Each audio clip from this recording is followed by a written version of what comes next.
Audio check.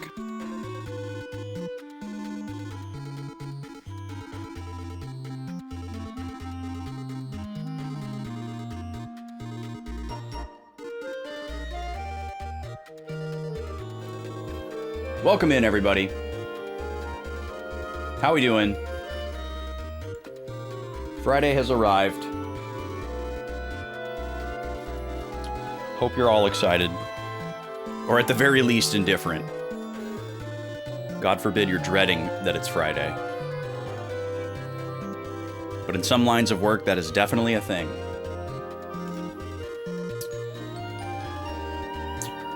Alright, we've got some stuff to talk about up top.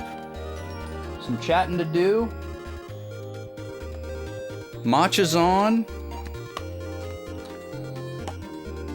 All the technology cooperated this morning, which is fantastic. So, channel points are back up and running. All the bot stuff is functioning as it should today. My computer decided not to blue screen, which is fantastic.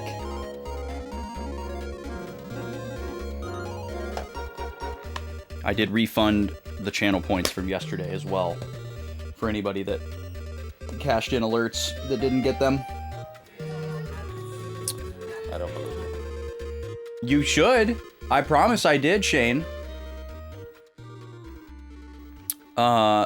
Let's see. I need to fix this.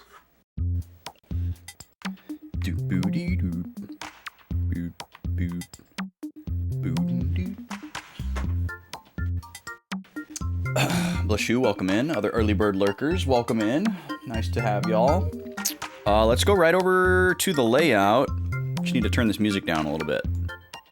Or a lot of bit. There we go. Let's go right here.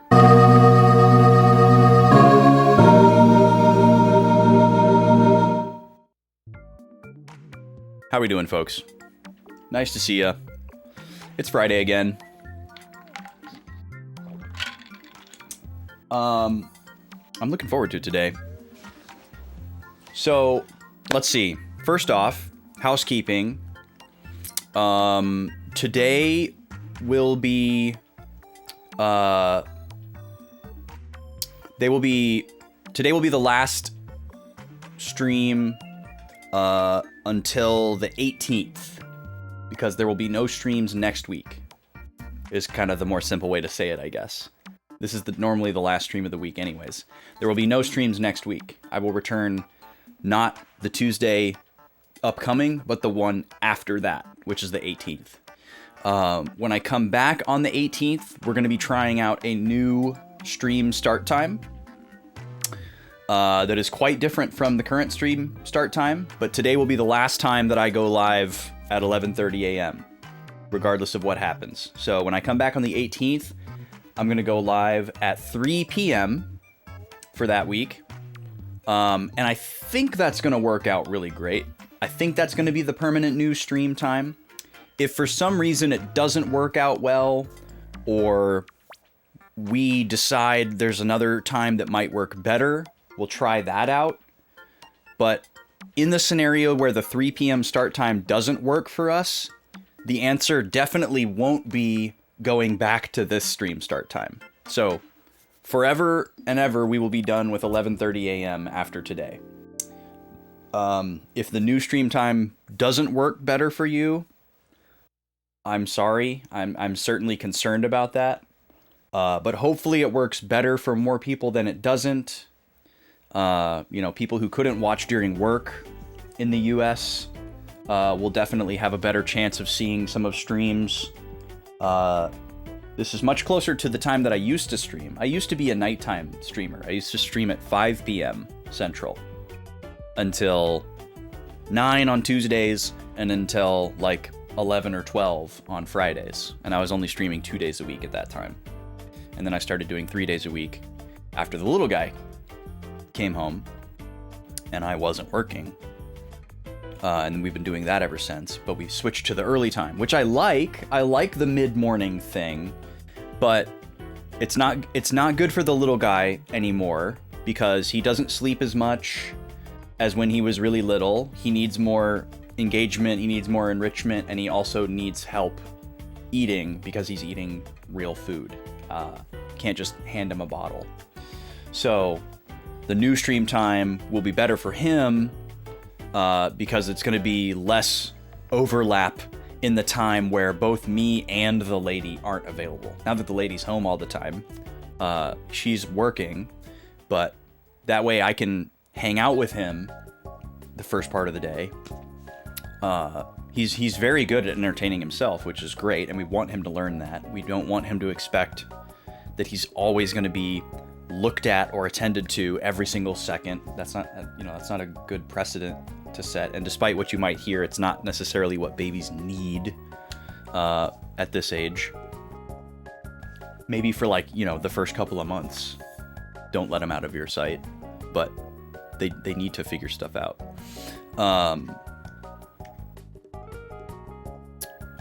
Anyways, that's the reason for the time change.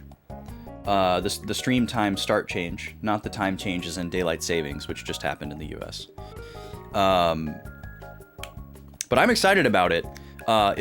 It's for him, but it's gonna have a lot of positive side effects for me and for stream, I think, because I will be significantly less distracted and there will be significantly fewer interruptions.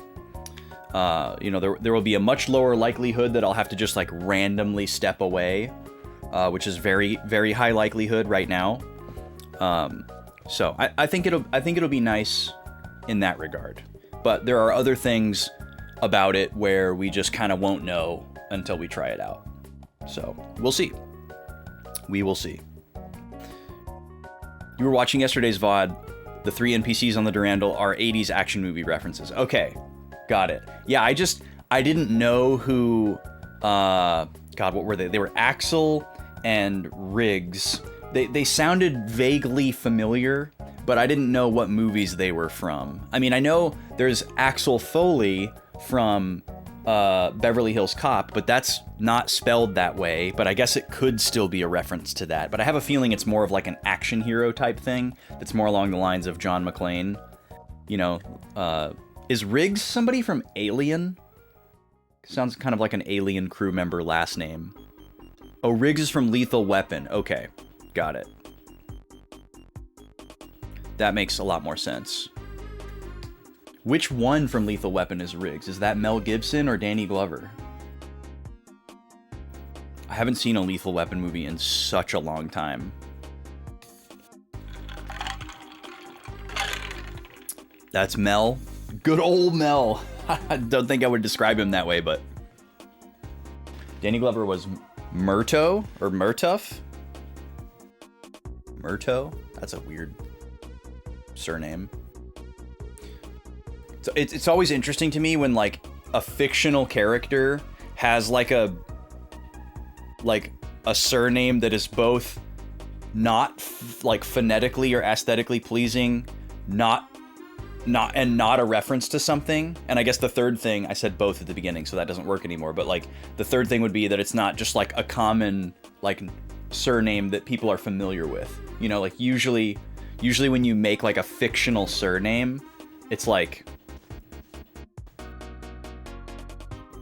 there's something significant about it, right? It's either oh, well, we're just going to use a surname that we think sounds nice with the character's first name. Or if it's a movie where people are called by their surname, it's going to be a cool sounding surname or whatever. So it's always interesting to me when you run across a fantasy character or just a fictional character that has a surname that doesn't fit into any of those categories. It's not a surname that I've ever heard before, and it's not a reference to something, where it's a word that's not normally a surname. If your surname was Ice, or your surname was Circuits. Oh, here's Danny Circuits, that's not a common surname, but you've heard the word Circuits before, and maybe they're a engineer or something. Yeah, it's always weird to see a surname like that in fiction for me. But yeah, I clocked McClane. I knew where McClane was from. I do love me some Die Hard 1. Die Hard 2, Die Hard 3, they're fine, but Die Hard 1 is a very special movie for me. Circuits feels like a Matrixy surname. Yeah, maybe. I don't feel like anybody in I haven't seen The Matrix in a long time, but in my memory, nobody has a surname except for Neo, because he's Mr. Anderson. But like Morpheus is Morpheus, Trinity is Trinity. You know, everybody is like very mononymous. Otherwise, the agent is the agent. What a cool movie. I'm working my way through a podcast that's about the launch of the PS2, and they talked a lot about The Matrix because it came out on DVD around the same time that the PS2 launched, and a lot of people bought the PS2 so that they could watch The Matrix on DVD because it was one of the cheapest DVD players on the market. Very interesting time.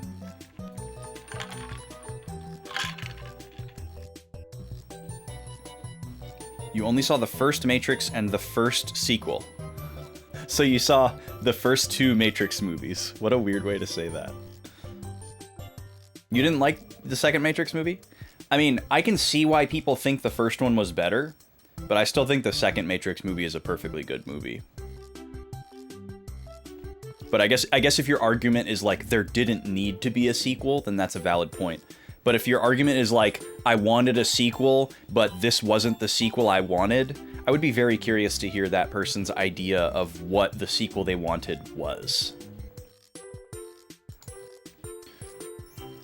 I didn't really have any significant opinions about the Matrix movies until probably like 7 years ago.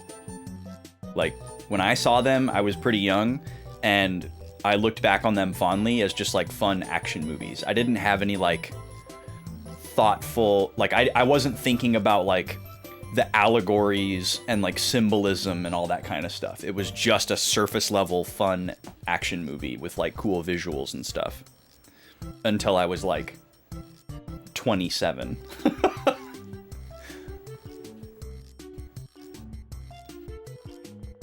You were too hard on them back then? Interesting. Yeah, I definitely was not hard on them. Very similar to like the Star Wars prequels, which is like kind of the same years, actually. They have a pretty similar timeline to the Matrix trilogy. I was just kind of like, yeah, those are fun. Those are good. I like those. I didn't have any like deeper opinions. Why is my playlist not looping? That was weird.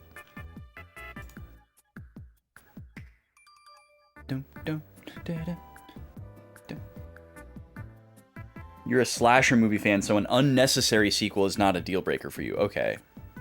Your favorite Jason movie is the 7th one. Okay, so you are admitting either by accident or by consequence, Shane, that you felt like the second Matrix movie just shouldn't have happened. You thought it was unnecessary. Yeah, I haven't seen any of those movies in a long time. I've probably seen a couple of slices of them recently on like TV or something. But I definitely haven't sat down and watched them in a really, really long time. I'm sure I would have a lot of opinions now about the films as like a set and how they relate to each other and like what's better and what's good and what's not good. What else do we need to talk about? I don't think there's anything else we need to talk about other than the video game. So we can probably just go ahead and boot in, I think. Oh yeah, I actually forgot that they came back and made a 4th movie. That I never saw and was definitely worried about when they announced it. And it sounds like rightfully so. Yeah, I think it's probably pretty safe to file that under unnecessary, but I haven't seen it. And I'd have to look into it more. All right. Let's go ahead and fire up the game. We're actually a few minutes early on that, which is nice. After how late we were yesterday, thanks to the blue screen and the bot not working. Pause this music.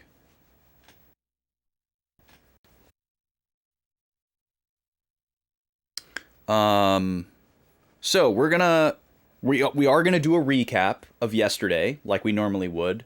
There is a decent amount of story content to go over because we saw 2 big cutscenes yesterday. that dropped a bunch of lore. And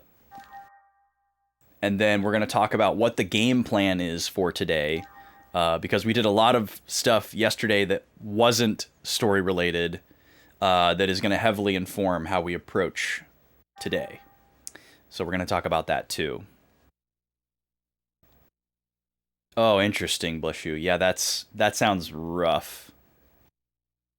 I only like ham-fisting an idea or a theme when it is done in like a tongue-in-cheek kind of way, you know?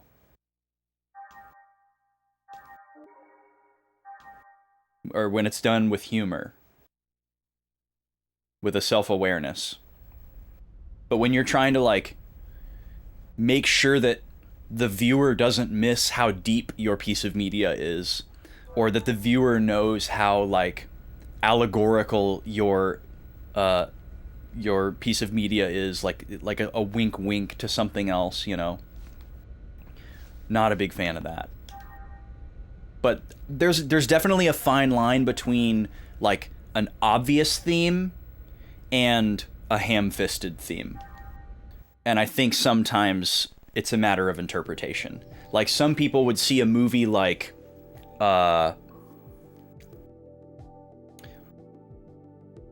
these are two easy examples. Somebody would see a movie like Fern Gully or the first Avatar movie, and they would interpret it as a really ham-fisted theme. It's like, oh, they're obviously doing this, like, you know, Fern Gully is obviously this, like, you know, plea to, you know, people to be more environmentally responsible, right? And it's like that, it's like the movie is that before it's a movie and a story about characters, right? Or they would say that, oh, Avatar is just the Pocahontas story, or the Disney version of the Pocahontas story, let's be clear. Not the actual Pocahontas story. This is just Disney's Pocahontas with a fresh coat of paint or whatever. And then other people would see those movies and they would recognize those things, but they wouldn't necessarily see it as a negative thing. They would just be like, oh yes, this is like an obvious theme. Like the person who created this piece of media wants me to notice this. They're not trying to hide it, right? They want me to notice this relationship between their piece of media and this other thing that informs their theme. But it enhances the experience, or it's neutral, I guess. It's just a basis, foundational idea for their premise or their theme or whatever. So sometimes it's up to interpretation, but usually if there's like a really, really overt theme or allegory, it can feel a little forced, and I'm only okay with that if it's done humorously, in like a tongue-in-cheek kind of way. Okay, we are in the email screen. Our recap music is going. Let's talk about what we learned yesterday. So the start of the stream was the boss fight against Albedo at the bottom of Song of Nephilim. Last week we did the whole dungeon gauntlet with the 3 towers and lots of puzzles, lots of running away from random encounters that were way too difficult. And then at the end of last week, we scouted the Albedo eggs fight and started putting together a build for it. So yesterday, we immediately went down there after double checking the build and reminding myself what the gambit was. And it worked amazingly. I don't know exactly how influential our debuffs and status effects that we inflicted were, but we performed very well in the fight. What's it called? Simeon. Simeon is the name of Albedo's eggs. It has this really strong combo where it inflicts your whole party with anti-veil, which makes ether stronger against you. And then on the next turn, it uses this massive AoE ether attack that was called like Divine Lightning or something. That's not it. It was something lightning, I think. And then that would do like 600 damage to everybody. And that was really the only thing that we had to play around, was like keeping the status off of us and keeping our health up. And we did really well with that. Xion pretty much soloed healer the entire time. I think there was a few times where we had to use Chaos's AoE heal as well. Chaos was the primary damage dealer with the double buster, just throwing out Angel Blow after Angel Blow. Cosmos was doing tummy beams when she could. It worked out great. I thought it was suspiciously easy, so there was maybe going to be like a second phase or like a second fight right after. And I was half right, but we beat Albedo, and then there was another fight afterwards, but we were able to like save in between, and we're gonna get there in a second because I'm gonna go through the story stuff. So after we beat Albedo, we go into another cutscene, and Albedo says that Junior isn't as strong as he was back then. We don't get any elaboration on that, but it was definitely worth writing down. And Albedo is continuing to like provoke Junior to try and get him to like unleash more of his power. And the rest of the party are trying to stop him from doing that, as are Geignan and Mary back on the Durandal, because I guess Geignan can see telepathically, and maybe they have like a video monitor. Everybody seems to have a video feed to everything that's happening.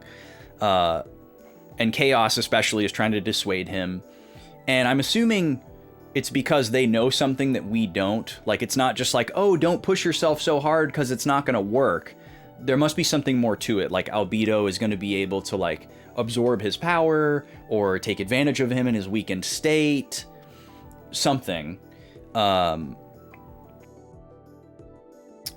then, let's see. While he's doing that, Momo goes and talks to one of the other 100 series, and that's like, you know, wounded or used up, or I don't know how to describe them. And the 100 series tells Momo that like, oh, we're all jealous of you. We all wanted to be you. I guess because they all have this like implanted like familial relationship with Mizrahi. And they know that Mizrahi like favored Momo over the rest of them, and so they were like jealous of that like paternal attention kind of thing, even though it's all like manufactured, which is really messed up. And then Momo walks over to Albedo and Junior, who have their like auras clashing into each other like Dragon Ball Z. Albedo has this like purpley blue aura that kind of looks like Udu, and then Junior has this like red aura, and their like hemispheres are like overlapping and colliding. And then Momo walks up to like kind of the midpoint where their energies are running into each other and holds out her hands and just has this kind of like glowing white light that she's emitting. And she's like interceding in between them, and they're all kind of like, huh? And Momo says the line, "I have a piece of you in me." And it's unclear if she's talking to... It's unclear who she's talking to. She could be talking to Albedo, she could be talking to Junior, she could be talking to Dr. Mizrahi, she could be talking to Nephilim, she could be talking to the other 100 series that are strewn about the room. There's a lot of interpretations of that line. But she shuts them down, and then this like teleport thing opens up, and the blue plague doctor looking guy comes down and shows up, and everybody's like, who the heck is that? And basically he goes up to Albedo and he's like, hey, you're wasting time. Get out of here. Go do the thing that I told you to do. He says, get the job done. And so he leaves, And then the blue plague doctor-y guy is like, I'm gonna delay you guys while he escapes. Haha. Classic RPG moment. And Albedo goes out into free space. He's in the big giant eggs. He's Simeon. And he starts looking at like the Y data, I guess, that he like stole from Momo's brain. And he's kind of like seeing things flash by him in this like kind of data stream depiction that we've seen a couple of times. And then as he's like getting towards seeing what we perceive to be like the thing that he wanted to get, we see Cosmos in the data stream kind of like coming towards him. And he's like, no, you're not supposed to be here. And then we also see Shion in there, but it's a depiction of Shion that we've never seen before. She's like naked in a very Ellie Xenogears way, where she's kind of like wrapped up and like sleeping or like dormant or whatever. Like she's in some kind of like, like, what's the word I'm looking for? She's in some kind of like stasis or like a, embryonic state. Like she's not a human and she was made like a Realian or something. And apparently that symbolizes Albedo running into some kind of like barrier in the data where he's not able to see what he wanted to see. Because Cosmos and Shion weren't actually doing anything to intercede with his ability to read the data like in real time. Or at least it sure didn't seem like they were. So he's like, no! And he's like not able to see everything. So that basically kind of reveals to us that there's some type of connection between Shion and Mizrahi, but we have no idea what it is. We know that there's like something about Shion.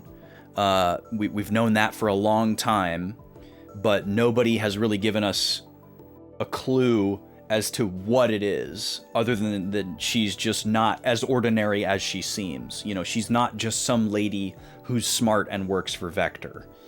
There's something going on with her. We go back over to the party, and the Plague Doctor guy starts doing his monologue. Classic Takahashi stuff. He's talking about perception and reality, and how all this kind of like nihilism stuff, how like nothing matters. They're like asking him his name, and he's like, that doesn't mean anything. All that matters is the truth, all this kind of stuff. And he's kind of like patronizing all of them for not understanding and like being on his level. And then he transforms into this monster and we fight him. He transformed into this thing called Ein Rugel. And it was a very cool looking boss. And it was somewhat challenging, but really not that bad. We beat it. And then this fight had a phase 2 where it turned into this like two-headed harpy looking thing. And it had a funny German name too. It was like, it kind of looked like Doppelganger, but instead it was like Doppelwapple or something, Wapple Doppel, something very funny sounding. I forgot to write it down. And I was afraid to look it up what it meant because I thought it might be too informative. Doppelwoggle, thank you, bless you. Yeah, Doppelwoggle. So we did those two fights in a row. They were the actual same encounter. There was no like cutscene in between or anything. It was like a true phase 2 transformation. And that boss was pretty strong as well, but it mostly had single target physical attacks, so it was pretty manageable. And we were able to do Cosmos' status effects on those two bosses because they were both G-type. They're both Gnosis, which I think is not a coincidence. And then after the fight, the Plague Doctor guy is doing more monologuing. And then after he says some stuff, he says, "Isn't that right, boss?" And he says boss with this like kind of really weird kind of sassy tone. And the camera shows Chaos. And Chaos is like not reacting, but looking kind of sus. So that was a wild moment. Something's going on with Chaos. And then Plague Doctor guy challenges Shion. and he says, "You must go to that time and that place for answers," assuming he means like old Milsha, but also maybe in a different time period. And then after he leaves, we are in like a classic RPG moment where we like talk to all our characters one at a time. And then, we have to like go back to the ship or whatever.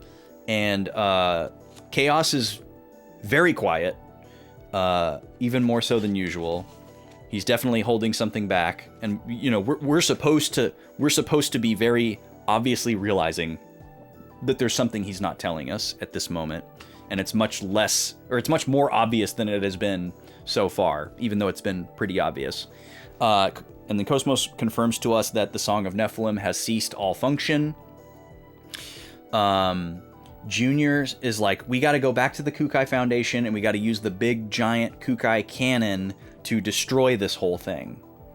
And then he wonders if, because Albedo and the other guy left, is that why the song stopped? Junior's worried about Momo. She feels bad that Albedo is like more properly equipped to do bad things because of the data that he was able to get from her, the quote-unquote key. And then Chaos is like, to Junior, he's like, "Are you sure you want to destroy the Song of Nephilim?" And he says it's because he's worried about the 100 series, the Kirschwassers. But it was kind of weird for him to ask that otherwise. But I guess that was a valid reason. And then the justification for the attack was that all of their memories will live on inside of Momo, which I think was something that Momo said. So they shoot the big Kukai cannon at it, and it all just bounces off like a force field type of situation. And they're all shocked. And then right after this happens, Albedo comes back in his eggs and has like a huge horde of Gnosis. And he's like, "Haha, I'm back," which was really weird. And then this like giant space station appears from like a cloaked state. And then we get a cutaway to Helmer and Yuli Mizrahi, both in their kind of like home locations. So Helmer's in like his office, presumably in the capital of Second Milsha. And then Yuli Mizrahi is in like the SOCE space station. And we get like a cut to each of them having their like disbelief moment at the appearance of this giant space station. And of course the party is also like gasping. And Momo recognizes what this thing is, and she calls it Proto-Merkaba. And it's this giant superstructure. She says it's the place where she was born. So presumably it's something that belonged to or was run by Mizrahi. And then we see the Plague Doctor guy again. He's like standing on the nose of a ship in free space. And then he removes his like mask or whatever, which is like a hologram. It's not like a physical mask, if I remember correctly. He's mad that Albedo's doing what he's doing, because I guess he's supposed to be going to quote-unquote finish the job. We don't know what that is, but apparently this wasn't it. And it's revealed that the blue Plague Doctor guy is Virgil from way at the beginning of the game that we haven't seen in forever. He was the guy who was on the Wogland that really butted heads with Shion. It was when we went to go visit all the Realians and kind of like learn about Realians for the first time as the player. And he was there, and he's like disgusted by them, and he's like, "They stink. They're not human. They're tools to be used. I hate them." And then he has this like disfigured, scarred face, and we later learn that the reason why he has a disfigured, scarred face is because he has an addiction to eating or consuming Realian tissue. So he has this like weird like hatred for them, this like irrational hatred for them that like manifests more than like some people's distaste for them, but he's like addicted to eating them. It's really messed up. And we've never seen him do that, but we know enough to know that he must be doing it. So somehow he is this guy. That doesn't make sense entirely. I guess it could make sense because we know that there's another guy with the same outfit, the like plague doctor looking outfit that's red, and we know that the red guy is like the right hand person to Wilhelm, who's the CEO of Vector, to the best of my understanding, and the blue guy is underneath the red guy. So Virgil was like a military guy that was installed on the Woogland, but I guess he was also a double agent for Vector, but I don't know why. We don't know enough about Wilhelm yet. Like, so far we see Wilhelm kind of being depicted, despite everything, as this kind of like magnanimous, benevolent type of person, and not like a evil puppet master behind the scenes. But obviously Virgil being connected with Albedo, and therefore by consequence being connected with Wilhelm, doesn't bode well for that depiction of Wilhelm. So we'll see. And then we see the Song of Nephilim, the big space station, not the song itself, the big pyramid thing that we just left. It docks in the center of Proto Merkaba, and that really gives us a sense of scale of how big Proto Merkaba is. It's absolutely massive. It's nuts. It's absolutely nuts. Because the Song of Nephilim is way bigger than the Durandal.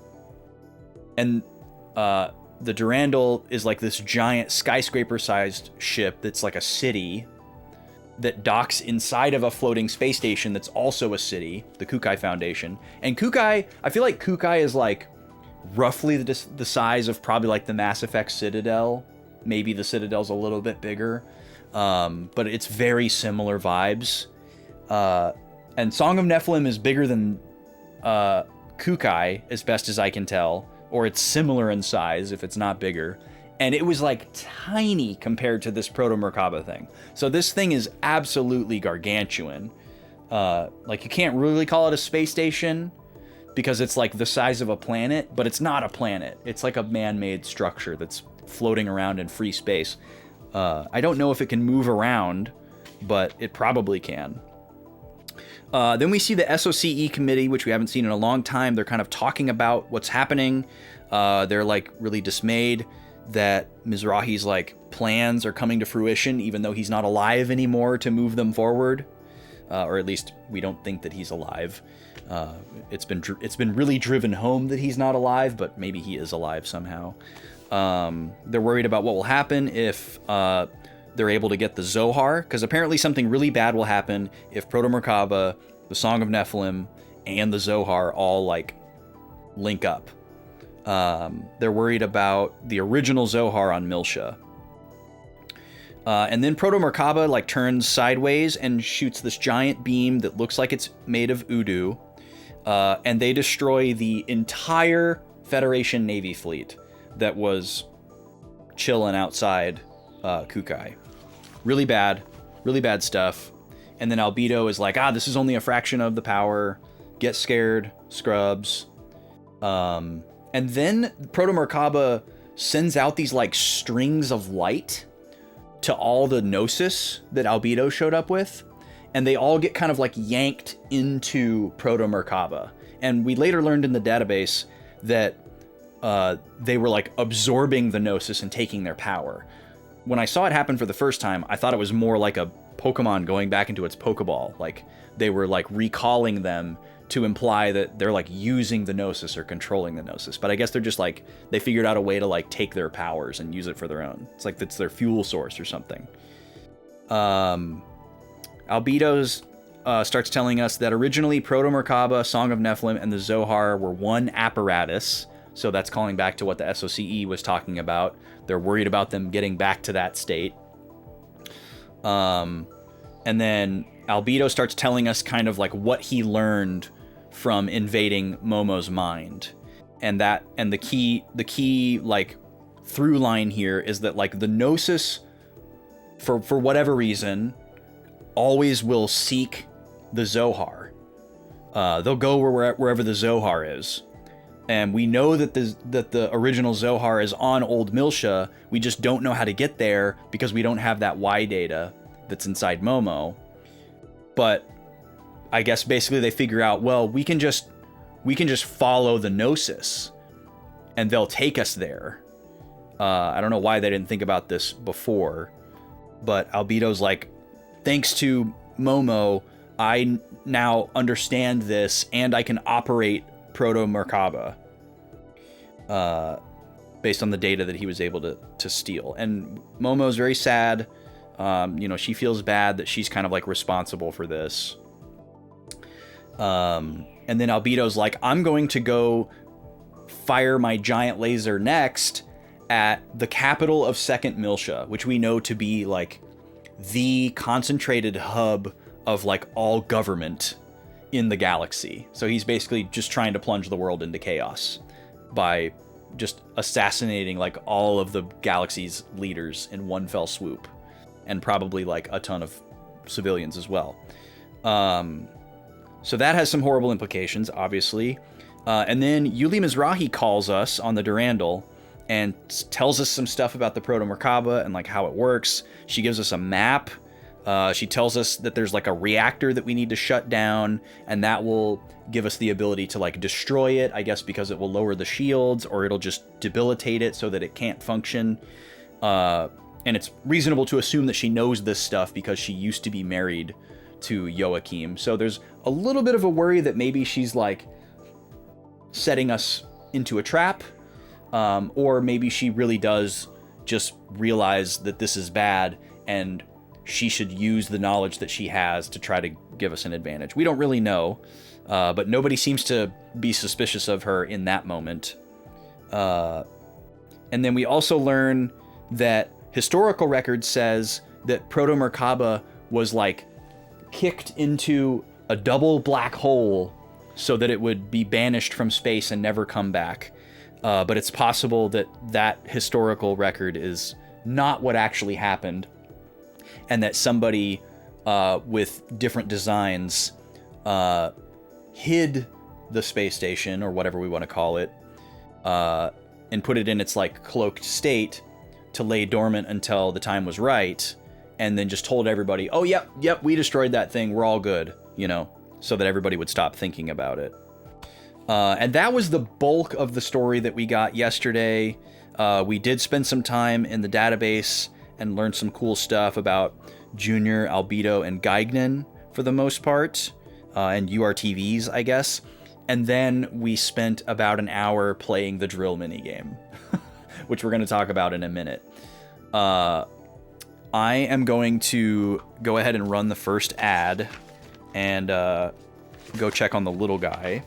I also need to highlight some orange in the margin here for stuff that was in the database. But we have a game plan for today on what we're going to do. I'm going to go over that when we come back. And I will see y'all in about 3 minutes with some gameplay. Thanks for being here.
Game set.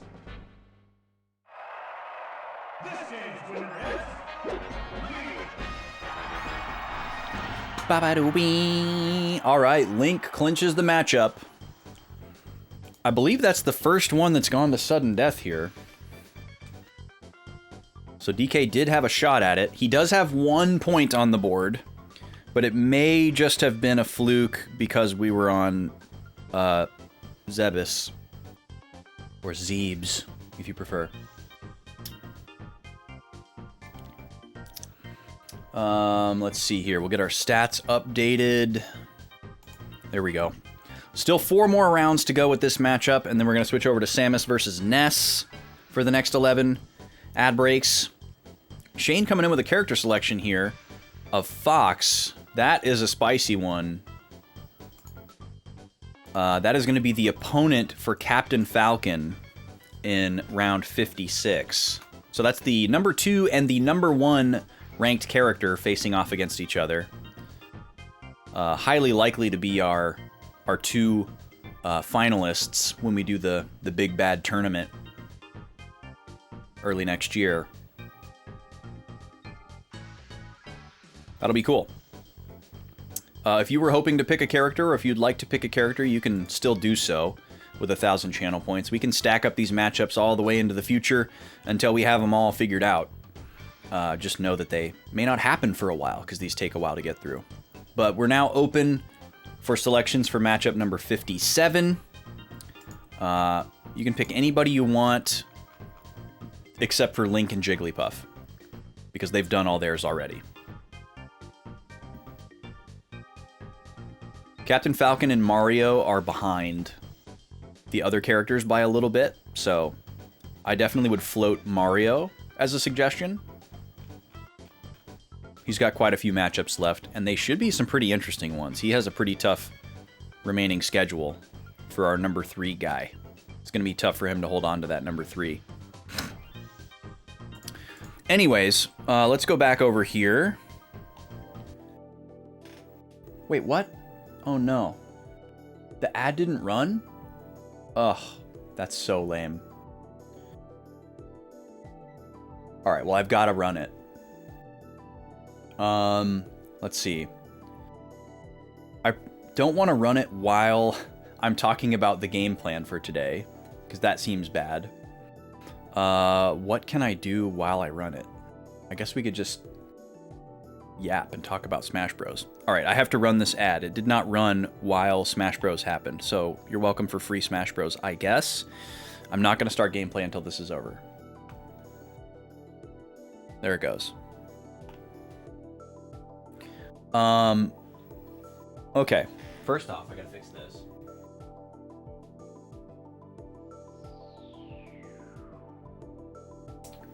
Drink some more matcha.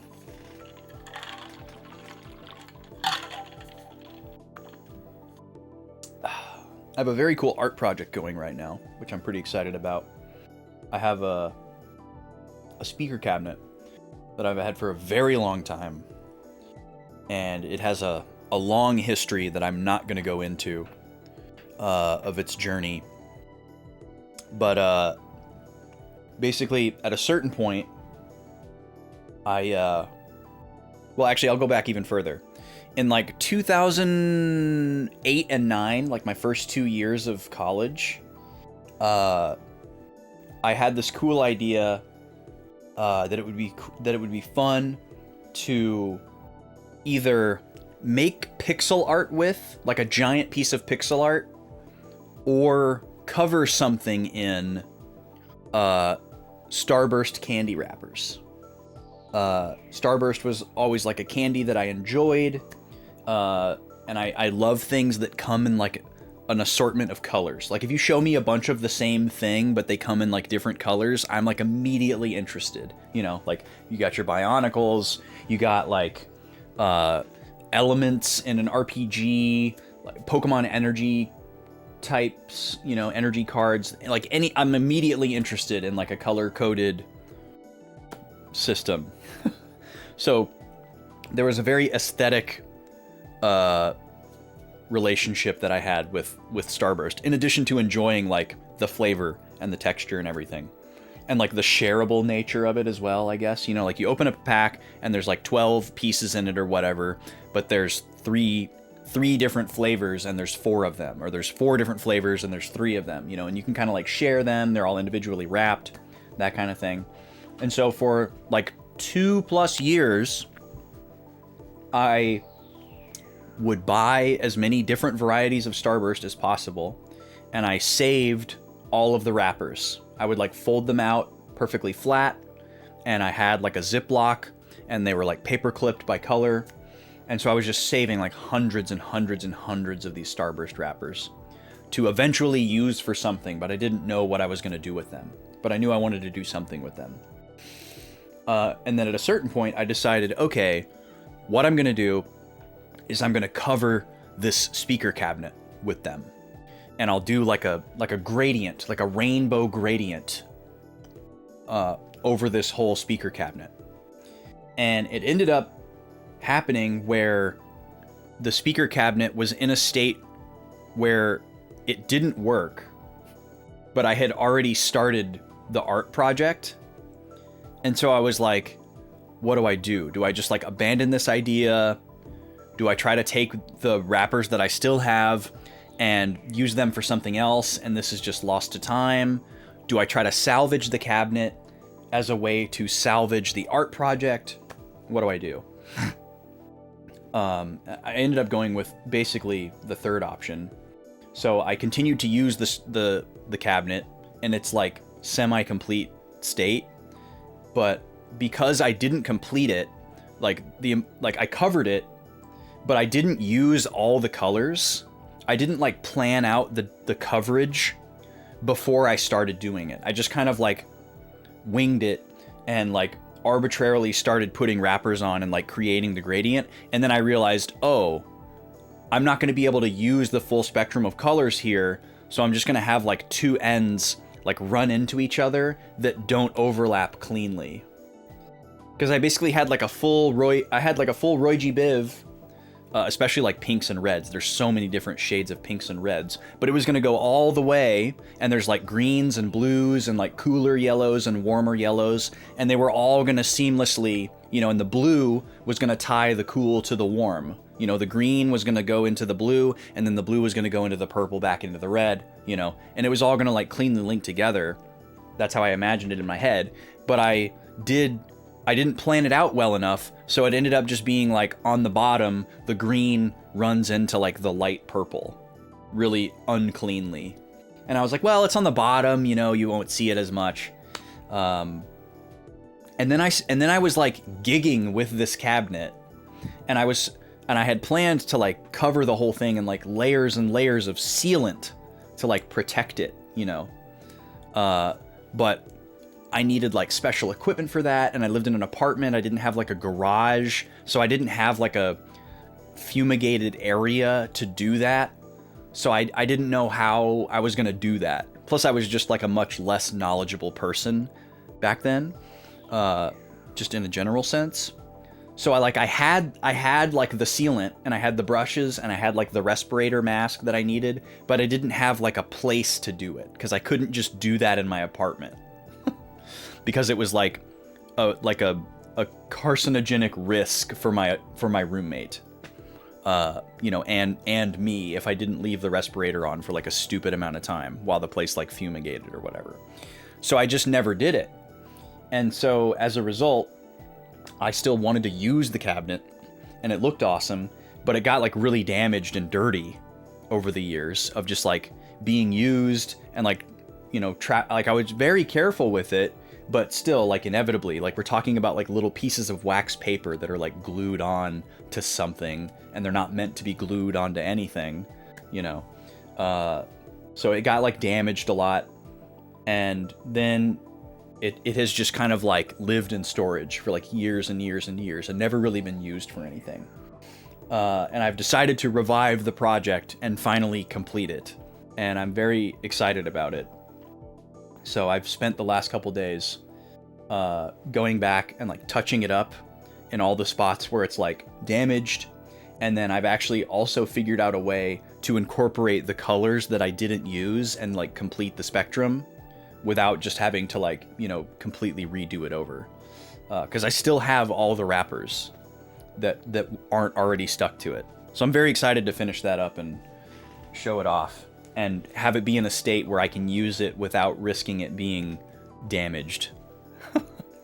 It's probably gonna take me like, I'm hoping I can have it done by like early next month, because it's gonna start getting cold, and you don't want to work with some of those chemicals and stuff when it's not like decently warm outside, because I will be doing this in the garage for fumes purposes. You would not want to do this inside once it's all ready to go. But if it's too cold, it won't like set in the right way, and I'm not going to take the time to like heat my garage. So I need to make sure I do this before the weather gets too cold. Otherwise I'll have to wait till like spring. Anyways, that filled way more than 3 minutes. Let's talk about what we're going to do in this video game today. So yesterday, we spent the whole last chunk of the stream, I kind of pivoted to playing the drill minigame. Shane asked if I got a drill key. No, I did not get a drill key, despite my best efforts. I did manage to clear the very first mission with a lucky good run, and then we got like a Speed Stim DX for that. But that was the only major reward that we were able to get. I tried mission number 2 a couple of times, and it seems literally impossible. Kind of stun locked and blown away by that one. But the reason why I was doing it so much is because basically through RPG instincts, it feels like we are either at or near the end of this game. And, you know, I don't want that confirmed for me, but taking a look at the segment file of like the keys and the red doors and like how many we're missing versus how much of the game feels like it is left, I feel like it's a pretty reasonable assumption that there are some decoder keys in these mini games, and it's possible that there's one in each one of them. So I at the end of the stream, I was like, I don't know if I'm gonna like try to look some of this stuff up and be very careful, or have somebody else look it up for me, or if I'm just gonna go for it. I have a plan today, and my plan today is not to bang my head against the wall and just play mini games. And my plan is also not to just ignore and abandon that idea and press on with the story. We're gonna do some very pointed scouting. Story-wise, right now, we're supposed to go talk to Matthews, who, along with the Elsa crew, is gonna take us in to Proto Merkaba, which feels like it could be the last dungeon of the game. And based on everything that's happened in this game so far, I feel pretty confident that it is going to do a good job of telegraphing me where a like point of no return is, or even just saying like some of those like classic RPG lines like, this is it, everybody, this is the final showdown, you know, like just kind of giving you that incentive, like, okay, we're heading towards like a final boss or final dungeon or whatever. I feel like this game is going to do that. I could be completely wrong because it's part of a larger series. It could just like randomly, unexpectedly end in a weird spot, like a disc change would in a PS1 RPG, and we're just like, oh, the game's over. But we're cascading our saves, etc., etc. We know we can go back to any of the previous areas that we need to go back to. We just need to not end the game or be too far away from an EVS save point to do the extra stuff. So my plan is to go talk to Matthews and see what he says and gauge that. And then I'm also going to poke my head into all of the mini games, not just the drill game. Well, actually, I'll skip the drill game. I'm going to poke my head into the other mini games to remind myself if I feel like there's some kind of like reward structure to them, or if they are just a diversion. And then we're going to go from there. So I guess we'll do the mini game scouting first. These are items in our menu that we use. Let's go to the battle one first. We tried this right after we first got it.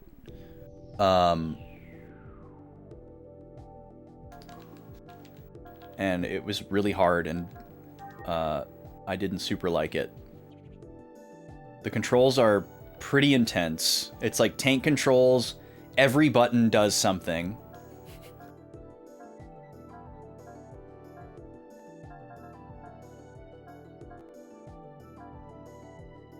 Pivot left, pivot right. This is a really weird way to show the controls, but I kind of like it. Jump is outward on the sticks. That's wild. And then brake is center on the sticks. Short dash is the trigger. Interesting. Or not the trigger, but the three buttons. Left weapon is left triggers, right weapons, right triggers. Alt weapon is to double tap.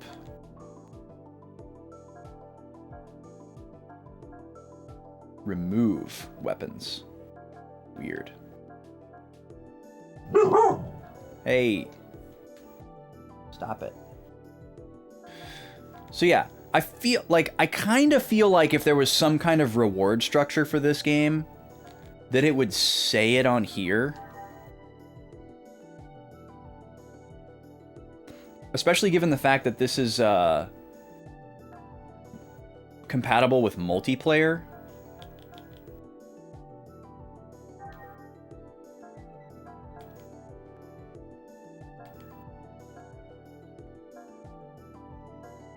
It just seems strange that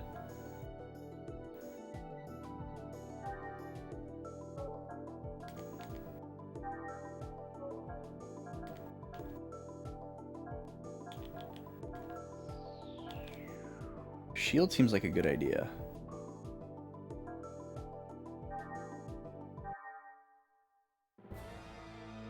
But I feel like there would be some kind of thing that would say like, oh, complete 3 rounds to...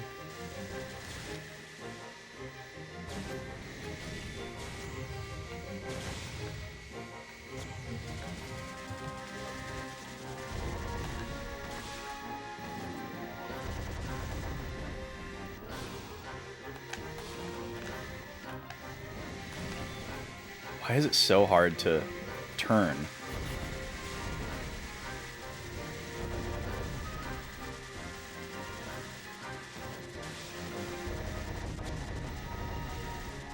I'm like locked onto them, which is nice.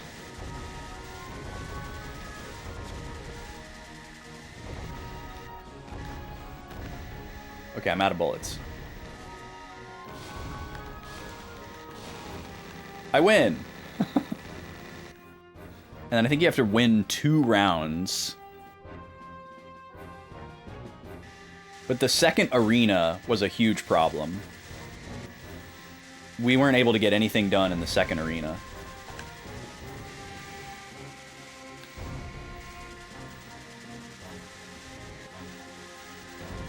Star Fox 64 multiplayer, interesting. Yeah, it definitely... I see what you mean. It doesn't feel quite as barren as that does.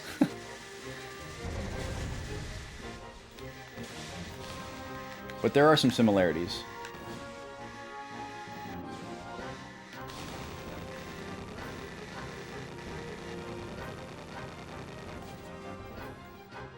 Yeah, it's very conflicting. Like, the clear time and just, like, the gamification of it feels very... makes it feel like there could be a reward structure.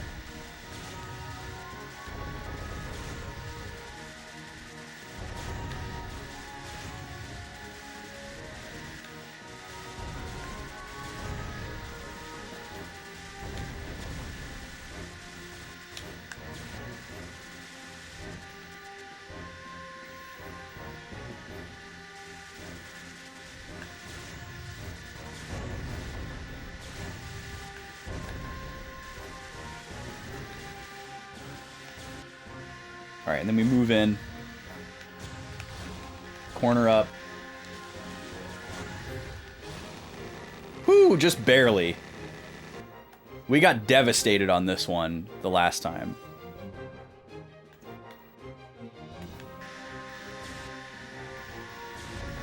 Oh, God.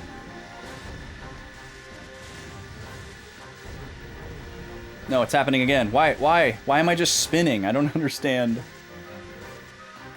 It's like...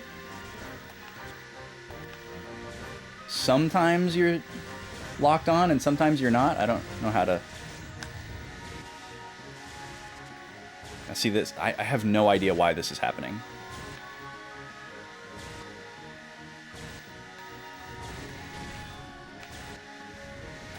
Why can't I turn around?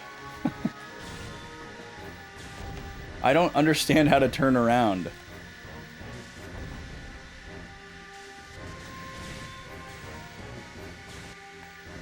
Like, that's not how the twin sticks works.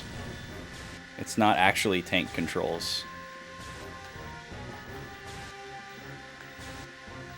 Okay, there we go. Meanwhile, I'm getting devastated here.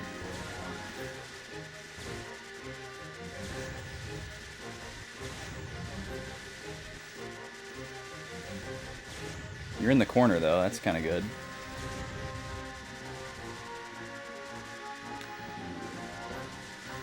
But I'm not hitting a lot of these shots.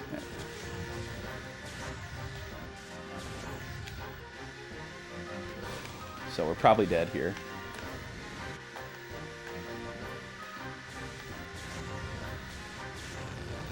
We lose.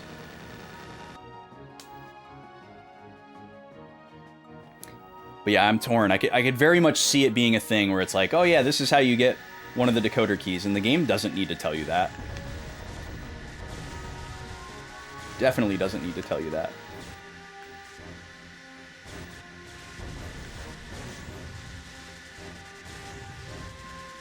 Stop perfectly nailing me every single time you shoot.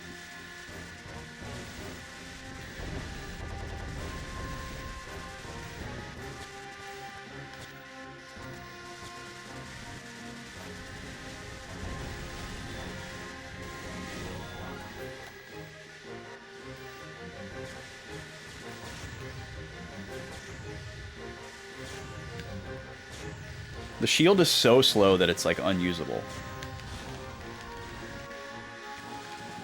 No! Dang it! Almost had him. Maybe I should try the other gun. But yeah, I don't know, man. Like how many rounds are, you know, it's just so not telegraphed. All right, let me look at the casino now. In the card game.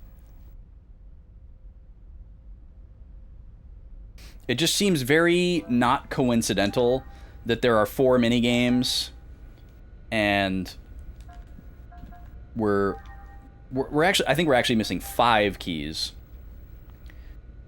No, we're missing 4 keys. So, you know, if there's one more dungeon, I think it's a pretty reasonable guess. The drill game has got to have at least one. There could be 4 keys in the drill game. I don't know.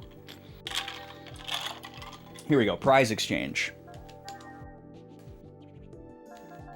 So this is all like concept art.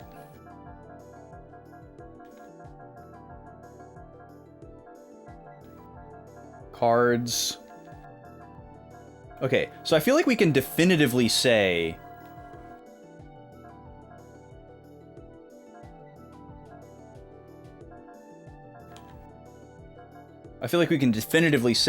thanks to this, that there is no reward system for this minigame.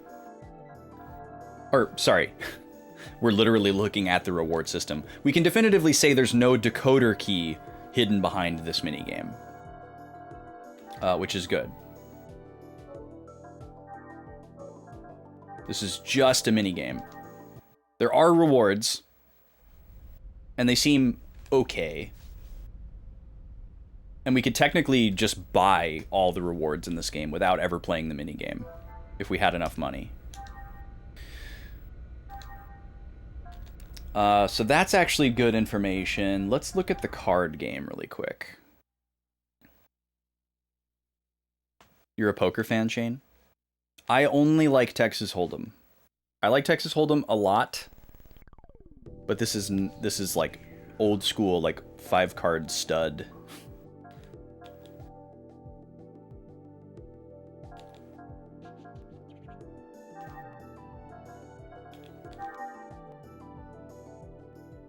Oh, snap! Let's open up a booster pack, y'all.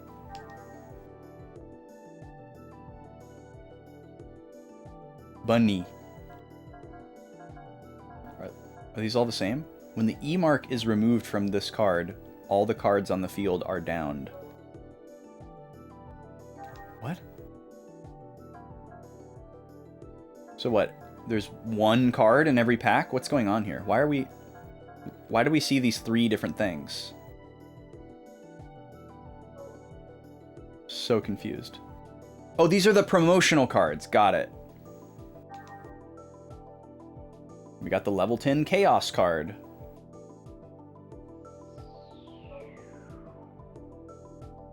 Here's the starter set.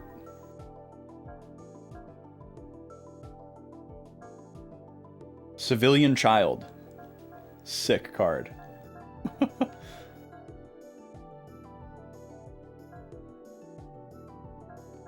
So these are like all the most basic cards.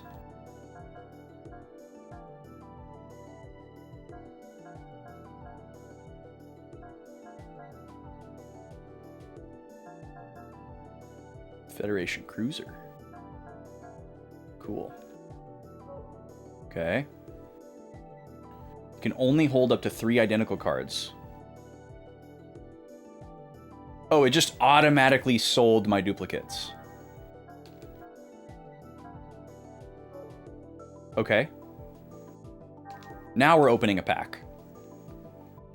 Draw a level 10 Xion from your deck and add it to your hand whenever this card destroys an enemy card. The 1 card per turn rule does not apply to this card. Sounds pretty good. Waste Money. Amazing name for a TCG card. Draw an additional card during their draw phase. Gremlin. A rat and a trap. Whoa. That's an intense art.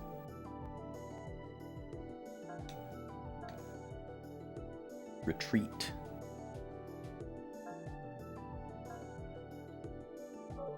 Okay.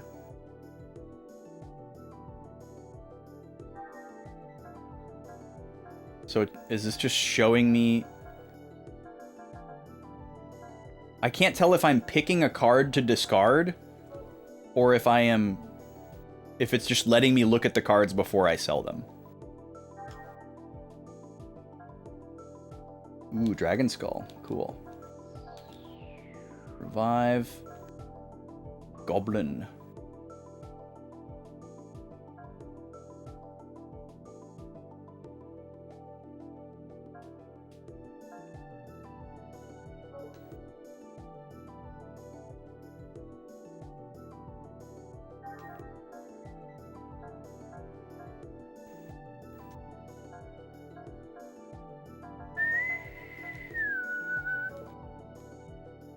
Don't have any card packs to open. Okay.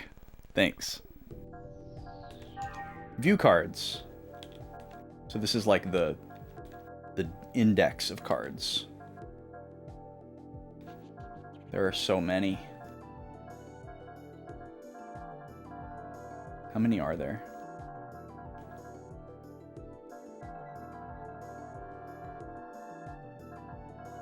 $100?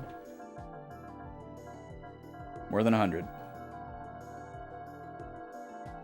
148. Man, that's a lot of cards.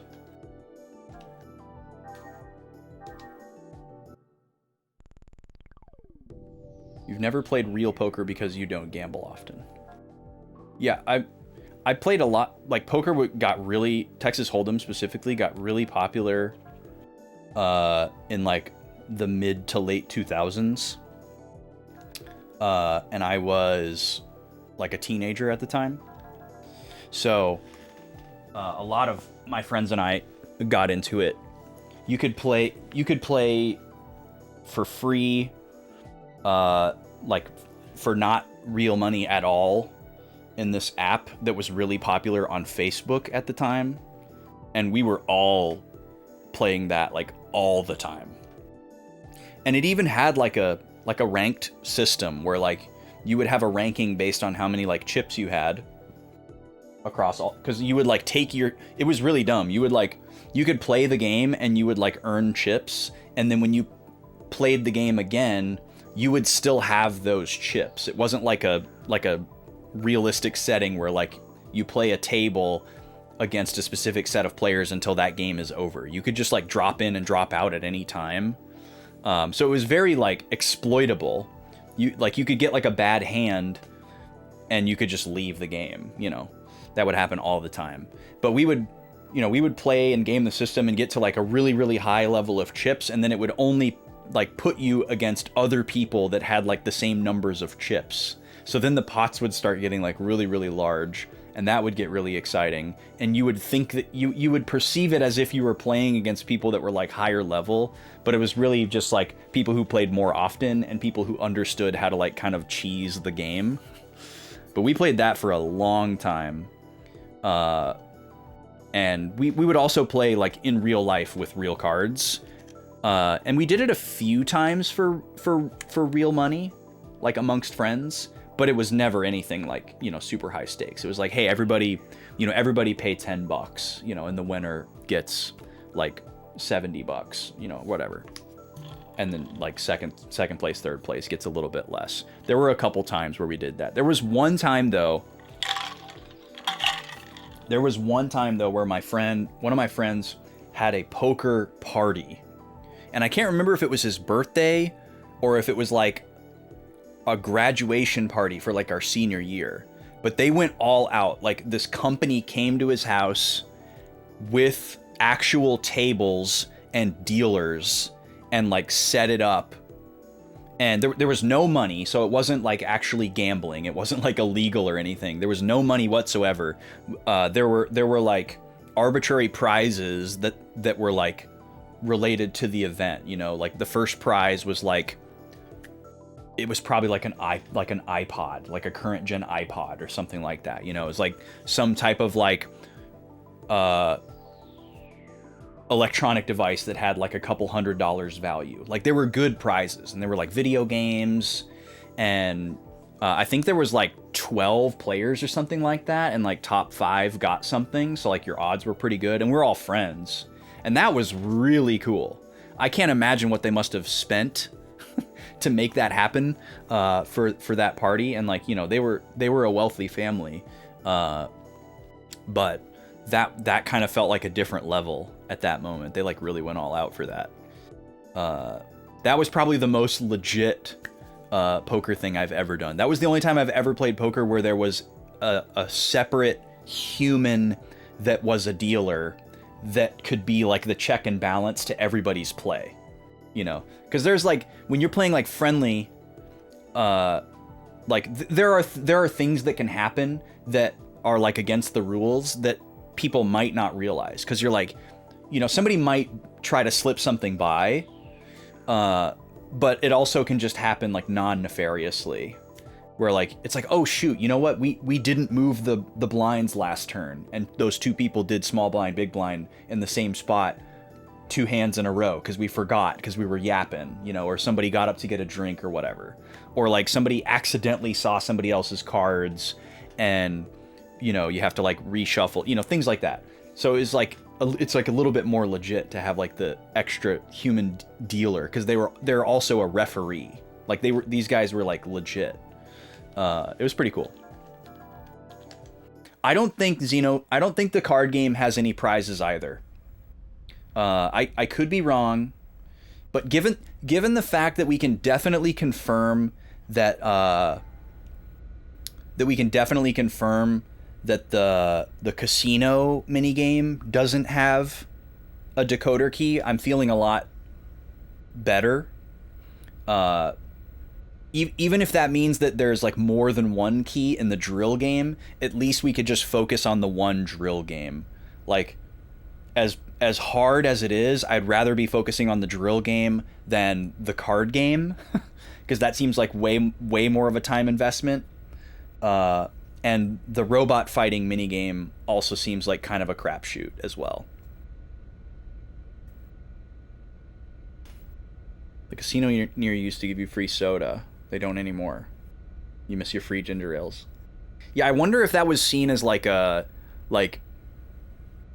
it's like cigarette companies giving kids free gum. You know, it's kind of like you're like incentivizing these children to go to a casino. It's like, oh no, we're just like giving them something to do while their parents gamble. But it's like, you know, start them young kind of thing. Your mom likes slots. When you were 15, you would want the Dragon Quest VII casino rewards, and you would give her the controller. And she'd spend the next 4 hours gambling with digital currency and nothing else. Wow. That's genius, actually. It's kind of scary, but like, yeah, having like a parent or a relative that likes some form of like real life gambling, and there's some like kind of in-game gambling that's not dangerous, or it's significantly less dangerous, but it has some kind of like reward structure that benefits you that's playing the video game. It's like, here, you want to play this slot machine for me? Smashy, welcome in. Yes, everything is working today. Sorry about yesterday. Let's go talk to Matthews. I want to see what Matthews and the crew say. Thank you, Gad. There he is.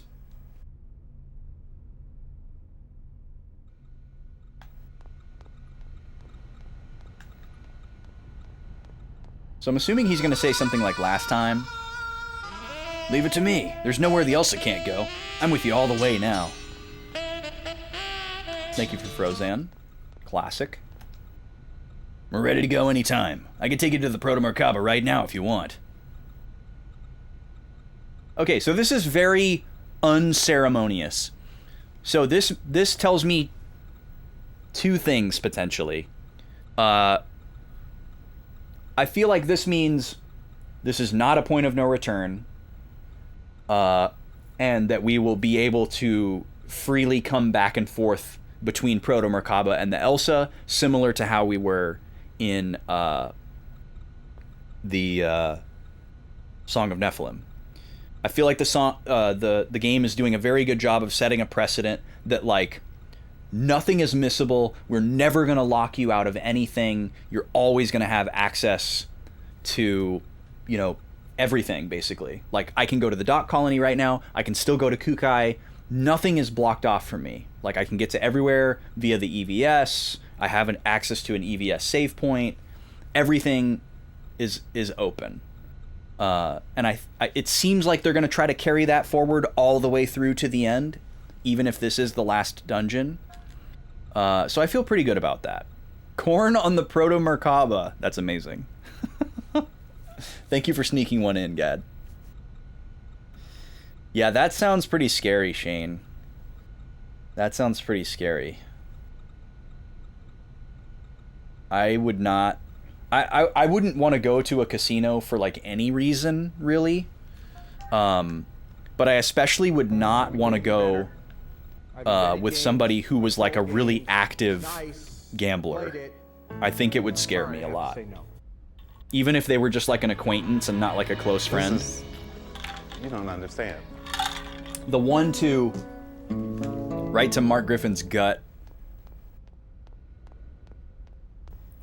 Yeah, happy to report that everything channel points is working just fine today. Sure, I'm ready. I couldn't ask for anything more than to be able to save the world. We'll be heroes if we defeat him. Defeat who? Who are you talking about, Hammer? You talking about Albedo?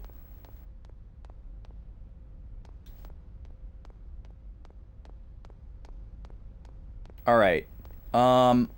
So I don't need to save again. We haven't done anything since there's nothing to commit to save since yesterday. So I guess what we'll do is we'll just go to Proto Merkaba.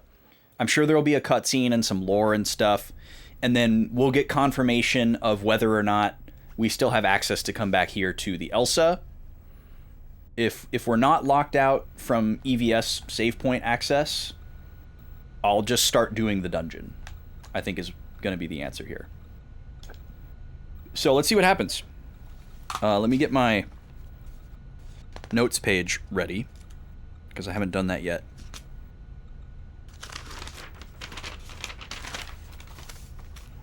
Yeah, it's the weirdest thing with the bot. Like, I didn't do anything differently after stream was over.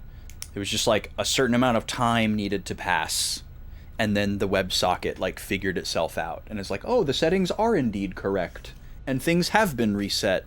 We will reestablish a connection now. It's very frustrating. Alright, today is day 18 with this game. Alright, let's get ready to write. Tony, we're launching the Elsa. Hurry up. Sorry. I didn't mean for you to get pulled into my personal issues. Don't worry about it. After all, my homeland is in peril, and we've received company approval. So it's okay, right, Alan? Oh, sure. Why would I want to miss out on the fun? Besides, it's not like you ever listen to me. What was that? If you've got something to say, say it. No, nothing. I'd accompany you to the very depths of hell. Hey, what are you trying to do? Jinx us? Duh. Getting in won't be difficult, right? Right. There should be no external anti-air defenses, since it was originally constructed as a manufacturing facility. However, security on the inside is most likely still functional. We should be prepared to deal with many active guard machines. Mary, what about the reinforcements from 2nd Miltia? The spacebound units were destroyed in the first blast. It looks like there's a few more on their way, but they won't get here in time. In other words, it's up to us. Looks like it. Guinan, I'm counting on you to cover us. Until we get inside. I have a request of my own as well. Don't let his provocations get to you again. All right? Yeah, I'll be careful. You don't have to worry. I'll take that as a promise. Now don't do anything foolish, little master! ECM levels at maximum. Elsa, you have clearance. Got it. Tony! Aye, sir! We're getting hazard pay for this, right?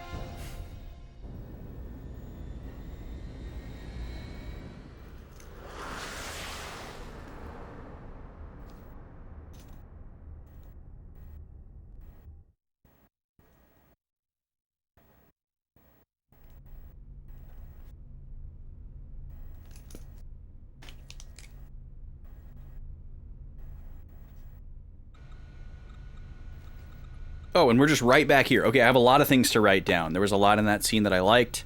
Reinforcements from 2nd Miltia are engaged. And on their way, but won't be here in time to help / we can't wait for them.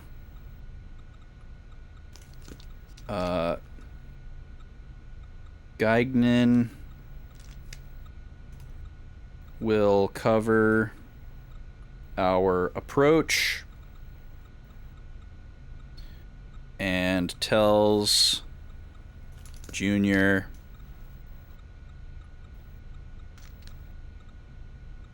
not to fall for Albedo's provocations again. Okay. So are we like already docked at Proto Merkaba? What's the deal here? Hey, you just gonna leave that Albedo guy there? You're certainly easygoing considering the critical situation we're in. So, where do you want to go? Hurry up and tell me. Oh, okay, so I guess we're already there, and we can tell him we want to go back to the Durandal or the Dock colony, so that's great. What? Not going? Then hurry up and go kick that Albedo guy's butt. Tony, why are you so hard to talk to? Leave it to me. There's nowhere the Elsa can't go. I'm with you all the way now. Okay. So I think this is our answer already. That we're going to be able to freely explore this dungeon and come back to the Elsa to save, use the EVS, and we can still go to the Dock colony and the Durandal. And presumably going to the Durandal means that we also are docked at Kukai and have access to Kukai. I don't think it would go out of its way to give us access to all these other areas except for Kukai. Where's Hammer? Okay, he says the same thing. Alright, we'll save one more time here.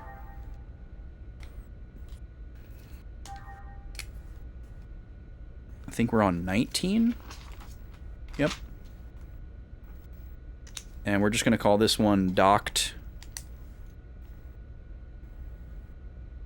at Proto Merkaba.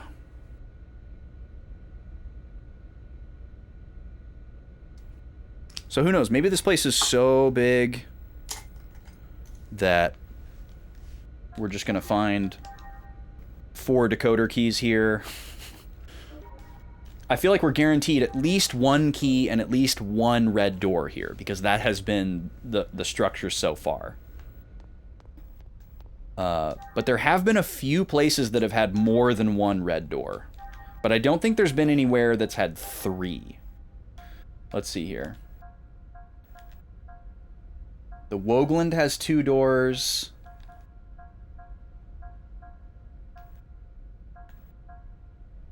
The Elsa has 2 doors. Encephalon? Encephalon has 2 doors. Oh, the Wogland has 3. Okay, so the Wogland is the one exception. Oh, that's right. We're missing 2 doors. So yeah, maybe there's 2 doors on Proto Merkaba, and that's where the last 2 doors are. So there is definitely precedent for more than 1 door. But I think we can oh yeah, and Kukai has 2 doors as well. So I think we can safely assume that there's going to be at least 1 door and 1 key here, because that follows the pattern. There could be 2. I haven't recorded the locations of where the keys were, but I don't think we found more than 1 key in a specific location. Maybe once. I don't feel like there's precedent for that.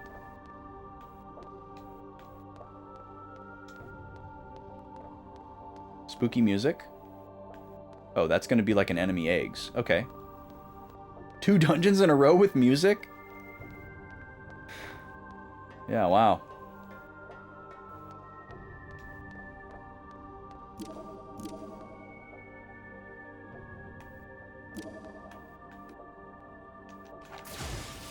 No, I didn't want you to shoot that first. Because there's going to be enemies in here. Obviously.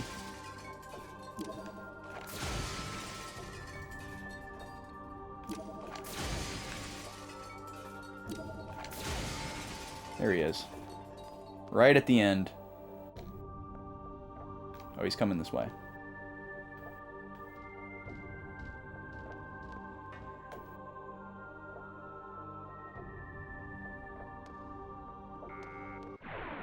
Alright.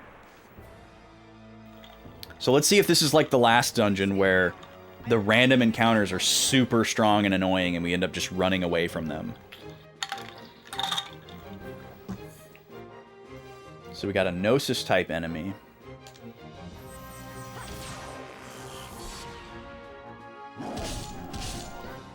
Okay, that's certainly manageable.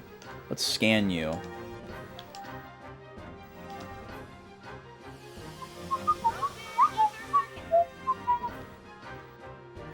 Boom. Weakness, ice. Okay. It's so weird that it's just written as one letter. It just looks like a vertical line.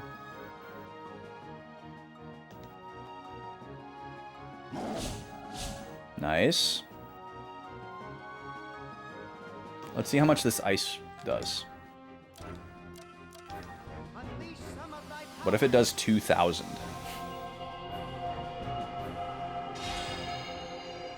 Okay. It's probably about as much as a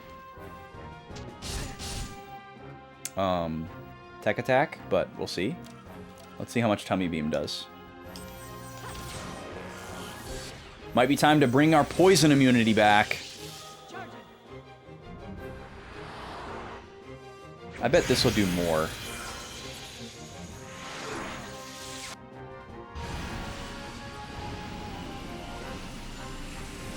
Yeah. We also need to try out Cosmos' new dragon ability.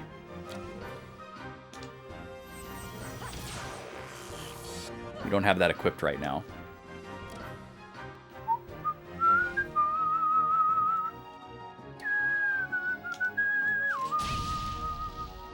Wow. Xion doing 200 damage is pretty wild. Alright, well at least this is a manageable encounter, so if we decide we want to do some grinding, this is a great encounter for it. Turn on the poison immunity and go to town. Very manageable. Some of those Song of Nephilim encounters were just stupid.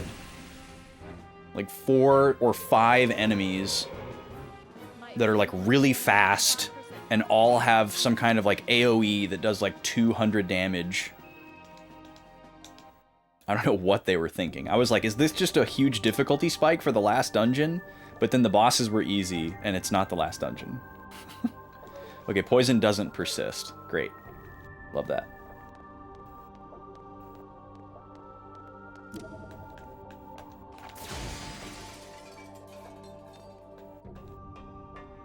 There's nothing back here?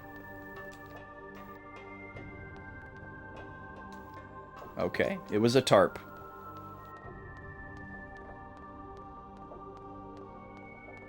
What's this way? Other than some cool looking ships.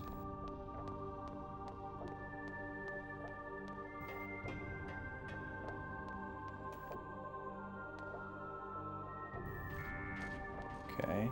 Can you fit in this little walkway, or are you stuck? It'd be kind of funny if he was stuck. There's a chest. Alright, let's see what you got. I didn't heal, but that's fine. I won't let anyone die. Okay, 3. Don't like that it's 3, but they're slow. We get to go first. Do like that. Work droid. What a generic name. So these are going to be M types.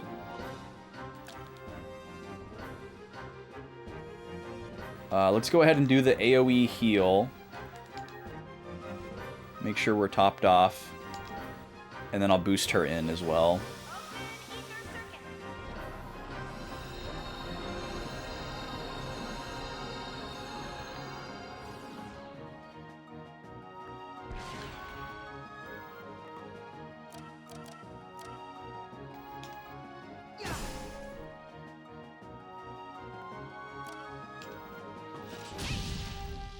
Alright, let's see what they got. Strong physical. Nice miss.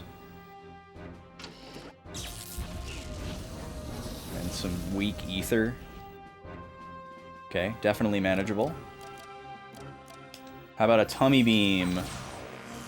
Cosmos is doing unbelievable damage to these things.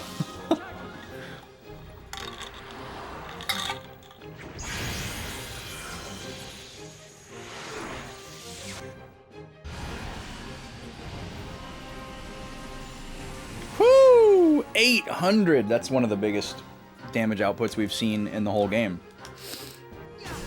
Alright, double angel blow should do some pretty good damage. It's definitely not going to do 800 though.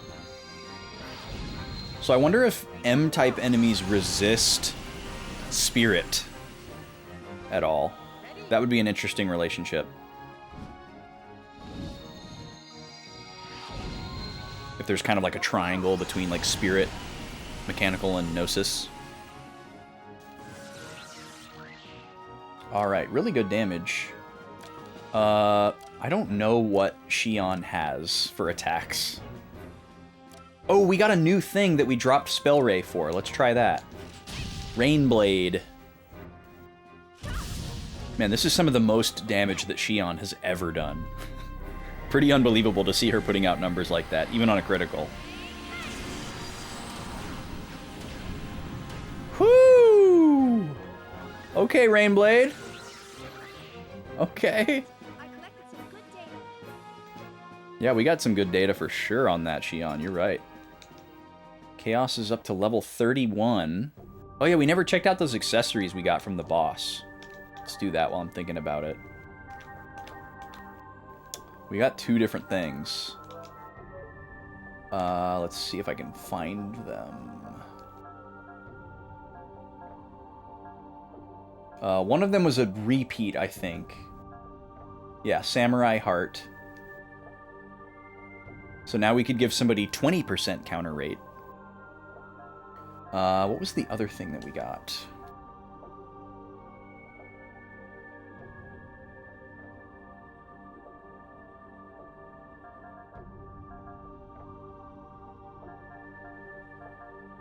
We got something else. Maybe it wasn't an accessory and it just looked like it was.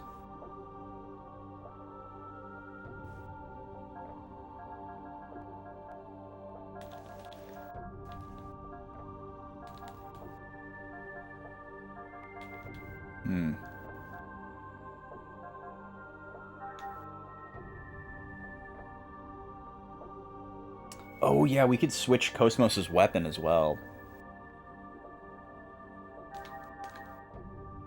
We definitely didn't get ammo. We didn't get any of this stuff. Oh, maybe it was one of these. Yeah, I think we got one of these. So it's an eggs accessory. Well, too bad we never use them.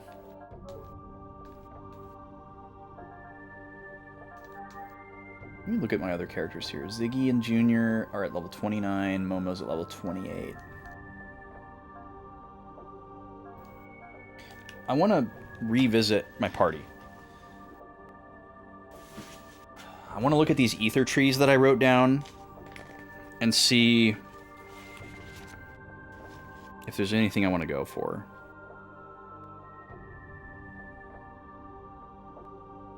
Ziggy's final skill is really good. Junior has two that we don't even know what they are.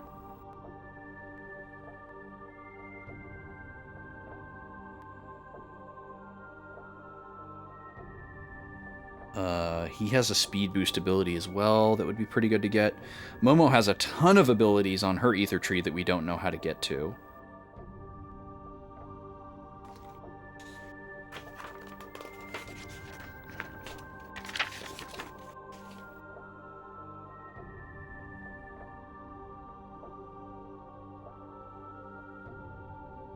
Cosmos's remaining skills are pretty straightforward.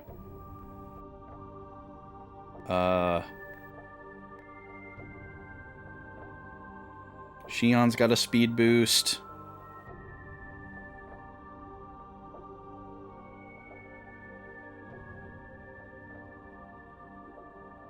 And Chaos has some really interesting stuff on his skill tree as well.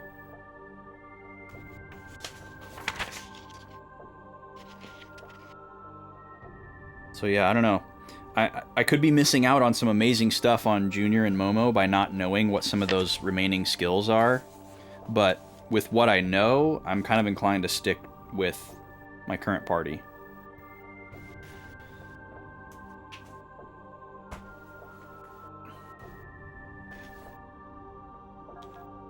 Let's just take a quick look, I guess. Chaos has a lot of ether.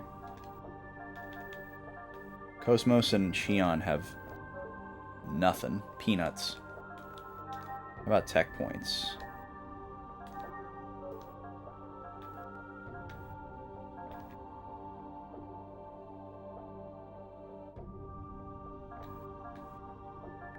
Well, you know what? Nobody's wearing the, like, increased yield accessory.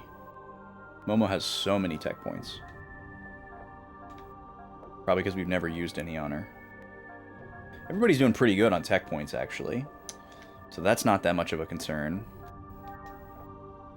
And how about skill points? Skill points is the worst. Skill points is... At first it seemed like tech points were the most valuable because you can use them on 2 different things. So that was kind of my assumption for a while. But it seems like skill points are actually probably the most valuable because you have to use so many of them versus the other things.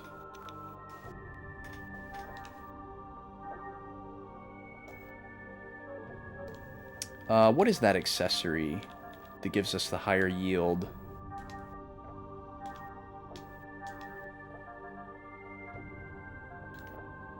I could probably get rid of this boost pack to give her that.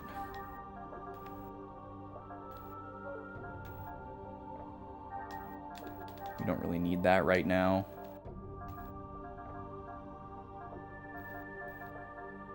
Or wait, no, it's the star hat, right? Yeah. She'll get 25% more ether points. So we could give her that until she learns all her ether.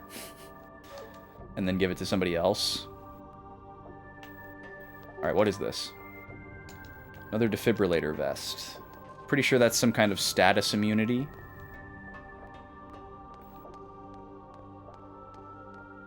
And it would be really fun if you had, like, twice as many armor and accessory slots in this game. You could make some really fun combinations and really trivialize some stuff. I'm sure it would make the game a little too easy, but it would be very fun. Alright, well, I'm not scared of this guy. These guys seem pretty manageable. Please stand down. I don't want Mimi. Oh, and there's only one. I might take this opportunity to scan him.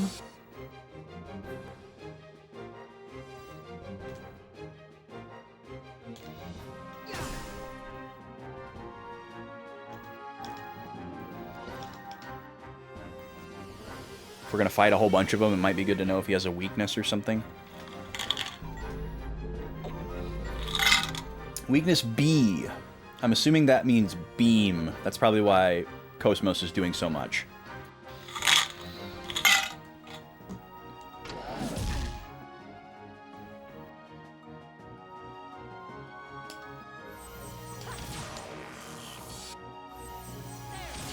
Ooh, can we go over 1,000 here? Weak to bees. like so many of us.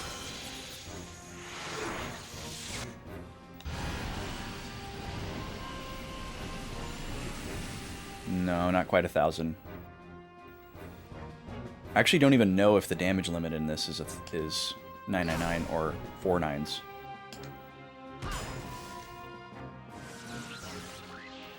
I don't think we've seen anything do over 1,000.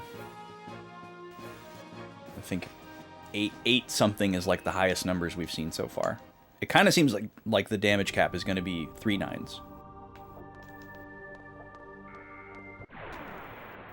I'd love to find an enemy that has a chance of dropping like the consumable items that give you skill, tech points, or ether points, and try to farm it from them, because we now know that stealing is a thing. That would be really fun. I would totally do that.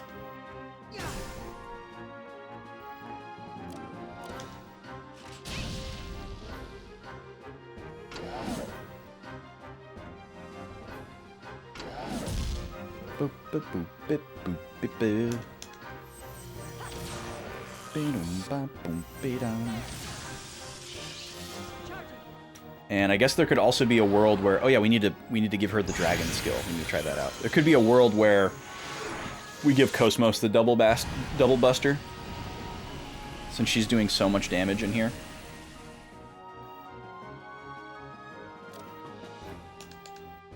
Because, like, imagine doing 2 of those. And I screwed up my double there. Oh, there's a goal behind. Angel blow.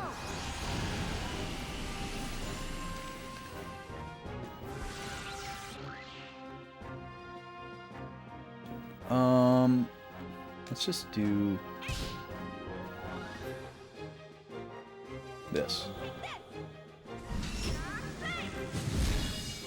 Cool. Because, yeah, you're just going to die to triangles. There we go. Is everyone okay? As cool as Rainblade is, we don't need to watch that whole animation. Hello? Mesmer! How's it going? Thank you so much for the raid. How's it going, everybody? Folks, go follow Mesmer Chair. Very funny, very kind and entertaining individual. Oh no, you think you're falling ill? Oh, I hate to hear that. That is the worst. Like, obviously being sick is one of the worst things ever, but what's even worse is when you are pretty sure that you're about to get sick. So you're not even sick yet, and you just have to, like, dread that and, like, not look forward to it. That really blows. I hope it's not as bad as you think it is, or it doesn't happen. Welcome in, Raiders. Thank you so much for the Get Mesmerized. I'm gonna snooze this ad that we're about to get hit with. Let's see, who we got here? Gonst Gamer? Gonst? Welcome in, nice to see you. Oolong, nice to see you. Like no one ever was, welcome in, nice to see you. How were we getting on today? What were we streaming? I feel like I saw you in the sidebar this morning when I was getting ready. What were you streaming today? Were you streaming, like, you weren't streaming Two Worlds, were you? No, Guild Wars 2. Guild Wars 2, right? How did that go? Guildy Wars. You sure hope it doesn't happen? Yeah, me too. Lots of mastery hunting and experience gathering. That sounds fun. We love a good grind. All grinders are welcome here. Grinders of all types. We're playing Xenosaga today. This is the very first Xenosaga. This is my first time with it. I'm a big RPG fan, big narrative fan, but I've never really engaged with this series before, and it has been really, really cool. As you can see, we're 72 hours into this game, so we've put a lot of time in. I think we're pretty close to the end. We might be in the final dungeon, but I don't know, and I don't want to know. I like not knowing anything. I try to play games as insulated as possible, so that I can preserve the authenticity of my reactions and experience and stuff. I don't want to, accidentally know something ahead of time. and all that sort of thing. And I'm the type to bang my head against the wall to try to figure something out instead of just looking it up or asking someone. So if that sounds cool to you, you're in the right place. But this is my current RPG playthrough that I do on Thursdays and Fridays. And on Tuesdays, I will play anything that's not an RPG, which is currently very RPG adjacent. We're playing Paper Mario The Origami King, which kind of snuck by the no RPGs on a Tuesday rules on a technicality. That one's really fun too. Very quirky, funny, witty writing, cool gameplay, great graphics as well. So we're having a good time right now. I stream Tuesday, Thursday, Friday. I'm actually about to change my start time. I'm going on a vacation next week, so I won't be live next week. But the week after that, I'm going to be streaming later in the day than I have for like the last year or so. So I'm excited about that. Instead of streaming, it might be worse for people in the EU though. Instead of streaming 11:30 to 5 in US Central Time, I'm going to be streaming 3 to 8 in US Central Time. It's going to be a lot better for Backlog Baby and for me and the lady. There will be a lot less interruptions during streams, and it's going to be better for him. So, all good things. You like my shirt, Mesmer? Yeah, this is my goofy... I wore one of my goofy shirts today. Just a little dog with sunglasses. Says money. I thought since we might be wasting a bunch of our time playing mini-games today, that this was a good shirt for it. But so far, we're doing pretty good without the mini-games. But we'll see. TVBB in the evenings. You can catch it right here. That's right, Gad. Thank you. Thank you for that. This ad is going to hit me, unfortunately. I hate to do this to y'all coming in. I really appreciate it. If you can stick around, would love it. If you can't, I totally understand. Mesmer, if you got any post-raid, post-stream stuff to do, absolutely do it. Make sure that you don't get sick. Get some hot tea. Get some rest. Whatever you need to do. I'm going to run a 3-minute ad break. If you don't get hit with the ads, you're going to see 2 Smash Bros. 64 CPUs fighting each other, because that's what we do during ads here. We're building up towards a big tournament to find out who the best of them all is, and we're a pretty good ways into it. Right now we're doing Link versus Donkey Kong. And then after we get done with that one, we're switching over to, I believe it's Samus versus Ness? Yes. All right. See y'all in a few minutes. Thanks for being here.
Another one for Link, putting DK in the drink. 7-1 is our updated score. After 8 rounds. We still have 3 more to go. We always do 11 rounds of these matchups in the interest of statistics. Because I love my statistics. If you are on a larger size screen, you can see them in the bottom left corner there. That's kind of a breakdown of every character's performance thus far. Link is currently in 4th place, trying to overtake Mario in 3rd place. With that 7th win, he has tied him, but Mario has a better average per matchup so far, so still holding on to 3rd place there. Not actually a tie, but with one more win, Link will overtake Mario for 3rd place. He's got 3 more rounds to get 1 more point. So Link is looking strong here. The Link hopefuls are happy. The DK hopefuls, not so much. All right, let's get back to the game.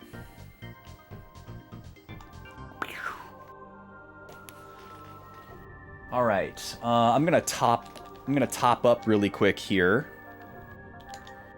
Utilize Momo as my bench healer. Speaking of healing the bench, it's a little too soon for this because I think Paper Mario is going to take a long time.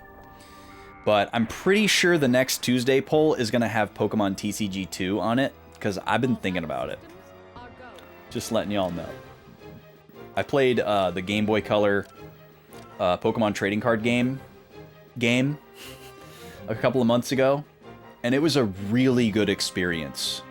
I never played that game growing up, so it was a huge shot of nostalgia, but like a new experience at the same time. A little bit of new nostalgia, if you will. I don't think I coined that, but feel free to give me credit for it. And there's a sequel to that game that came out for the Game Boy Color a few years later, but it was so late in the life cycle. The Game Boy Advance was already out, I think, and because it's an RPG, there's a lot of text, so they didn't bother to localize it for the US. So we never got the second game, but apparently it's really, really good. It has even more of a story. I believe they integrated Team Rocket into the story. I forgot to equip the dragon. And I've heard really, really great things about it. And there is a fan translation of it. So I got that all set up on my Game Boy Color EverDrive, because I like to play everything on hardware.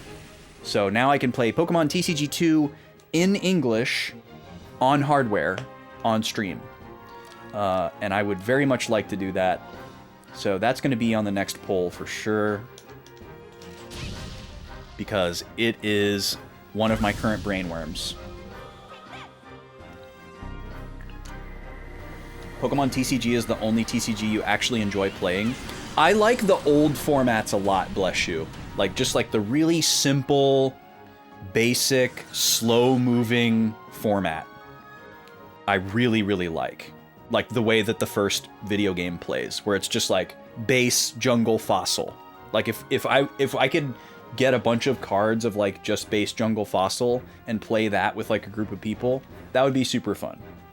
I don't think I would really want to get like super competitive with it. We'd probably want to do it in such a way where it's like, oh, there's some preset decks and we're gonna shuffle them to people and people will play the deck that they're dealt, instead of like, you build the best deck that you can build and you know, see if you can beat everybody. Because I feel like eventually someone would rise to the top there and would just win every time, and then it wouldn't be fun for the other people. And I would want it to be more of a recreational thing. But I do like the basic idea of the Pokemon TCG. I just think the new cards are too powerful and it makes the game move too fast. And I feel like the core tenet of evolution that's so central to the idea of Pokemon as a franchise is completely lost in the TCG.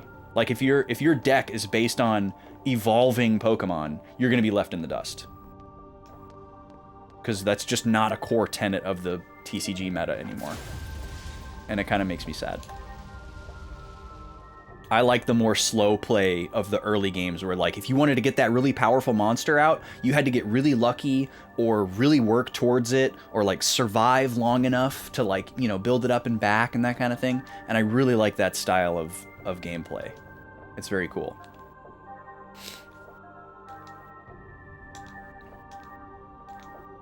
All right, little top off for Shion there before we move into the next room. I played a lot of early Yu-Gi-Oh, Shane. I have no idea what the Yu-Gi-Oh landscape looks like now. I have a friend that still plays Yu-Gi-Oh, and I'm sure they would love for me to get into it. They would love to explain the meta to me. But that's the only TCG that I actually played actively while it was current. But that was a very long time ago. I was in 6th grade. There's some items. Oh, hey, it's our poison friend. Right now, it's 30 minutes infinite loop that prevent you from... 30-minute infinite loop turns that prevent you from playing if you go second. That sounds so stupid. I hate that.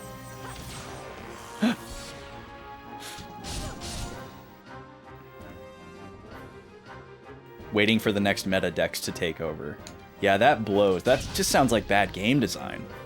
Or it sounds like the company needs to, like, ban some cards and maybe they're afraid to do it because they're, like, making money off of them or something.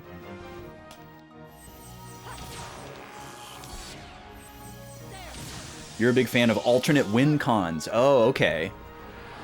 You played a mill deck that was pretty fun. I don't know. Are we talking about Pokemon still? What's a mill deck?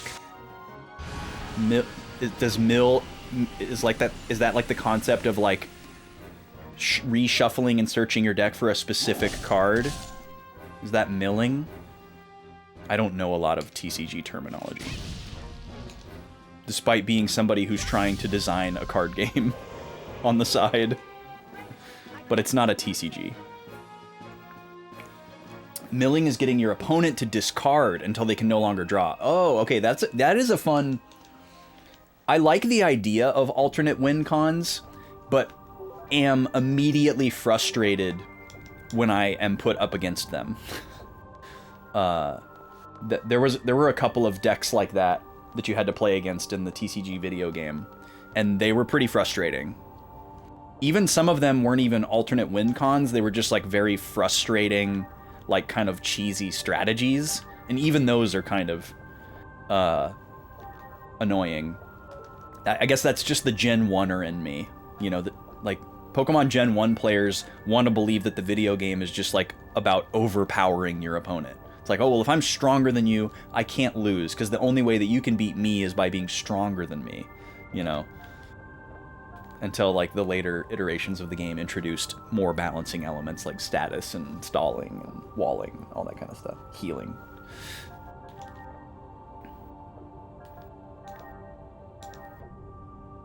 Okay, Cosmos needs a top off this time.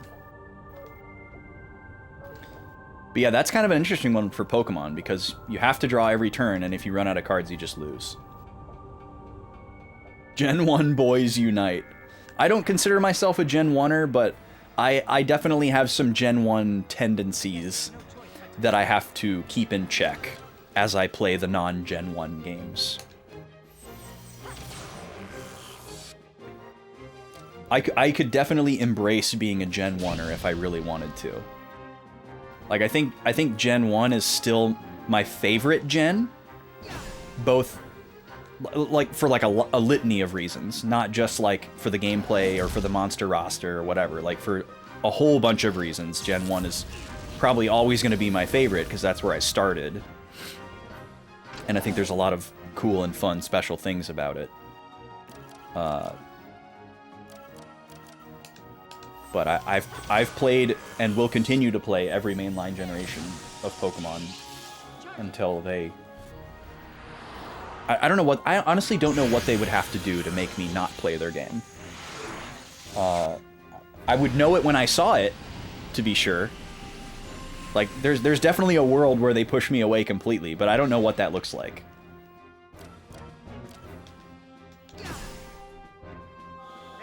There's so much draw support in Pokemon that if you're playing a mill deck, your opponent is often actively working towards your goal. Yeah, that's true. Like, you might have...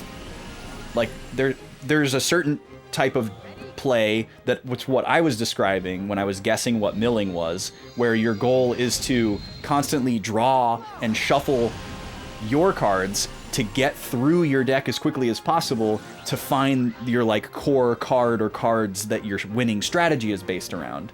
So yeah, if that player ran into somebody who was milling, they would be in trouble, because they'd either have to halt their own strategy so that they didn't draw themselves to death and to try to slow you down, or, you know, just get really lucky and find some other way to win. Yeah, because if you didn't know that you were going to go up against that beforehand, you'd kind of be screwed. If your strategy is based on drawing, and their strategy is also based on you drawing. I have heard there's some good Yu-Gi-Oh! Video games.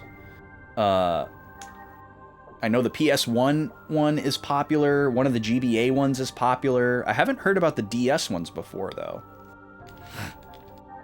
I knew they existed. I remember seeing them in the store, but I haven't heard anybody talk about them before.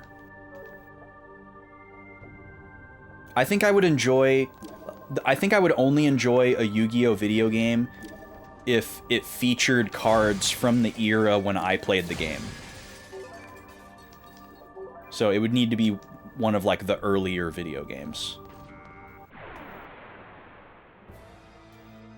I know one of the video games is, like, right at the beginning, and it features, like, all of the earlier cards. And that would be fun too, because I would remember them from, like, the TV show.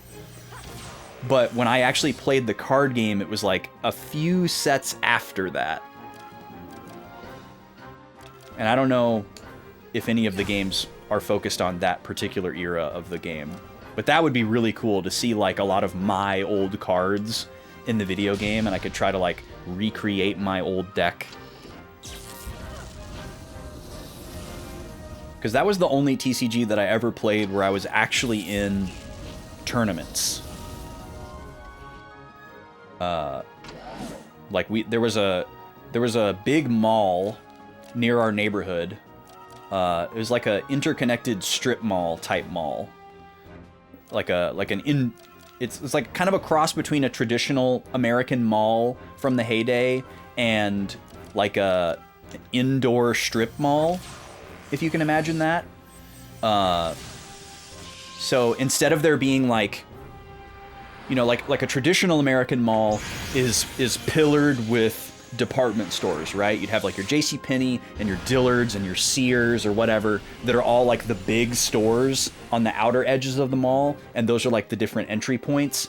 And then the, like, you know, those are going to be in like a 5-pointed star shape or like a cross shape or whatever. And then in between all of those compass points of the big department stores is all like the little stores or whatever. And then there's like multiple levels or whatever. Whereas a strip mall doesn't have a big box department store all the time, and it could just be some other random large store that's not like a department store. And then a bunch of other little stores. So it's kind of like a cross between that. Like, it wasn't a strip mall because it was all indoor interconnected, but it didn't have like a Sears and a Dillard's and all that kind of like clothing type stuff. The big store in this mall was a store that I don't even know if it exists anymore, but it was a store called Garden Ridge. And moms loved Garden Ridge because it was like it was like Pier 1 for outside. It was like decorative stuff for like your yard and your patio, and like plants, you know, furniture, random like decorative stuff like that or whatever. And my mom and my neighbor friend, who was my best friend, his mom liked going there. So they would take us over there and drop us off, and we would go to the trading card store that was in the same mall, and then they would go to Garden Ridge for like a couple hours. And we would be like, take as long as you want, go all day, go to Garden. We loved when they wanted to go to Garden Ridge because it meant that we got to go to the card store. And Yu-Gi-Oh was the hotness at that point. And it was very cool. I'm very nostalgic for that experience because we were in 6th grade, so we were 12, 11 or 12 at the time, and the owners of the card store were father and son, and the dad was probably like in his 30s, and his dad was like in his 70s. He was old, and his name was Bruce, and he did not talk very much, but they were always in the store together. So there's like this like adult man running this store, and there's like dozens of children in it, and then this random old guy, which on paper sounds not good. But at the time it was totally chill.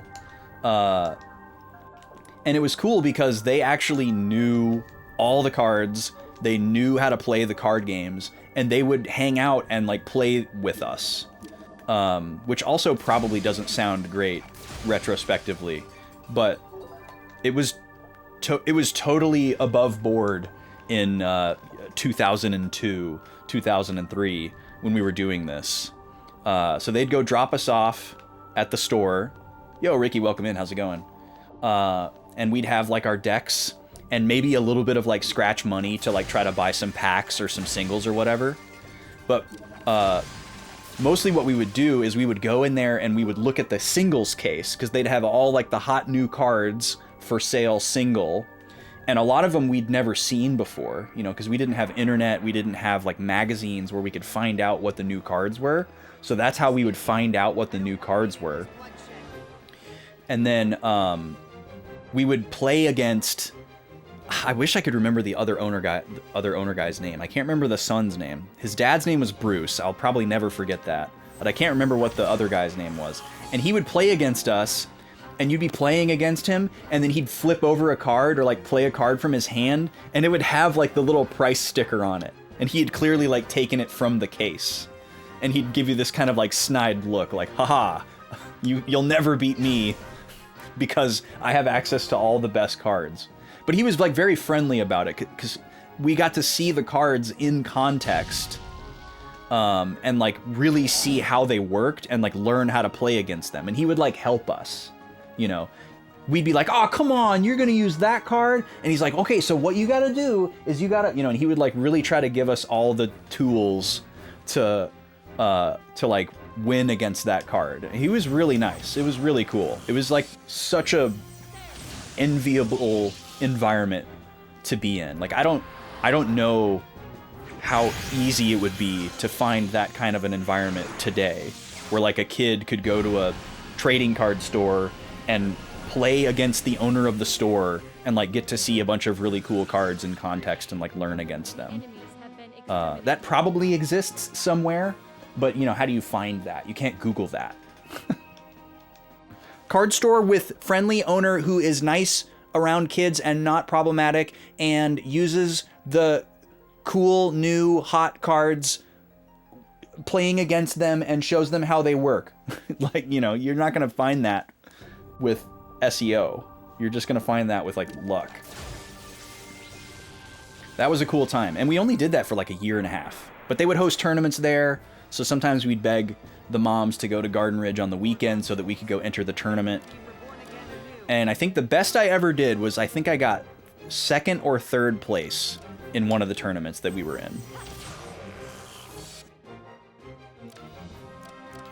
And I was pretty proud of myself because I built the deck all by myself. I didn't like copy a deck that I heard about. I didn't have any like friends help me. I just like put a deck together based on like the cards that I had and like the knowledge that I had of the game. And I was able to get like second or third place with it, and that made me feel really cool. And I don't think I got anything. I might have gotten like a couple of booster packs or something. I definitely didn't get money because we were children. But it was definitely more about the kudos. And I did better than any of my friends did, so that made me happy too.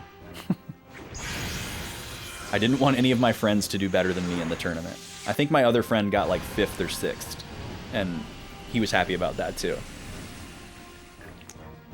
Because we didn't have high expectations for ourselves in that tournament setting. We kind of knew that there was a good chance we were going to get obliterated. When Pokemon was new, the only place to get cards there was a weird crystal shop run by an old woman. Yo, nice.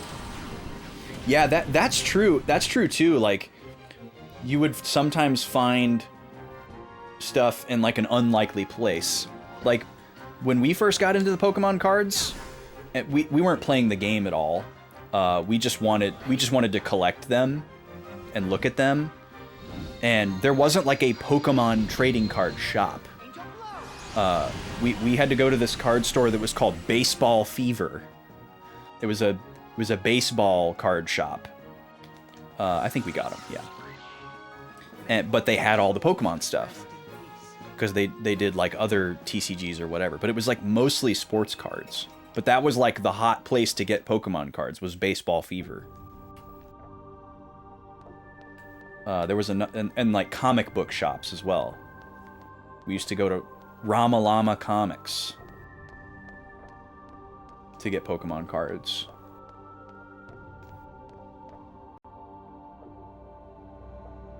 Okay, we've got... Is this a button I can press? No. We keep seeing things that look like buttons, but... Oh, okay, this is a button. I'm assuming some of these are going to be good and some of these are going to be bad. Oh, I missed some of Shane's messages. You can use the old cards in the DS games. They won't be very good, but you could use them. Yeah, that wouldn't be fun for me. I don't remember Slacker Magician. That must have been after my time. Chopping Mall. That's nuts. Malls in Canada, not sure how they compare to American malls. I bet they were pretty similar. You remember getting random packs at 7-Eleven? Yeah, all the convenience stores had them. I think, like, most of the Pokemon cards that we bought were probably from Blockbuster. Because Blockbuster actually had a partnership with Game Freak or Wizards of the Coast, I don't know which. And they actually had like a tagline slogan where they could say that they were like the hub for Pokemon or something like that. I don't remember what the exact verbiage was. But there was a partnership between Blockbuster Video and Pokemon. And so they would have like all the like merch. Not all, but like they would have a good amount of it. You know, you could get plushies and the cards, the video games, obviously they would have the videos for rent and for buy, and like random like toys and stuff. And there weren't a ton of places where all that stuff was in one place. What does this do? Oh, can I still cross this? No, I can't. Okay, let me go back to the other one. So this is a two-way thing. We've got a little bit of a puzzle on our hands. But yeah, my number one back in my day go-to memory is definitely walking to our nearest strip mall in the neighborhood, and we would have like scratch money together. Some of us had allowances and some of us didn't.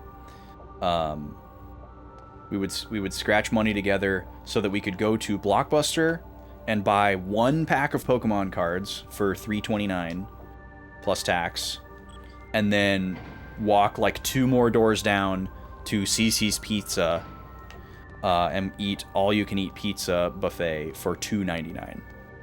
So we needed like $7.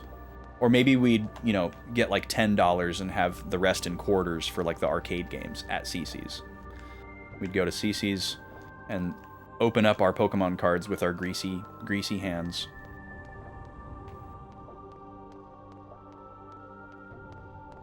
That was probably a really bad thing that I just did. Because now I can't get back over there. But maybe that's okay. We'll see. I need to go grab the little guy and get him his lunch drink. So let me go do that really quick. No ad or anything. And I'll be right back.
Okay, back.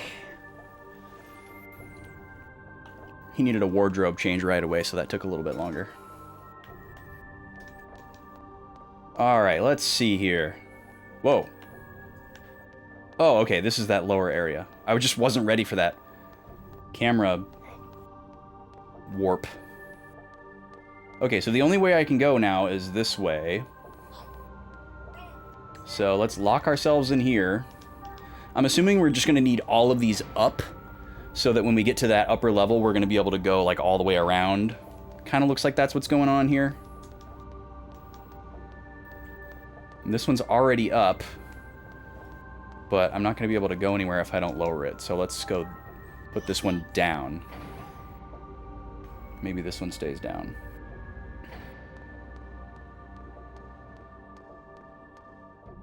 Oh, and this is back out to that front area. I kind of feel like I might be soft-locked, which I guess would just mean that I need to backtrack to the previous loading zone, and then they probably reset. Because I think I screwed up by putting both of those back ones up at the same time. Because I can't go back down this way. So unless there's a way to, like, reverse that treadmill... Oh, I guess we can just do this. Okay. I think we're good then. So yeah, this is what we needed. And this is how we progress. But the only way we could go back... Or actually, no, we would go back by going this way. Or yeah. Okay, so yeah, we could go back. It would just be an annoying set of steps, but we're not locked into going forward. Okay. Yeah, pretty wild that the CC's buffet used to be that cheap, huh? It's weird to think about now. I mean, it's still a pretty solid deal, to be honest with you. I think it's like $9.99, which is like cheaper than a whole pizza just about anywhere. So if you can eat a whole pizza's worth, it's pretty solid, I think.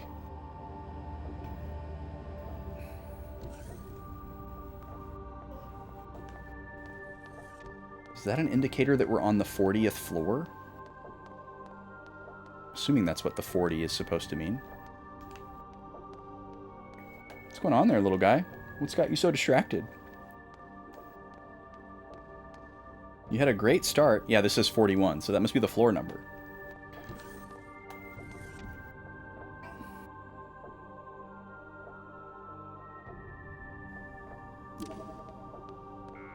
Oh, hello. Status. Haha. Ooh, what kind of cookies, bless you? I just finished a batch of cookies yesterday. Or finished eating them, not finished making them. We never put the poison immunity on. Peanut butter. That's a classic cookie. Haven't had a peanut butter cookie in a long time, because I can't. Hang on.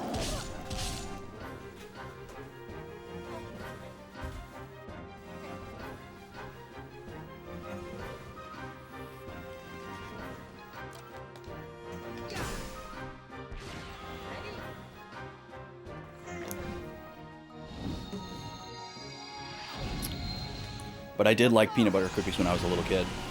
Because it was like the texture of a sugar cookie, which is really nice, but way more flavorful and interesting than a sugar cookie.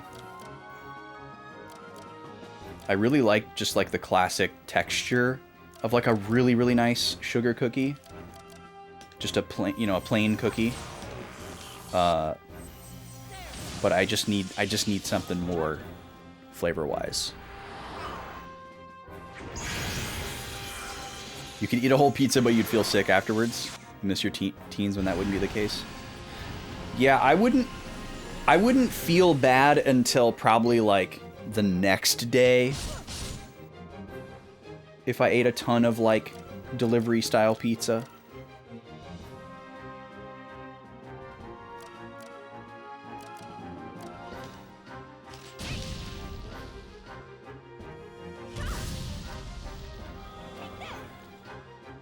It seems like we have the perfect party for this dungeon so far. These are the only 2 enemies that we've seen, and they're very manageable because we have really good AoE with all 3 of these characters. 600, man, that's a big heal. He's boosting. Nice miss.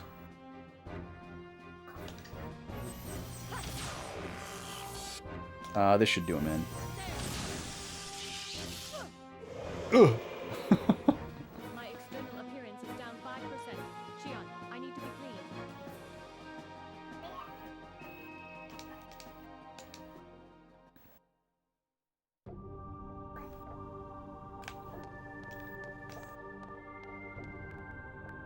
How does an android get poisoned? Yeah, that's a good question. Okay, so there's a chest over there. I'm sure that is an indicator for me to keep an eye out for it later, and not that we can get it from here. Little guy's yapping. Are you not gonna finish? You still got some left there. Keep going, little man. Have a little bit more. You'll be glad you did later. Look at this. This is like a rotating carousel of, like, individuals. And this one up front that says MIA kind of looks like Fabronia? If I recall correctly? 239. Oh, are we gonna get to, like, actually look at this? As a family?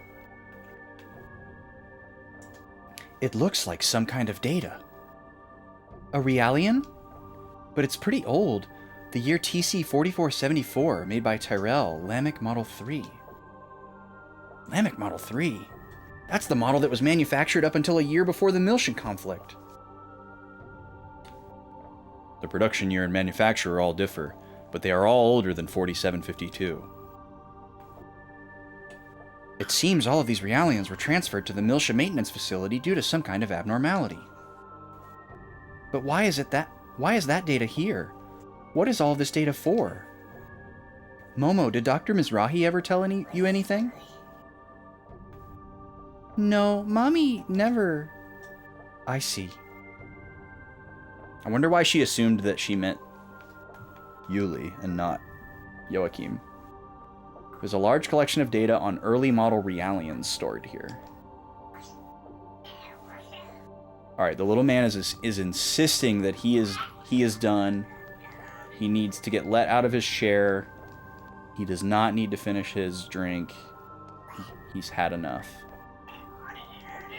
The CEO of Applebee's. That's crazy. This is nothing, by the way. We tried it a couple months back to have him, like, hang out in here with me while I streamed, and all he does while I talk is just make noise, like he wants to talk too. Which is weird, because he doesn't do that with the lady. When the lady, like, reads to him and talks to him, he, like, sits there and he listens.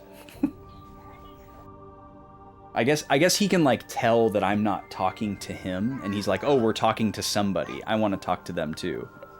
Because he doesn't do that when I talk to him. So I guess he can tell the difference. Okay, let me move him really quick. I'll be right back.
Alright, I'm back.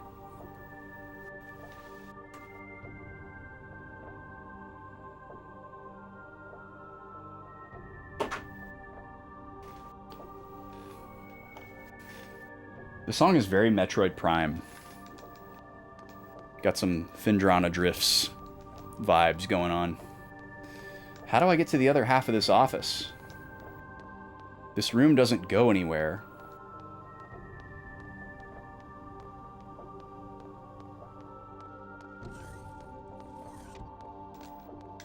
So how do I get over there? Where did I miss a branching path?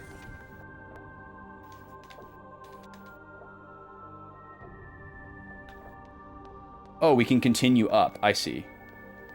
I stopped here along the way. Okay, so we're going to have to remember that chest for a long time. Ooh, nice. We get a free boost. I won't let anyone die. Nice. You're cooked, dude. Delphine? Probably not Delphine. But looks like Delphine. Or maybe it's Delphin. Oh, he's got a boost as well. Interesting.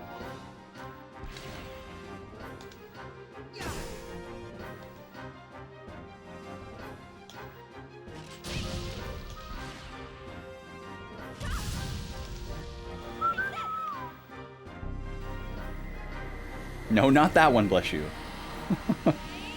Not her.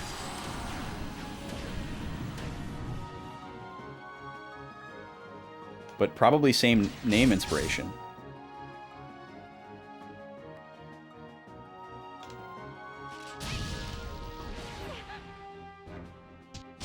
And he's boosting like crazy. How many boost points did he get? Let's see. Shion's gonna die on her next turn from poison.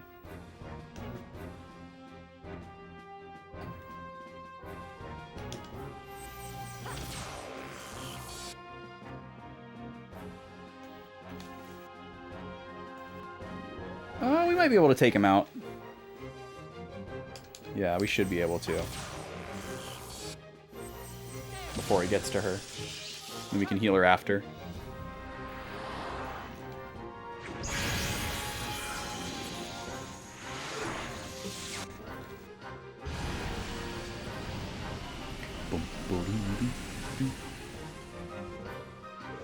Yeah, that's it. That's all she wrote. So many hemlocks. I still haven't seen anything gameplay-wise where I feel like you could take advantage of the hemlock item. Like, clearly it wouldn't exist if there wasn't some combo that you could do with it. It would be an otherwise useless item to create. But I haven't seen it yet. I haven't seen like a increase attack when HP is critical item or anything like that. You know, that's kind of the thing that you'd be looking for. Alright, so now we're on level 42. This is very Shinra building.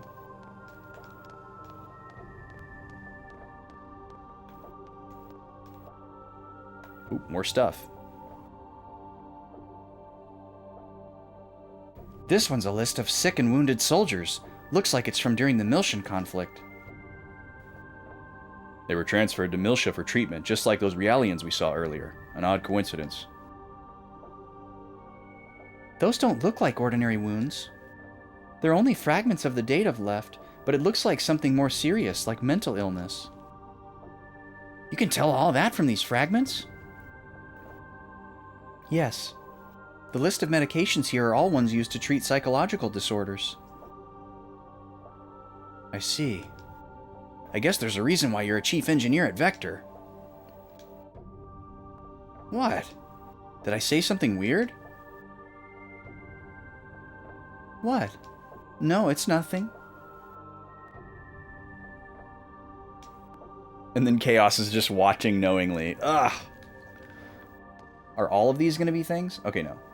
There's a list of sick and wounded soldiers that were transferred from Miltia. It seems they were receiving treatment for psychological disorders. Okay. The way that we're getting information right now is also very Metroid Prime. Oh, hi, guy. They look a lot scarier on the overworld. In battle, they look smaller. And kind of weenie.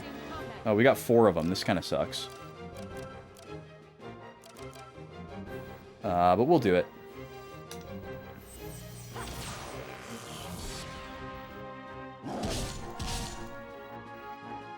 We can hang. We should probably all charge up on the same one, though, instead of spreading it out like we normally would. And that way, next turn, we can take out at least one of them. They're not that strong, luckily, so as long as we don't get poisoned all across the place, we should be okay. Alright, tummy beam for you. This one should be almost dead. If not dead after this.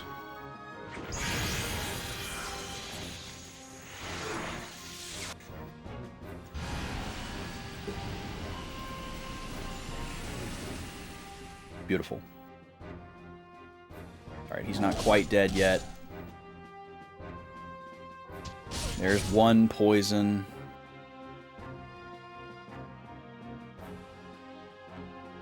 Okay, the single attack should take this guy out, and then we can do our double angel blow. Perfect.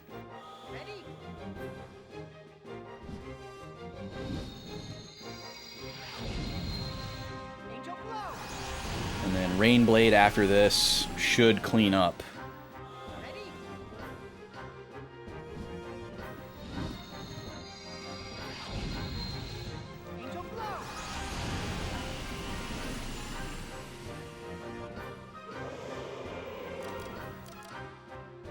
Maybe not, but we'll see.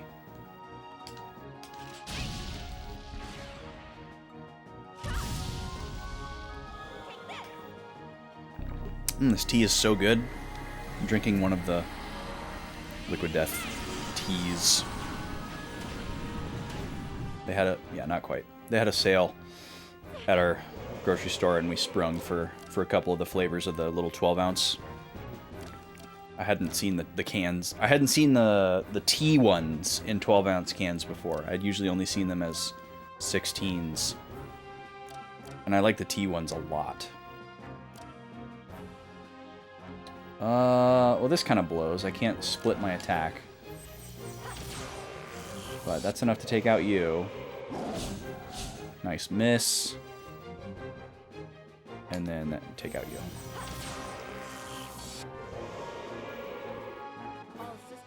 But just the regular, like, original tea-flavored one is my favorite one. I like all of them, but that one is my favorite. And they very sneakily changed some... well, I guess it's not necessarily sneaky. They don't have to, like, go out of their way to announce it. But they've changed a lot of the names of them. And it has this kind of weird, like, Mandela effect on me. When it first came out, it was called Grim Leafer, which seems like a really solid name. And I know they famously had to change the name of the Arnold Palmer one because the estate like sued them or whatever, and so they vindictively renamed it Dead Billionaire, which is really funny. But I don't know why they would have changed the name of this one. It's not called Grim Leafer anymore. Now it's called Sweet Reaper, which like is a fine name. But why can't it be Grim Leafer? Is there like a trademark on Grim Reaper? Oh.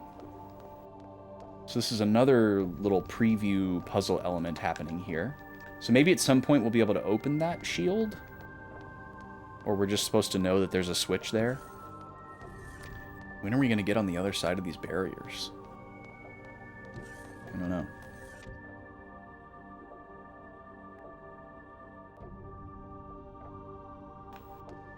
I guess we continue upwards. Let me top off my health before we fight this guy. Oh, I already did that. Okay, cool. I do need to run another ad break, though. So let me do that. Darth Vapor. That's a good one.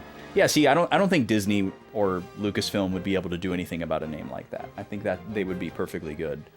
What was the Liquid Death one called before they were forced to change it? I think it was because it had like Palmer in the name.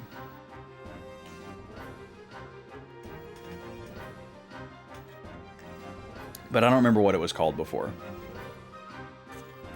All right, I'll be back in 3 minutes. You're going to see Smash if you're not in ads. Thanks for being here.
And I didn't get on the mute button quick enough, but you missed me singing Link wins again.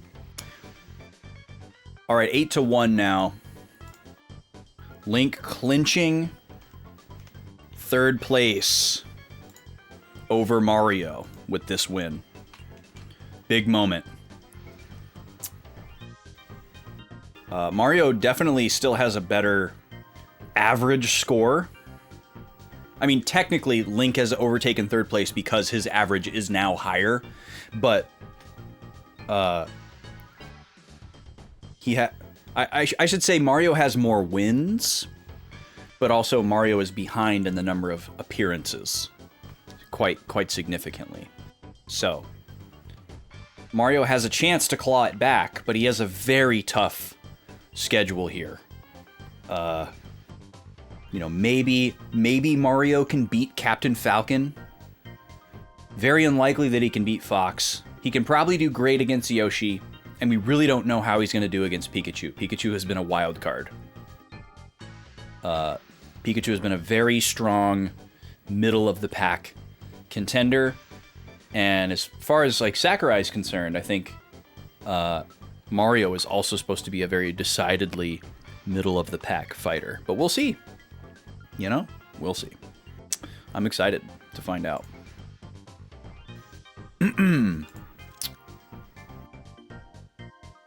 Alright, scores are updated. Let's get back to the game. We're in another random encounter here. And I'm taking all these because we need... After an entire dungeon of the previous dungeon of not taking random encounters, I feel compelled to take these.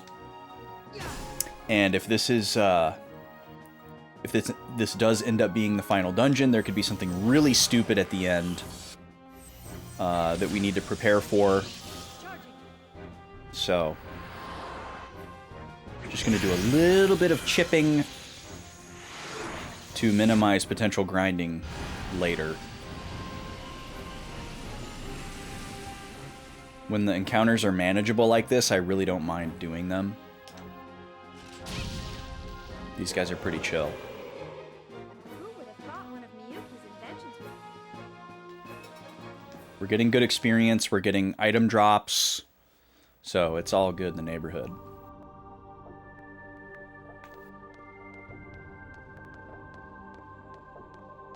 So I'm very much getting the sense that we're on like the right side of this vertical structure, and at some point we're going to be able to get over to the left side and go back down. Because they're showing us all this stuff that we can't get on the left side. Oh, okay, we're officially on the left side now. Control room. Oh, but the left side continues further. Let's see what's in here. Let's go in here first. A save point. Okay. Unexpected. This could mean a lot of things. Save slot number 20 here. This is before we cascade back around and go back to slot 1. We're going to call this 43rd floor control room.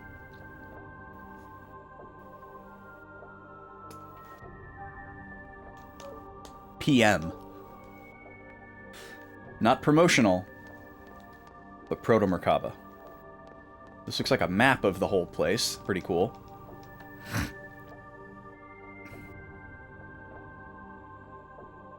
A monitoring room. Oh, a monitoring room for all of Proto Merkaba. It seems all the controls are centralized here. Can you locate the reactor core? It seems to be far below where we are. It looks like we'll have to take several elevator shafts down to get there. Looks like we still have a ways to go. Let's hurry, Shion. Yes. You know when someone says something that you agree with and you just say yes? That's like such a rough translation of the Japanese.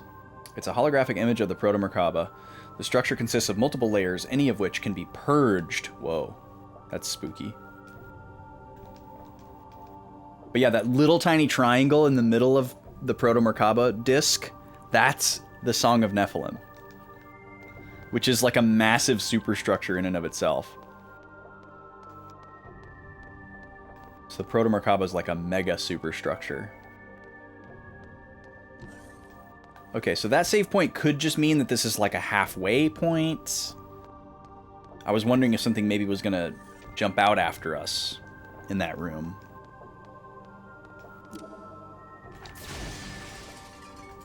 A chest.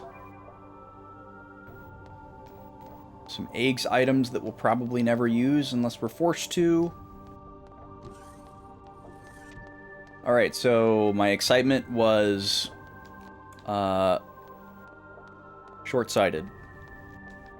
We're still just going up. We have to go up to find a way down.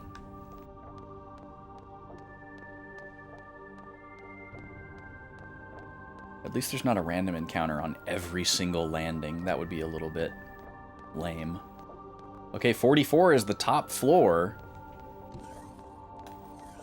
Ain't that always the way?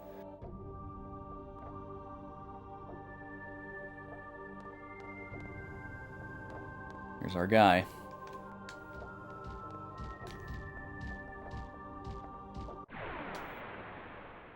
I don't know why I tried to sneak up on him. I don't think it matters. Do you really think this is a good idea? Oh, a new enemy. Demon. Just demon. Okay. Little scary.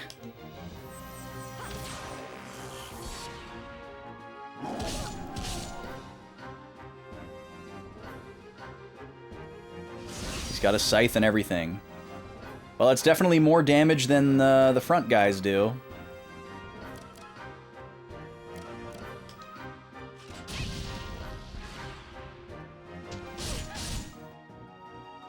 Poison's not good.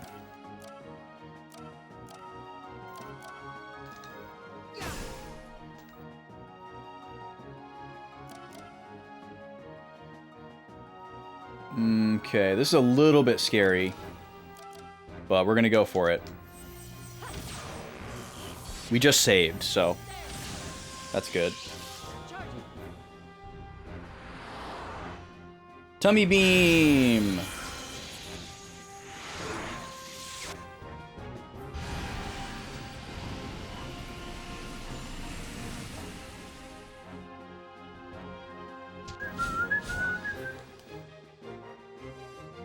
Blood boil. Okay, that's the best character that they could have put ether attack down on. Probably should heal here for safety. Ah, but I could take this guy out with Rainblade. I should probably do that instead.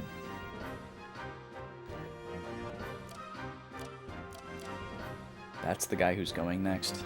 Yeah, we'll see what happens. I missed seeing whether or not X-Blaster hit the demon in the back row. I think it didn't.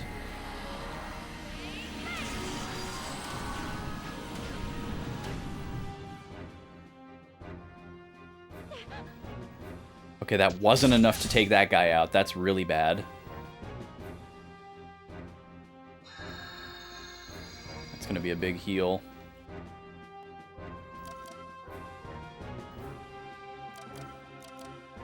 Should probably take this guy out. Xion might die, but...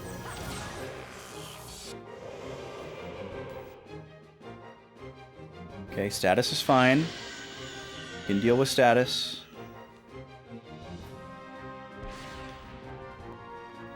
Alright, we'll boost in here. We'll do an AoE heal.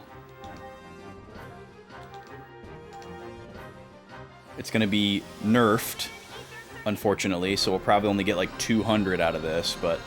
Oh, that's actually still really good.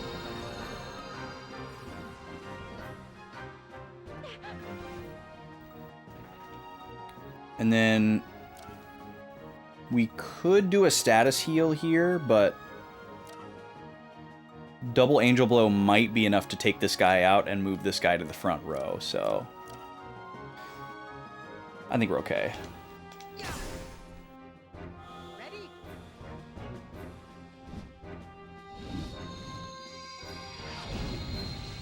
Angel blow.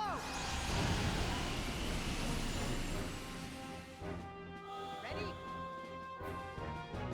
We're gonna be too short to get rid of that guy. Cosmos might be able to clean it up, though.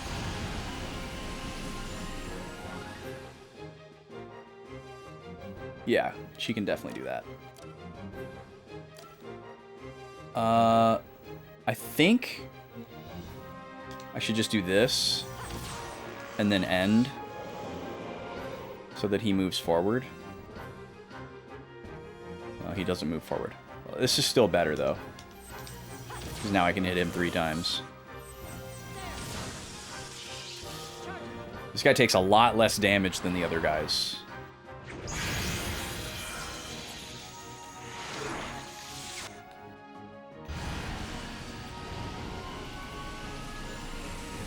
that was nice, though.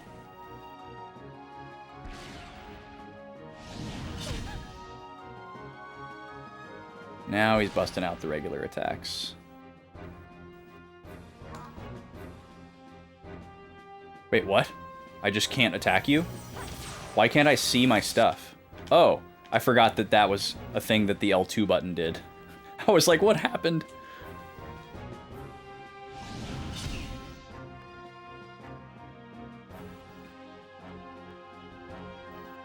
Okay, let's do a heal here. We'll do a status heal on the next turn.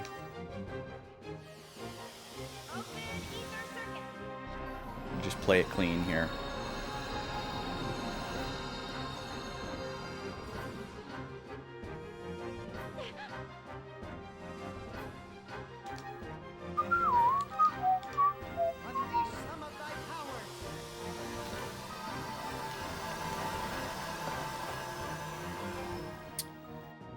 Here we go. And let's see how this does, actually. That's pretty good. Not as good as Tummy Beam, though. Oh, great. Instant death. My favorite.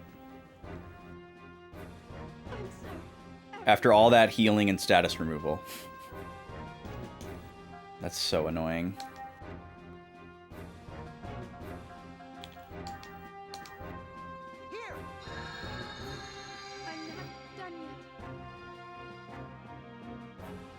Alright, can you die, please? Yo, what's up, Chris? How you doing? Removed my life status. Yeah, exactly. Alright, this will definitely take care of him.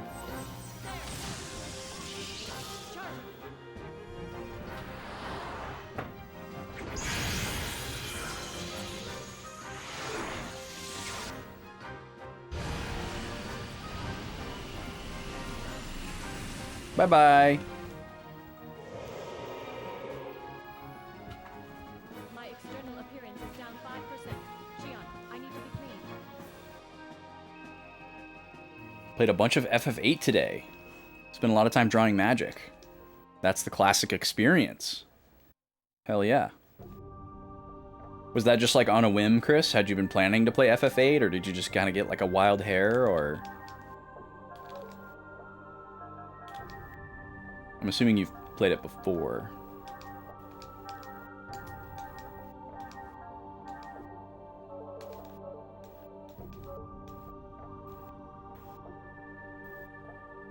Hey, Momo, how are you? Nice to see you. What's going on? Welcome in. Thought I was going to be able to destroy these. Oh, I was not expecting to be able to destroy that. Oh, there's somebody hiding in there. On the left side.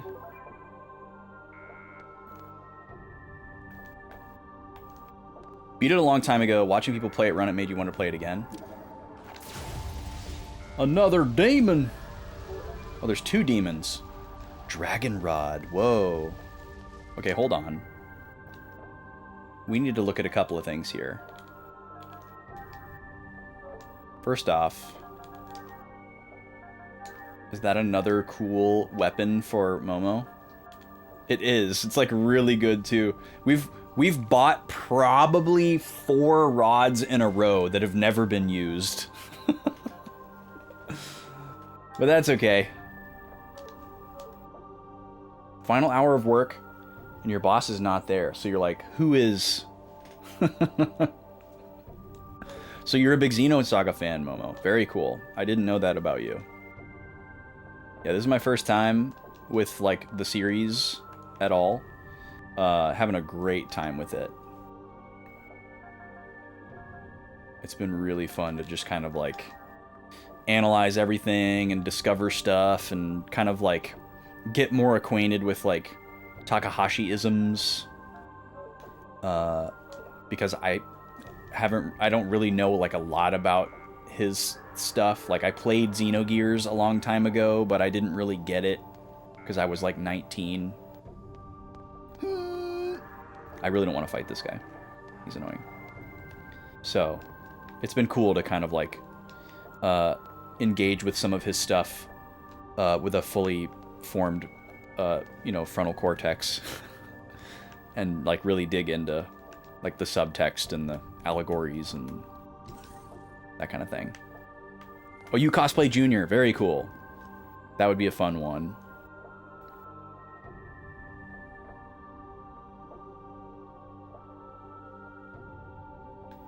The best video game card game when you need a break. It has a little side art JRPG. Oh yeah, Shane's being goofy and saying that the card game is better than the rest of the game. I don't agree. I think Triple Triad is sort of fun, but I really only like Triple Triad in the context of like the very beginning of the game when there's no like dumb like transferable rules. Like I would just grind the cards at the garden at the very beginning to get everything for the rest of the playthrough and then never play cards ever again. Okay, we finally did it, folks. We're finally on the left side of the verticality of this dungeon, and we get to work our way back down. So we get to look for all this stuff that we missed. Yeah. This is our red door. There's our red door! Number 17. I think that's the one we have the key for. Yep. Alright, we're going in. Xenogears is one of your top faves of all time. Haven't played the Xenoblades yet. Okay. Yeah, I played Xenogears when I was 19. Blood 9, excuse me? Is this a gun for Junior?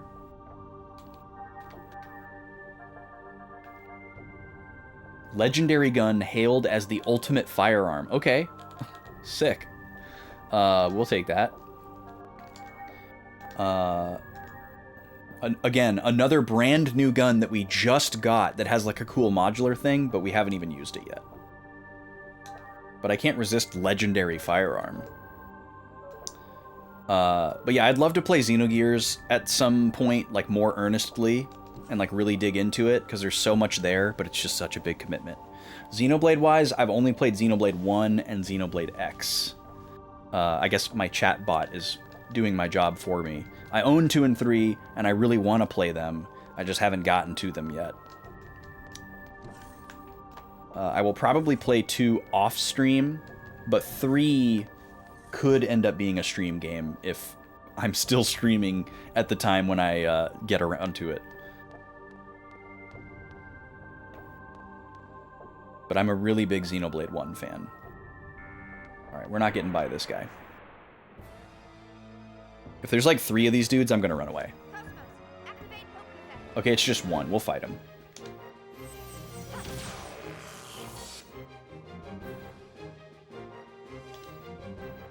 Also, please ignore my bot if it's saying the same thing over and over. It's doing its best.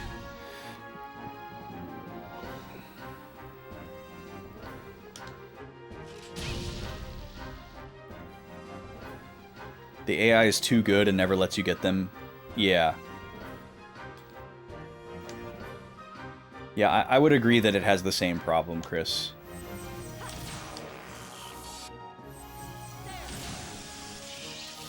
You've been thinking of replaying Gears?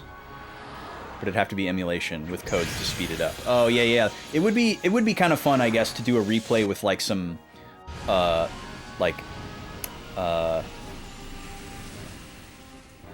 external quality of life options. There is, like, a really solid retranslation of it, if that's something that you're interested in. But I don't think it has any other features like speed up or anything like that. You'd have to get that from somewhere else. But I bet there's a pretty cool, like, kind of combination of things you could do.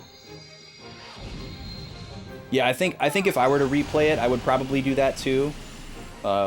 Which would unfortunately mean I probably would need to wait until I have, like, an ODE so I could play it on hardware. Because I would want to play it on hardware. But maybe I'll just play vanilla again, since I have it. Who knows when I'll actually get around to it. Definitely need to play Xenoblade 2 and 3 before I can justify a Xenogears replay. And if I replayed through Xenogears, I don't think I would do it on stream because it would take so much longer. I think I would make that like a cozy, like introspective off-stream game where I could just like only focus on the text.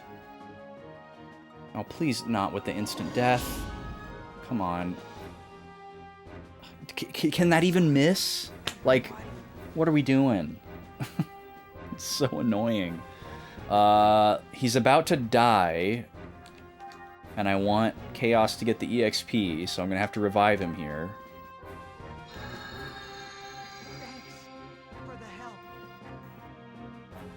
I feel like you'd appreciate it more if you gave it multiple playthroughs. Yeah, well, you know me, I'm not really like a multiple playthroughs kind of person. I'm too backlogged to justify it.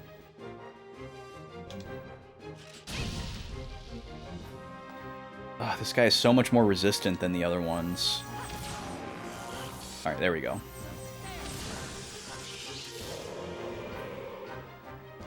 You had a way easier time with the various rules? You used to go out of your way to get the various rules that you wanted to spread where you wanted to farm. Yeah, that totally did not match with my playstyle either. I was more about the consistency. Like, if there was... I guess if you were using, like, a guide, and you knew what rules people were gonna have ahead of time, and you could, like, strategically plan out, like, spreading a specific rule to a specific player to give you some kind of advantage, like, that could be fun. But just organically, like, starting to interact with the different rules and have them, like, cross-pollinate and coexist is a nightmare. Versus in the early game, it's just the same every time. Very straightforward. That's the way I would want to play. Kind of like how we talked about with Pokemon TCG earlier. Where, like, the slower, more basic early formats are what I want to play. Not the, like, fast, meta-driven stuff.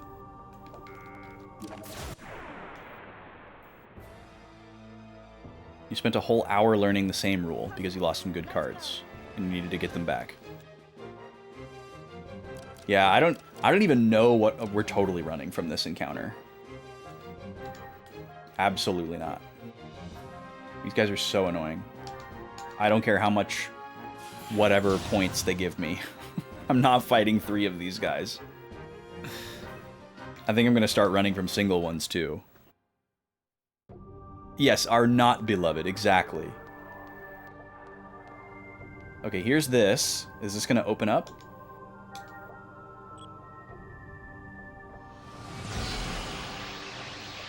Oh.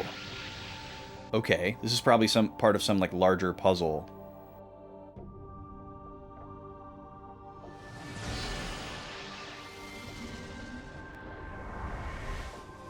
Oh. Interesting. That's so funny. I actually forgot to try to go that way in that room, so I'm very glad to know that I wouldn't have been able to. Okay, so we're actually probably supposed to go back up to the top to advance, but we're gonna keep going down a couple more floors because there's some collectibles.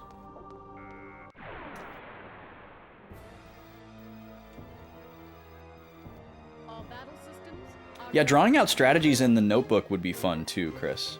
I just don't think I ever cared about it enough. Like, the one time that I really played FF8 to the nth degree was pretty much my only playthrough. And I had, like, a friend who kind of walked me through the, like, low-level, like, early min-max kind of thing. And that's what I ended up doing. So you spend, like, you know, 30 to 40 hours in, like, the very first area of the game. You know, turning some specific enemies into cards, playing cards with specific people, to, like, avoid getting experience, but to get some, like, really specific items. And then you kind of, like, trivialize the rest of the playthrough. Until you get to the, like... Until you get to, like, Omega or Ultima. I can't even remember which one he's called. In the whichever one is the super boss is, like, pretty hard at the low level. That was the big challenge at the end of that playthrough. This is why we stock up on escape packs. We learned this after the last dungeon, where there were really annoying mobs. So if we do any grinding here, we're definitely doing it on the right side of the tower, where we have the poison dudes and the whatever the mech, the yellow mech custodian droids or whatever. Ooh, no data.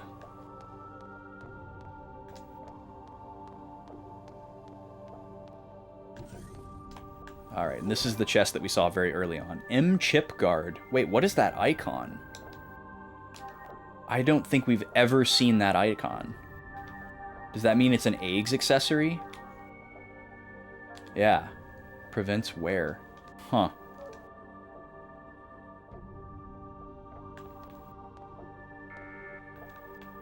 Nah, you can't get me.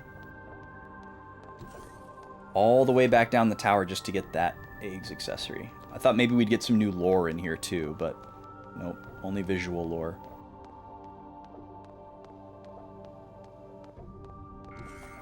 Oh, come on, really, brother?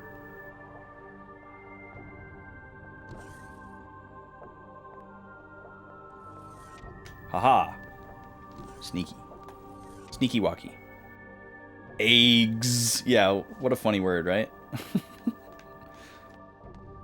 I'm glad that there's a way to, like, shorten the acronym into a word. But, like, it would be really annoying if the characters were saying AGWS all the time. But it is a very funny sounding word.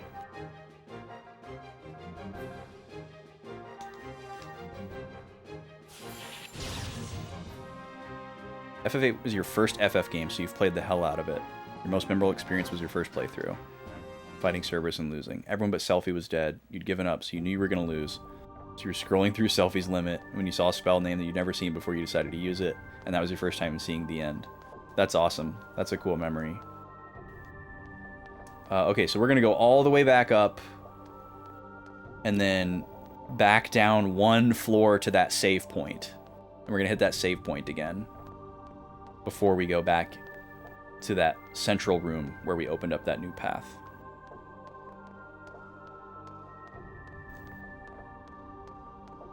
Yeah, we've talked about this many times before, but like, as someone who considers themselves a big fan of Final Fantasy, especially the earlier ones, and whose arguably favorite game is a Final Fantasy game, I have not really ever replayed any of the Final Fantasies. Like, it's a game, like, they feel like games that I have played the hell out of, like you say, but that was just the one playthrough, you know. The only Final Fantasy games I've replayed are 1 and 2, like a year ago, when Jackie played them. And I did 100%. I decided to do 100% runs on those GBA versions. Nice little juke there. And I want to replay them. I want to replay, like, all of the first 13 Final Fantasies. I'd love to play all of them again. I just don't know when the heck I would do that. Okay, I believe it was the 43rd floor? Yes, because I wrote it down. So we're going to go in here and save again before we go back up to the top.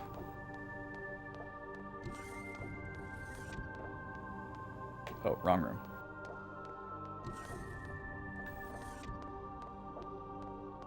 You couldn't full commit to the low-level thing? You realized that it killed the fun? Fun is figuring out what you're supposed to do and not taking stats too seriously. Yeah, I think I enjoyed it because I had a more difficult relationship with FF8 at that time. I didn't like it very much, and it gave me like a different appreciation for like how the systems worked in the game and how to like exploit some things if I wanted to. But it was also kind of like a perfect scenario, kind of Goldilocks happy medium, where like I wasn't being walked and guided through every step of the playthrough. It was just like, do this to get started and then play the game how you want. And that worked out really nicely for me. So I didn't have like specific strategies for bosses or anything like that. I still had to figure out how to beat Omega or Ultima or whatever it is. I can never remember which one it is. And that sort of thing. And I definitely wouldn't have like had as good of a time if I had done that. Like I just needed to know where like a couple of key things were, like I didn't actually 100% that playthrough. I didn't get like, I don't think I got all the GFs even, and I definitely didn't like, you know, learn all the GF skills. I don't think that I got like all the ultimate weapons from like the, like, you know, magazines and card refine and all that kind of stuff. I don't think that I even did that. I just know that I got Lionheart because I used it against Omega, and I know that I got like certain like full stacks of certain high level spells so that I could have like a max stat build on like my active party. But that was really like the extent of the min-maxing that I did. So we're gonna call this 43F again after clearing chests. So we're going to go up to the top now and see what is through that central path. I'm assuming it's going to be an elevator that goes down, but we'll see.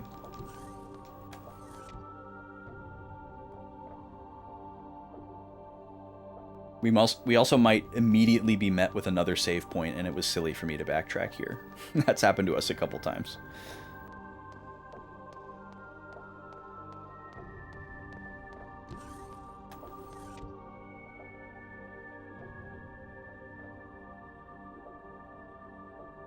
Okay, probably won't get lucky sneaking by this guy a second time, but I'll give it a shot.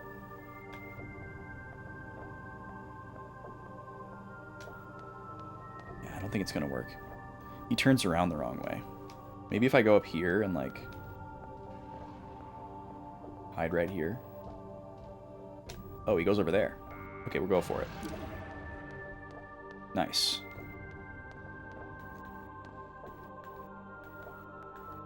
Yeah, same here, Momo. I always assume the worst. I'm a big fan of, like, cascading saves. So that you can go back to, like, a previous save instead of, like, the, you know, YOLO single slot save that I would have done when I was a kid. These are some big boy robots. Holy moly.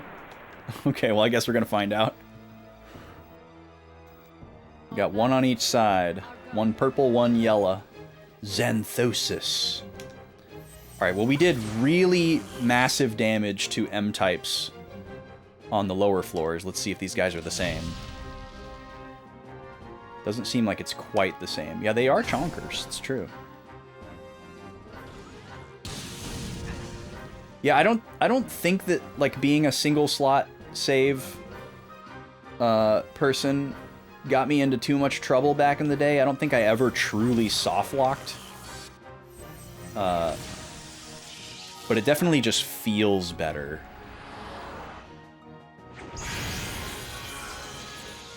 To have that extra cushioning of the extra previous saves. I feel like it makes me feel safer with, like, experimentation. Yeah, that's true, Blishu. If you had like a run-in with a save corruption, that would definitely change your tune. I think that's how it is for most people. Like, most people probably save in one slot until they have a bad experience, either with save data being corrupted or they get soft locked, you know, in Final Fantasy Tactics or something, and then, you know, it's a lesson learned that they carry forward. And we certainly do not save over multiple files when we feel like we are at a safe part for some reason. Is that an accusation, Smashy? I pretty much only do that if it's like, okay, all we did since the last save was like shop or like change some stuff in the menu. But I do that sometimes. Little brother saves. Oh, God, yeah. Yikes. I can't imagine the trauma. I luckily did not have to deal with that because I am an only. But I can certainly imagine. First time you played Resident Evil Code Veronica, you used all your ammo on a boss you didn't need to kill. You had nothing to fight a really hard mandatory boss. Oh gosh, yeah. Yeah, that's a good example, Shane. I had a slightly similar situation the first time I played Star Ocean 3. I guess I kind of had a situation like that. Ooh, this is kind of sneaky. Where I was like right smack dab in the middle of a dungeon, and they gave you a save point in the middle of the dungeon. So I was kind of equidistant from the entrance and then the boss and the exit of the dungeon. Chakra Shield, that sounds new. And at that particular juncture in the game, I was probably like, I don't know, a halfway point through the game-ish. Decent chunk of the way into the game, but definitely not close to the end. And there's like a skill point system in Star Ocean 3, where as you play through the game, you earn these points that you can spend towards your character growth and kind of decide, you know, what direction that you want to take. Prevents EP damage. That's very interesting. It's actually a fairly self-explanatory accessory. We haven't seen that yet. And I did not know, because I was like a teenager that was pretty new to RPGs and not the most observant person in the world. And I didn't realize that I was accumulating these skill points the entire playthrough and that I should have been spending them to level up my characters. So the game was getting really hard, and I just thought that was because I was getting farther in the game.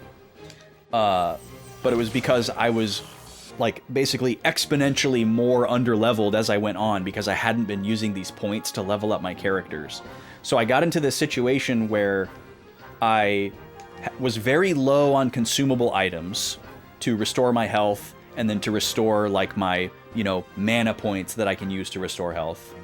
And I didn't have enough resources to either get back to the entrance so that I could go back to a shop and like restock, or to make it to the boss and like power through to the end and get out of the dungeon that way. So I was kind of like weirdly soft locked in the middle of the dungeon, and I probably could have used the skill points to power myself up to the point to like trivialize exiting out the front door. But it was very hard to dodge encounters in that game. For me, at least. And if there was a way to, like, avoid them entirely, I don't think I had access to it, or wasn't aware of it. So when I tried to go back to the game, like, a decade later and finish it, I tried to pick up where I left off. And that was when I realized that I had all these skill points that I wasn't using. And I was like, oh my god. And I was like, no, I gotta start over from the beginning. Because I don't remember any of the story stuff. And I want to use these points from the beginning, like, as I go, instead of stockpiling them. So I ended up starting over. But that was an experience. Yeah, I don't know if it was necessarily the game's fault, honestly, Momo. It may have been something that was tutorialized at some point, and I just wasn't paying attention, or, like, forgot about it. I really don't remember. But that game definitely has a lot of mechanics, and it was my first Star Ocean, so I had no foundation as far as that goes. I was still pretty new to RPGs at that point. I'd played like a couple of Final Fantasies, and that was it. So I definitely wasn't ready for my first Star Ocean. That game is pretty serious when it comes to like systems, in a very similar way to this game. Like the systems are different, but there's a lot of them. Okay, we're gonna have to heal after this. This thing is pretty strong. Code Veronica's not a forgiving game. Claire's your favorite Resident Evil character, so you powered through and restarted. You never really understood a lot of 3's mechanics. Yeah, there's a lot going on with the mechanics in Star Ocean 3. Like, in a lot of different ways. When you played it in your teens. Yeah, same for me. Yeah, there's a lot of games that I'm tempted to replay for that reason, where it's just like, my brain wasn't fully cooked when I played this game, and it would be really interesting to see what more I could glean from it with a fully cooked brain. But it's just so hard to justify first plays. But there's just like a mountain of games on that list that I would like to replay.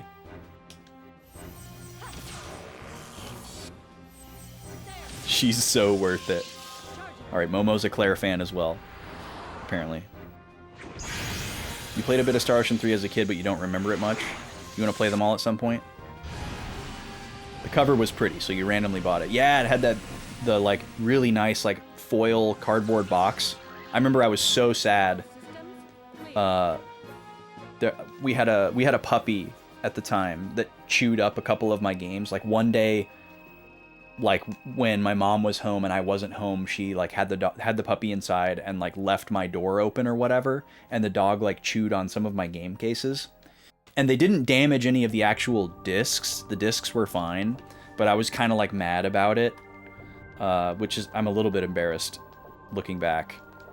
And I got kind of like upset with her. And she was like, I'll rebuy them for you. I'm so sorry. And I ended up not making her rebuy them, which I guess I am happy with myself about. But it was Star Ocean 3. The box was ruined. Threw the box away. And then like the top like left corner of the case was all gnawed up. And she also got Mario Party 4. Would you like to jump down? Oh god. Okay. Well, we saved where we wanted to save. Oh god! Shion just... Huh! Oh, it's a boss fight. Okay. Please don't be 3 eggs. Oh my god. Are you serious? This does not look good. This does not look good. Okay, so we're probably going to end up scouting this and then rebuilding the party and coming back. So we have 2 Shuts, amazing name, and a Proto-Dora, whose stats we cannot see. Very interesting. They're not in the back row. They're just floating. Well, first thing we're going to do is we're going to do some scannies. Proto-Dora the Proto-Explorer. That's so good. I love that. We do have a lot of stuff that works well against M-types. That was very effective in the Albedo fight. So that bodes well. Let's scan this thing. We'll scan the big thing first. And then we'll try to scan one of the little ones. 12,000 HP. That is, I think, the most HP we've seen on any boss so far. And it's weak against Beam. Which is Cosmos' current specialty.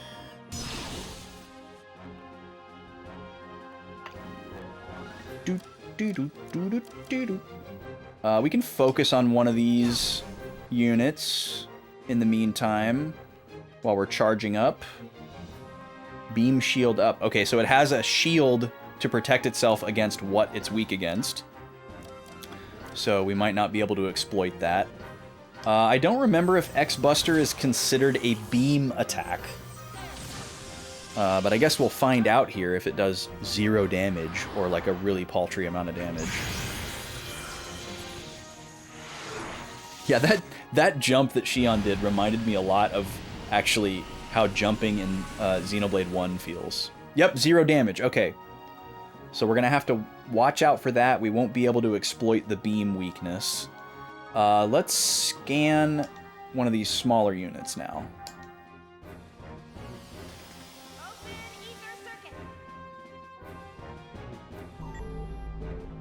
This one's weak against L. So, lightning? Okay. We do have a lightning ether attack that we have access to. So we could try that out. If these outer units only have single target stuff, that's pretty reasonable. We can hang with that. Let's see how much a double angel blow does.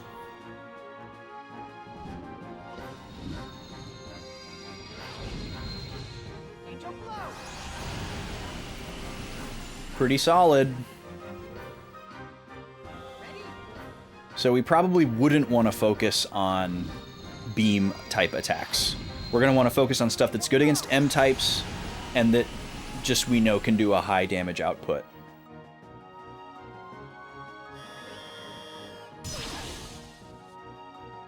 They don't seem to be focusing on a specific character. Okay, there's the AoE. Holy crap. So that did massive damage to Xion and Chaos, but not to Cosmos. I wonder if it's based on the party member position, and the middle character takes less damage from it. Because I can't think of a reason why, like, a random physical attack would do so much less damage to Cosmos. That's interesting. Okay, is there anything else I want to scout before we reset? We won't be able to use any of these with Cosmos. The status ones that we've used against some of the other bosses. So we may end up subbing her out. We still haven't... We need to look at her weapons again, and we need to try out her new dragon skill. I keep forgetting. Okay, I'm going to go ahead and reset here. Feels like as good of a time as any. I'm inclined to believe that that's how that attack works, that it does more damage to the outer characters than the middle one. I don't think that was just based on statistics. Because Cosmos' defense is not, like, 3 times higher than theirs. In fact, it might be lower. So... that's probably how that works. That's going to be really hard to play around, too. It was a critical that did like 500 and 600 damage, so that might leave some room to at least survive it if it doesn't critical. But it didn't have any kind of buff on its attack, and we didn't have any kind of debuff on our defense. I don't think we have any kind of buff that we can up our defense with to mitigate it that way, but we'll have to take a look. Overall seems decently manageable, though. It could have some kind of, phase 2 gambit. It could, below half health, or when its ads are gone, or whatever. It could do something that we didn't get to see there. But if we can hit it with some... like, if we can hit it with that dex down, that'll help a lot. Those were really effective in the other fights. So... let's see. So we could teach Chaos his Thunder AoE.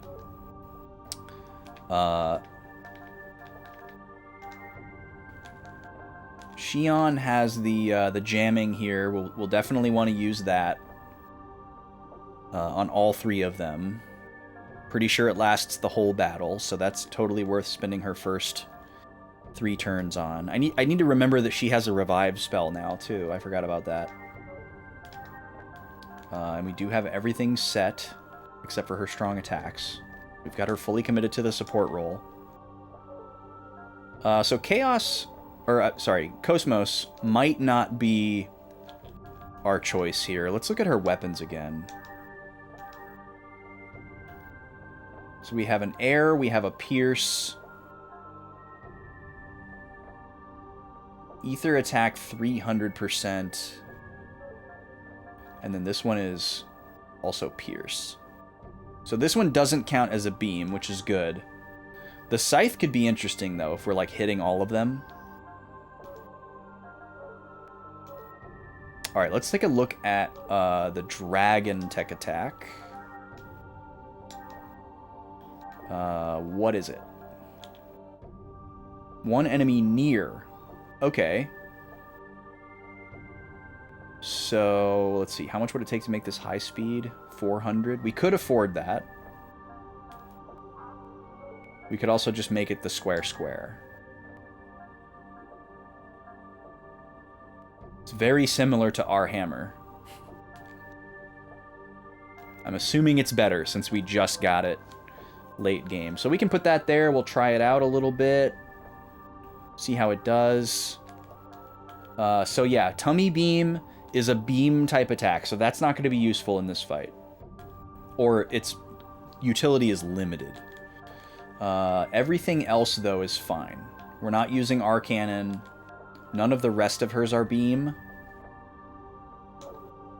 So we would just have to watch out for that. Let's take a look at Chaos. Chaos is all spirit. He's got one lightning one,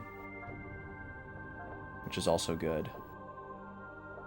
And again, this pilot KO thing is probably not going to work against a boss. Not even going to try it. That's for G types. And then he has an ice type tech attack. Do we have enough ether points to get his lightning spell? Oh yeah, he's got a bunch. So here's lightning wings. We could grab that. What's the rest of his tree looking like? I wrote down all of their... I drew like a little map on graph paper of all of their ether skills.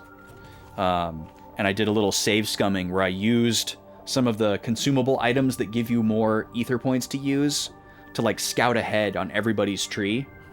But I only had enough to do it for like one person at a time. So I'd like dump them all into one person, scout their tree, write it down, reset, and rinse and repeat for all 6 characters. So that's how I know what some of these are. I didn't look them up. I don't know everybody's full entire tree, but I know Chaos's. So behind his lightning skill is 2 AoE abilities that could be really useful. I didn't write down how much they cost, so we would just have to find that out.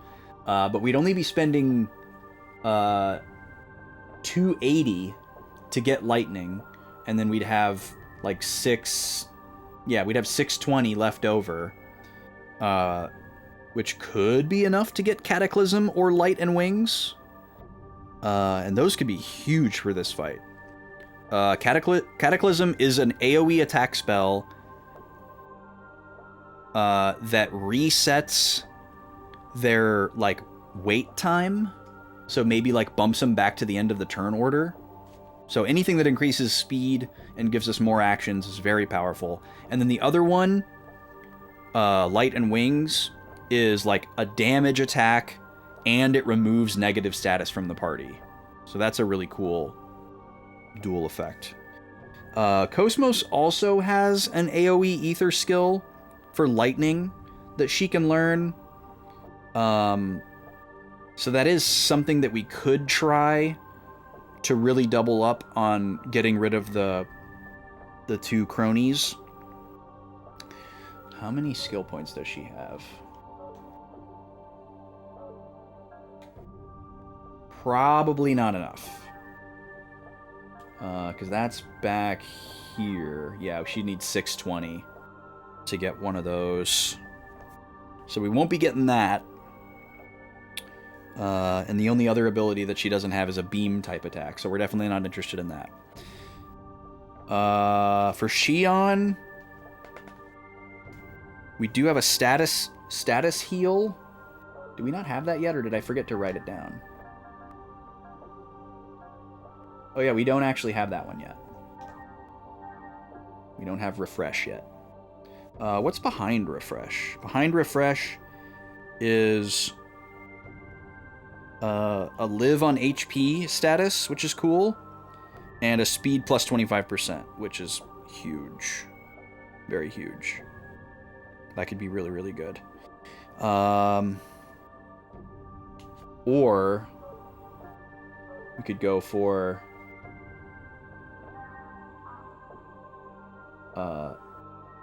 this one, Queen's Kiss.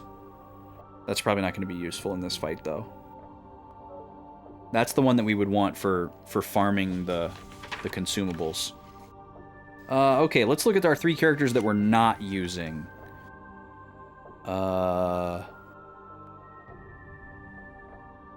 Junior has an ability that allows us to block statuses and buffs from ourselves. So we wouldn't be able to get any positive buffs on ourselves, but if we have an enemy that's throwing out a bunch of statuses that are bad, that could be really useful. That doesn't seem to be this fight. And then we have a speed plus 25%, but he's pretty far away from getting that, so probably not. Ziggy's got a speed boost, but it's pretty far away. Probably can't afford it without consumables. And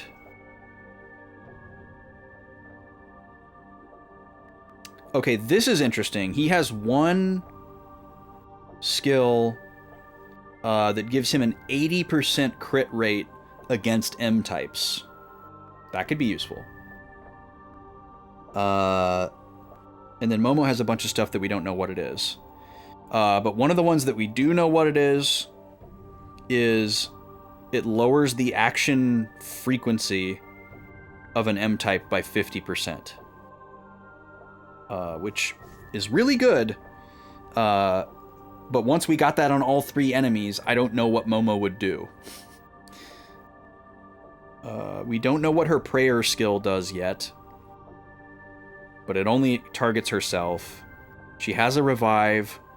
She has a single target heal. And she does have one non-elemental ether attack that she can use. So she could probably hang with this fight, and we could maybe put her behind Ziggy and, you know, try to get something like that going. Or behind Junior, because they both can get a benefit from that.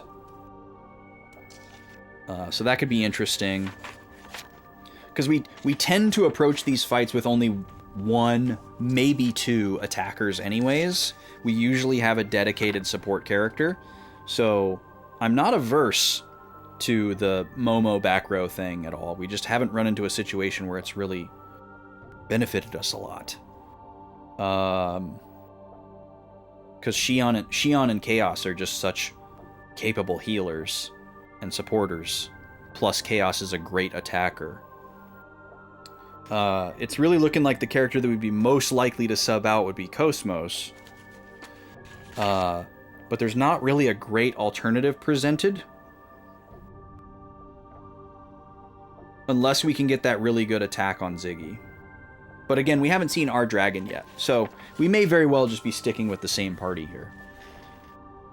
We're about to get hit with another ad, so I'm going to go ahead and push that through. I'll be back in about 3 minutes, and we're going to see what we can do with this boss fight. I think we've got what it takes. I don't think we're going to need to grind. We just need to reconfigure some stuff. See you in a few minutes.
This game's winner is... Lee.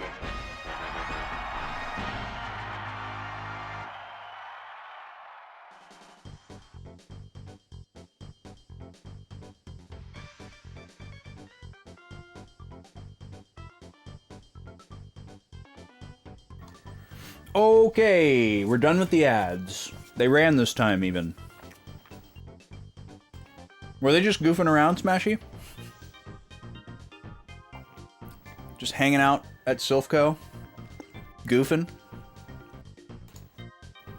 Well, I guess Link goofed slightly less. And he came out on top.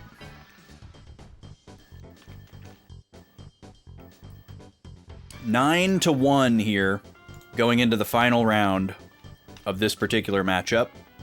Link very happy, obviously. DK's got one more chance to push his stats up incrementally. But I don't know if he's motivated. He's pretty close to Samus in 9th place. So if Samus gets beat up in her last couple of matchups, DK could potentially move ahead by 1 position. But that's really the best he could hope for. I don't think he's going to make it to 8th.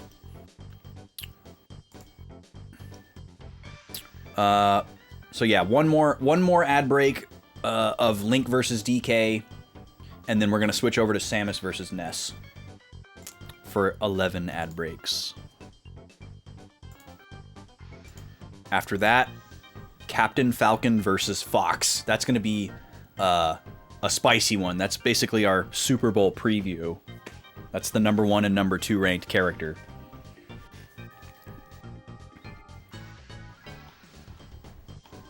Alright, back over to the Xenosaga Zone.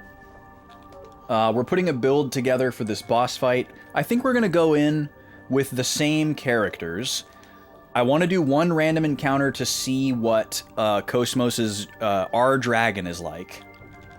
And then I want to revisit our equipment. So, equipment for Xion is likely going to stay the same. These we might want to take another look at, though. So we currently have the slow against M-types, but we also have access to power loss and armor failure. These are special status effects that only work against eggs.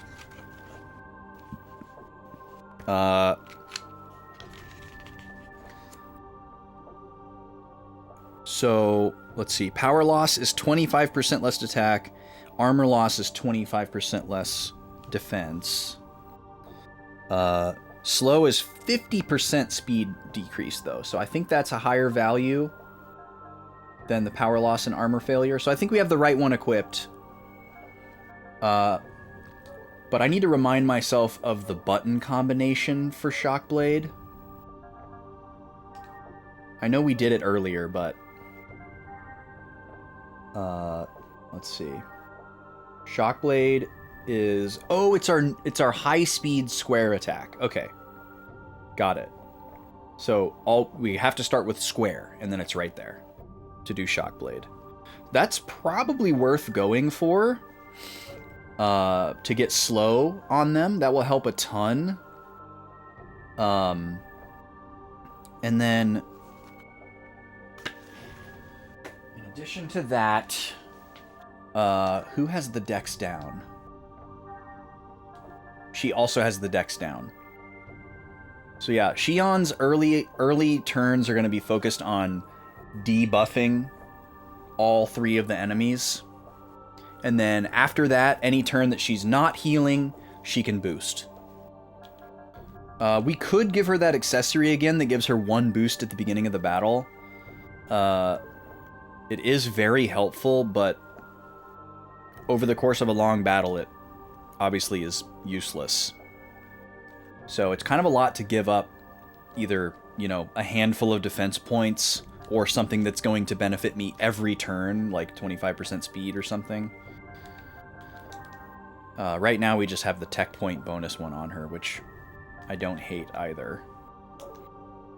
Okay, and then Cosmos... Let's look at your equipment again. Ether attack +2, speed 25%. And this is the most powerful weapon.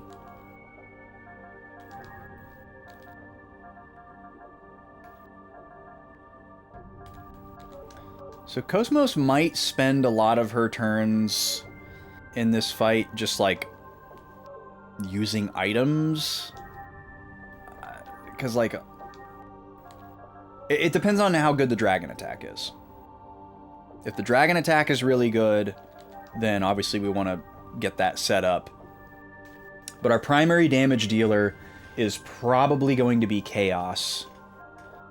I'm going to teach him the lightning ether so that we can compare the damage with Angel Blow. It's the wrong menu again. So many menus. Alright, we're going to learn Lightning Wings here. We'll do a damage comparison on that. Let me get into a battle here. I realize my health isn't topped off, and that we haven't saved since doing any of these changes. That's intentional. I don't think there's an enemy in there. We gotta go up 1 floor. And we can fight our poison guys that we love so much. Hi, Gobi.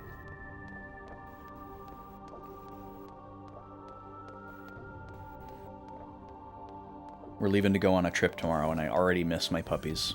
Haven't even packed yet. And I'm already like, the puppies. But we're very lucky. We have some friends coming to like house sit. So the puppies don't even have to go anywhere.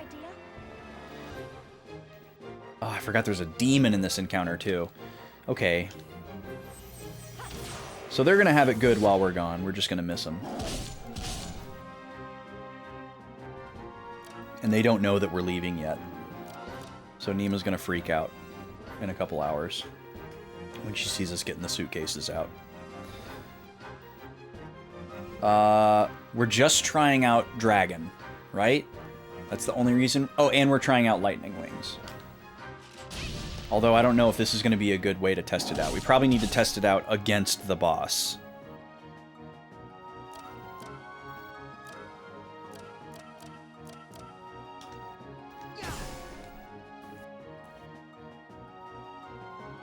Thank you for all the emotes, Smashy.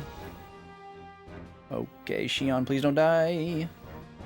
Okay, so this is my square attack. So here we go. Square, our dragon.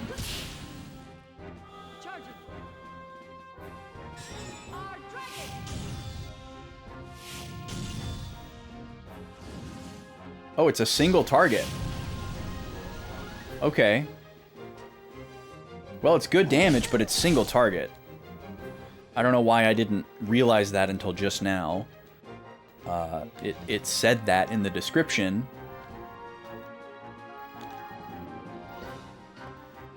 Okay, so we might need to sub out Cosmos for this fight, because she just doesn't have a ton of utility. Like, if she can't tummy beam and she can't debuff, there's not a whole lot she can do. She's got health, she can tank, but that's about it. I don't really need to see anything else in this fight, so I'm just gonna run.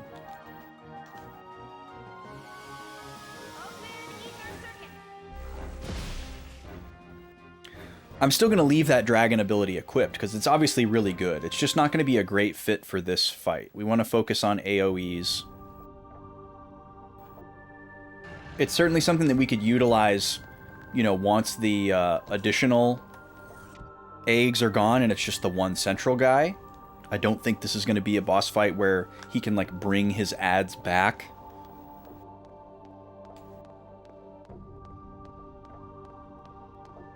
So I don't think we'll have to worry about that. I think once we get it down to just the one, it'll be just the one for the rest of the fight. But we'll see. So if we were going to sub out Cosmos, would it be for Junior or for Ziggy?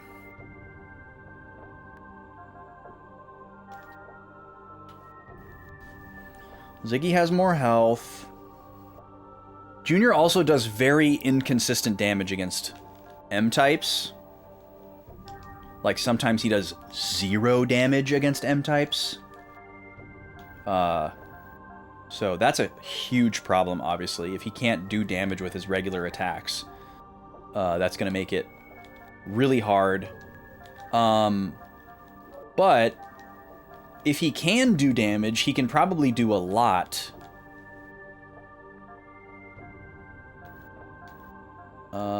What accessory would we give him?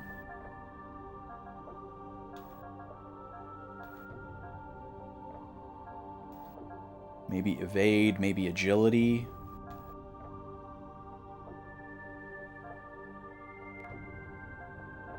We have a lot of good accessories. It's very hard to decide what to give people sometimes. Okay, I think what we might need to do, unfortunately, is go and scout the boss again with Junior in the party and see what he can do. Because he has AoE tech attacks that are really good. He's got this new gun that might be his ultimate weapon.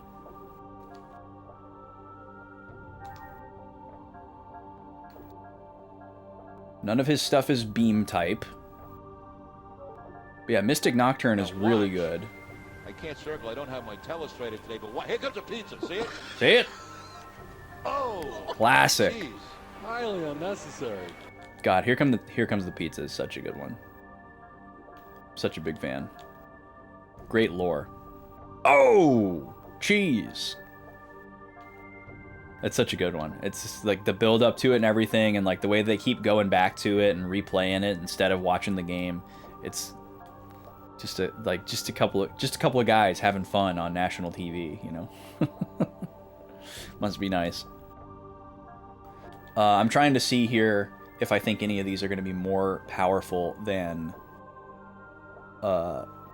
Mystic Nocturne.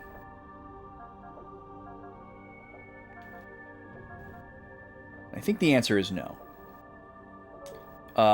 And if Mystic Nocturne does really well, we could potentially take the Double Buster from Chaos and give it to Junior. So that would be another good thing to check out. So let's top off everybody's health again. Or actually, you know what? I'll just use one of the tents or whatever they're called in this game. We're at a save point. Biosphere, that's what it's called. Okay, we're gonna drop here.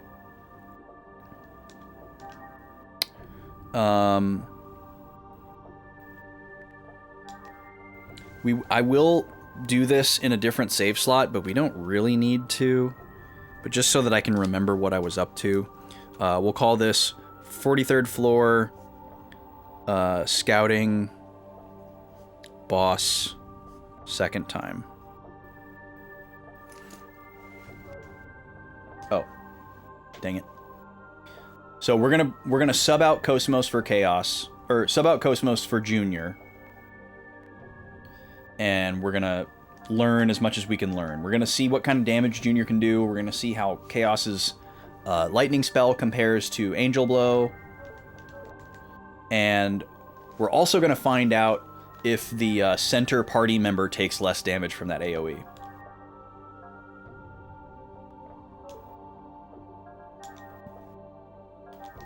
All right. Bring in Junior.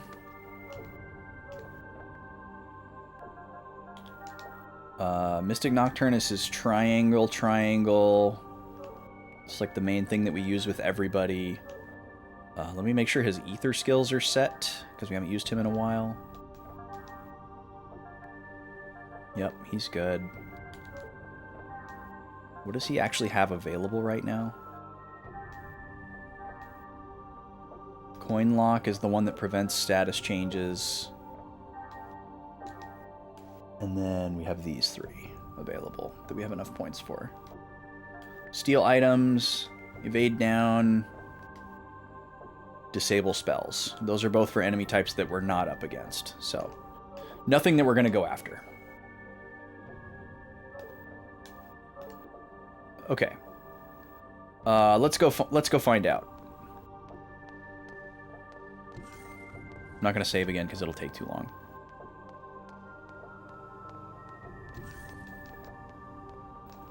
Yeah, those two announcer guys, I forget their names. They're like really legendary baseball announcers, but I'm not like a sports person.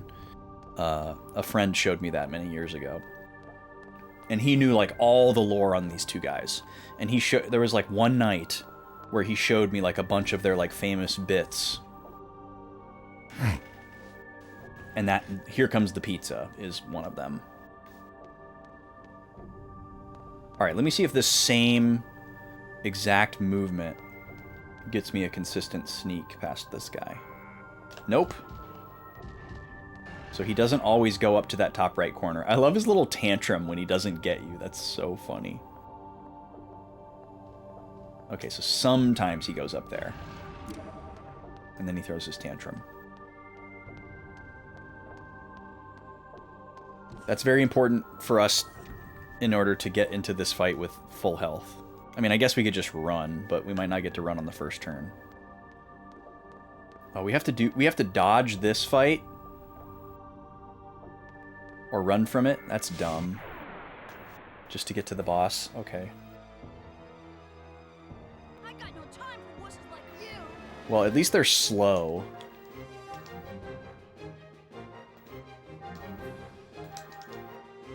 And it doesn't cost us anything to run. You loved playing sports. Always loved playing sports, but you hate watching other people play sports. Interesting. Well, statistics show that most people are the opposite.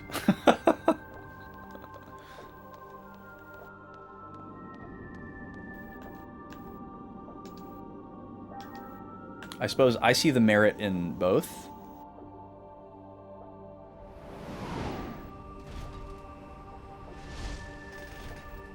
Although I think I enjoy like a more general idea of physical activity than like actual organized competitive sport.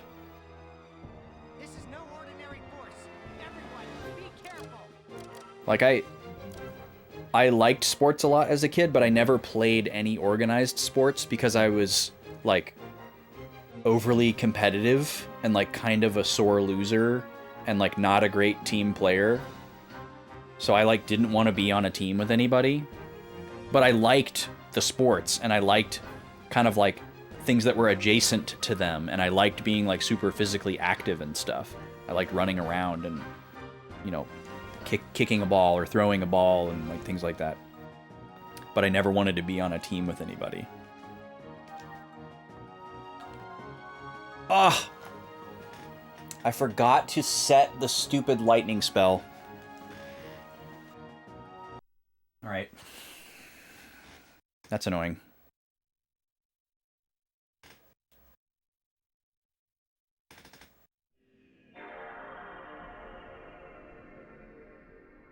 We gotta do this again. We were gonna have to reset after scouting, but now we have to reset just to do the scouting, and then we'll have to reset again.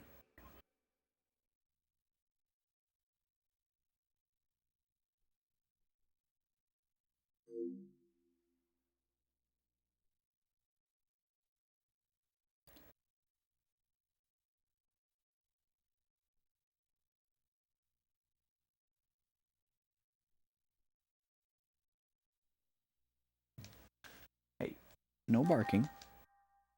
Whoa, that was weird.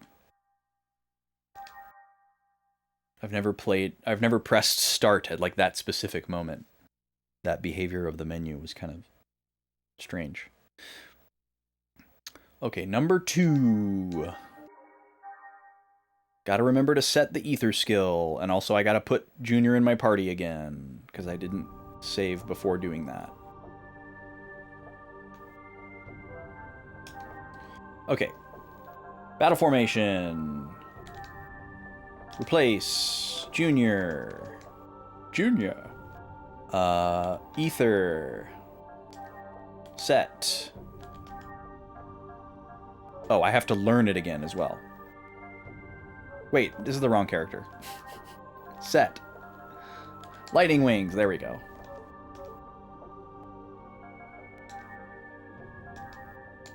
And then you have your special gun. Okay.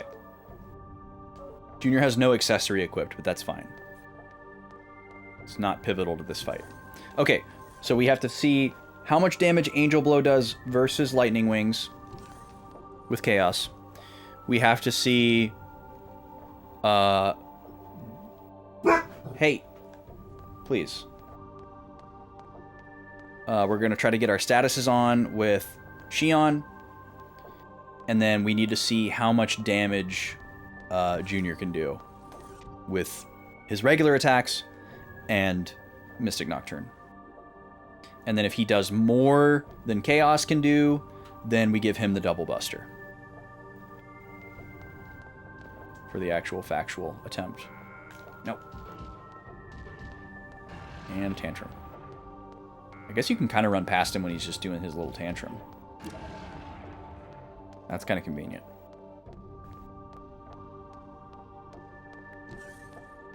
And then we have no choice but to run away from the purple chonky mech over here. Although I did notice something interesting when we were walking out the walkway to jump down into the center. There's more to this area that I could see. We'll just use an escape pack here because we're going to reset anyways.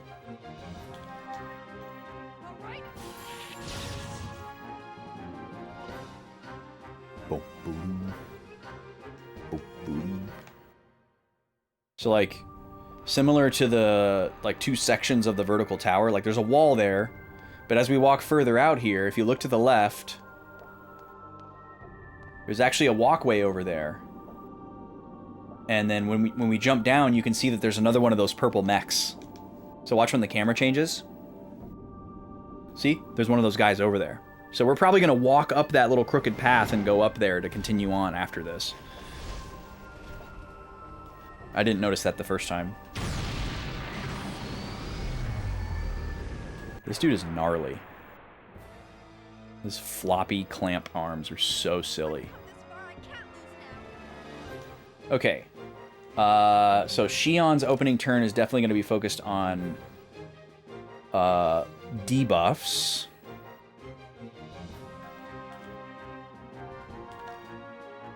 Do we want to do dex down or speed down first is the question.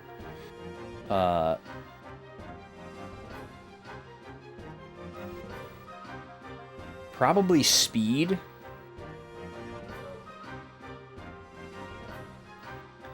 So we're going to focus on the center guy. Get the buffs on the center one first. We actually won't be able to get the slow on these outer ones because they're up in the air and they can't be hit with square attacks. So we can only hit this thing with Shockblade. And this is not for damage, this is just for slow.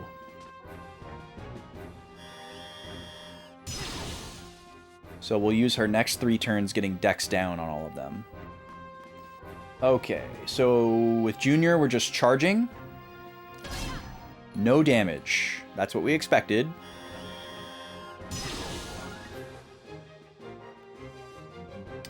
And then Chaos, we can go ahead and see what Lightning Wings looks like. Oh, I thought this was an AoE. This is one enemy. Okay, well then there's almost no way where we would use this over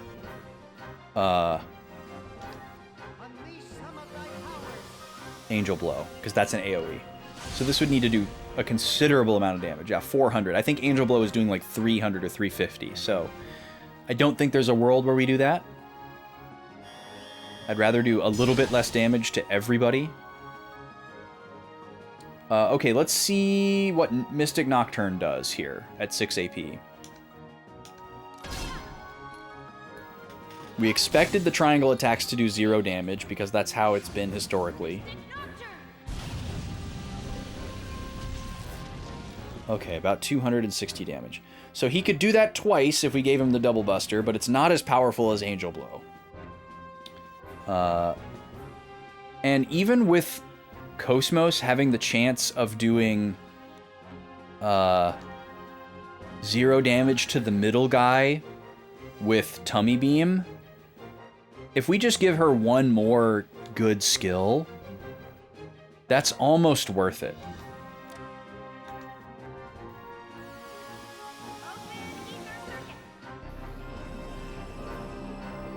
So I think we might go back to Cosmos for this. The only other option would be to use Ziggy, who has a neutral AoE. And a lot of health. But I think Cosmos is going to do way more damage. Oh, interesting. Okay, that was way different than the outcome the first time. So that did equal damage to everybody. There wasn't like a significantly higher damage output to the outer characters and less to the inner. So I think that must have just been a coincidence the first time.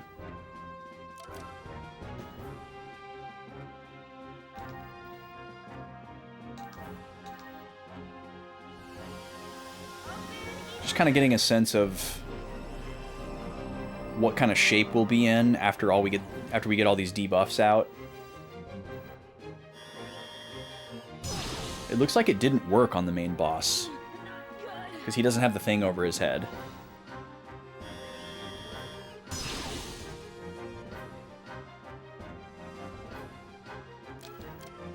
And then I just want to remind myself how much Angel Blow does.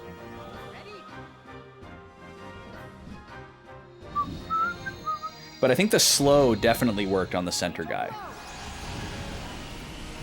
Yeah, that's amazing damage.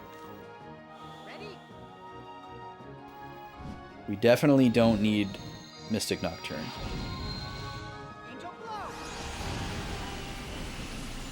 Another thing we could look at doing is upgrading our 2 like main attacks that we're going to use. That'd probably be a good idea. That's actually great. This way I can get back to my save without resetting the console, which is much slower. Okay. I think we know what we need to know for this fight.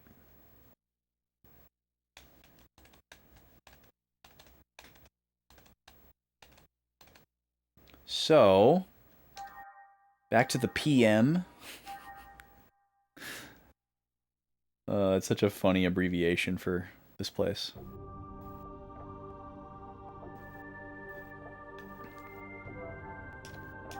Okay.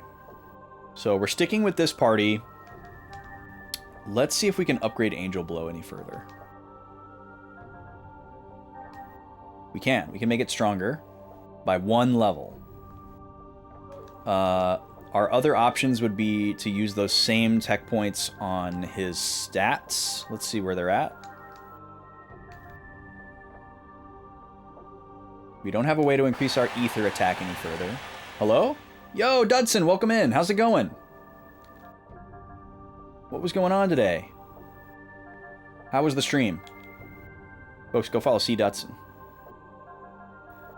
Good stuff over there. That boy has the sketchiest shorts. Hey, he's got his tights on underneath. It's all good. It's all good. We're here to see a real gamer do real gaming. Well, you've come to the right place, I guess.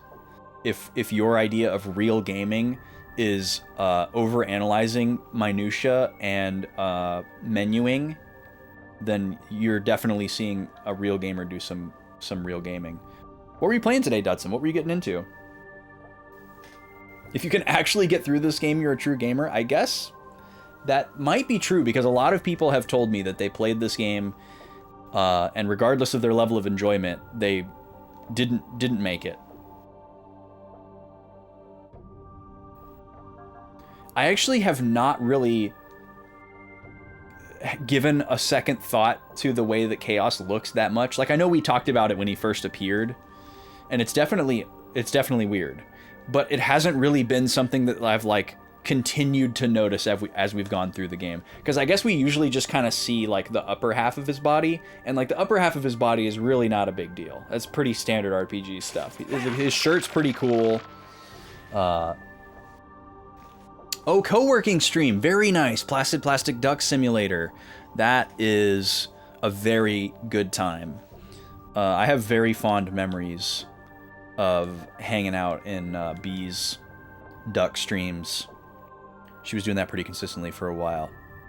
I forget exactly how long ago that was, but that's good stuff. And like everybody can like get a duck named after them, and you just kind of like vibe out to the music. I really love the idea of a co-working stream. Or like parallel play, or you know, whatever. Like we're literally just hanging out. I'm a big fan. Silly. What is Legends of Dragaea? That sounds familiar, but I think I'm combining some things together in my brain. And I don't actually know what that is. People name some ducks some silly stuff. That's awesome. Oh, it's an idle dungeon crawler. Okay, so it's kind of like a similar type of idea where I see. That sounds pretty cool. I think the move is going to be to try and upgrade Chaos's Angel Blow one more time. I got to assume that the upgrade costing this many points is going to give me a lot of output. This is kind of a lot to pay for and commit to, but I think it's going to be worth it. We use this a lot. And we're going to be using it 2 times in a row every time he has an attacking turn. So the output increase is going to be that much more pronounced. So we didn't need to learn Lightning Wings, but we want to complete his skill tree at some point, so there it is. We actually do have the option to take this one further if we wanted to try out one of these. Reset attack and wait time.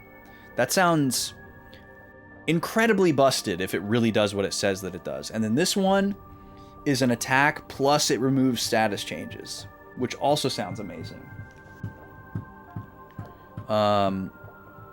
It's tempting to try each of these and shop, like, save scum upgrading them and trying them on the boss and see how they do, and then like pick between one. But I'm gonna skip it for now. It's nice to know that we have access to one or the other, though. We might do some save scumming to scope those out at a more opportune moment. But I think we're otherwise ready. There's not anything that we really need to teach to Xion. She doesn't really have enough points for anything anyways. Like, this refresh skill is going to be good to have, and we'll want it at some point. But she's already at full capacity on her ether list. And we have a AoE status heal, so let's save one more time. We can put this in the same save slot as the last one for sure. And I think we can get through this fight with this build. If we have a hard time with this one, I think the answer will definitely be just a smidgen of grinding. Because it seems like a pretty straightforward fight. It's just got some damage checks where you've got to output a lot of damage to get rid of the ads to get down to just the main guy, and then he has that one powerful AoE attack. If we had something that allowed us to buff up our party's defense, that would definitely be a different story. But the only thing that we have as far as that goes is Ziggy has a defense increase skill, but he can only use it on himself. So it'd be different if like Xion had that, you know, and then it's like, oh, the healer survives, and then the healer revives everybody. Like, that could be a thing. But that's not what we have access to, so. A bon mot of grind. Sure. Welcome back, Ricky. No, we're not stuck on a boss. We're just kind of... We scouted a boss to, like, kind of see what it did. And now we've kind of put our party together to, like, actually go and fight it. It doesn't seem like it's going to be an issue. But there's probably a few things that it can do that we haven't seen yet. So we'll see. But no, we're not stuck yet. We haven't really done like an actual attempt yet. We had to figure some stuff out first.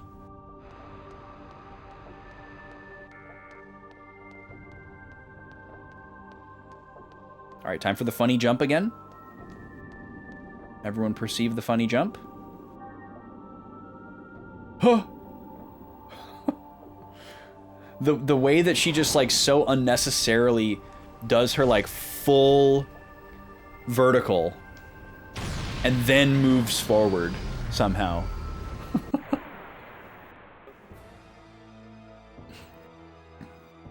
Disabling auto safety.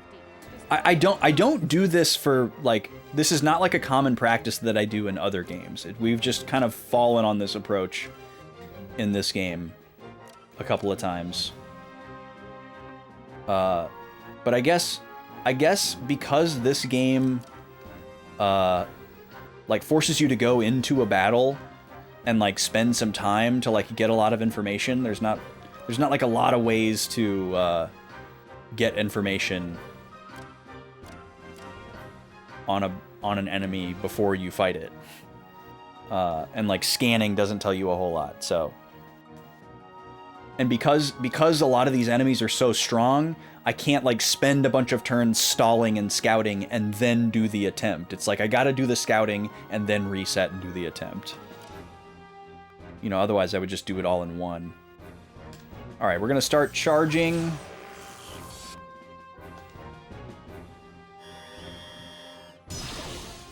But yes, I'm definitely a calculated player. In any context.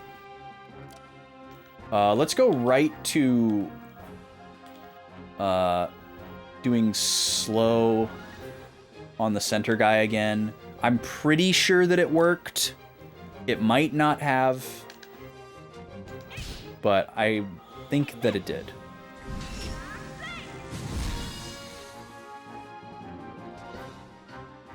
Yeah, the sense of direction is definitely an issue too. Like, the map is pretty crappy.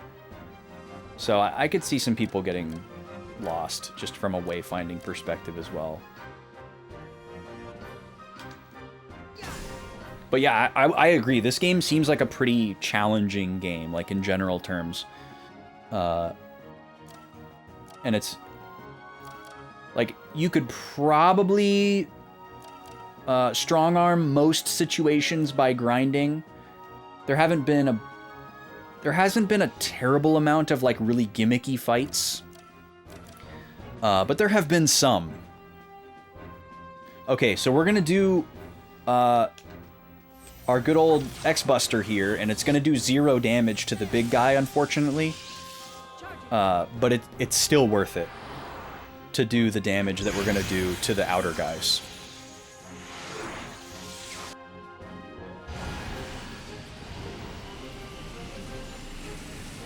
Hopefully some of the time we'll get to hit that thing in the center without the beam shield being up.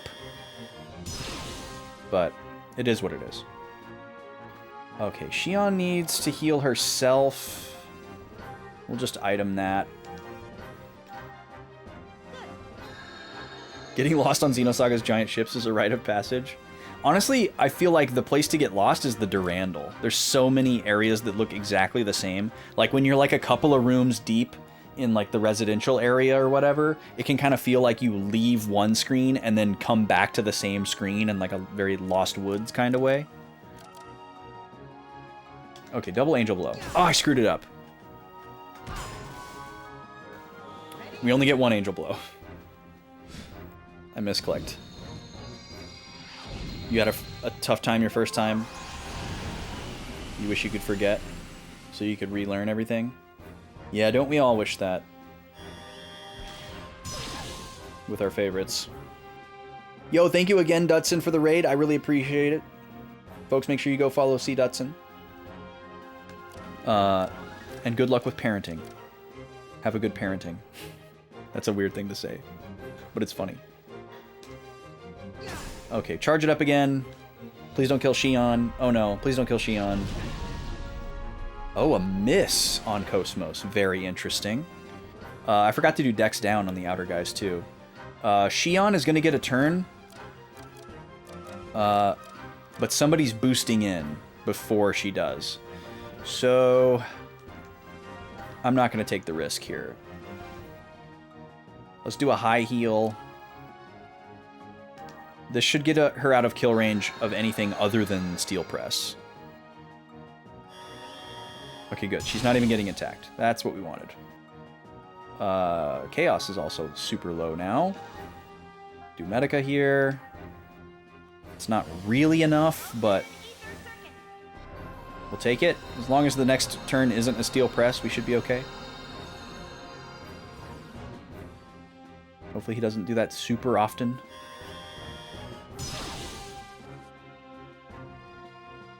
Okay. I gotta not misclick the double angel blow here. Because this is literally our highest damage output that we can do.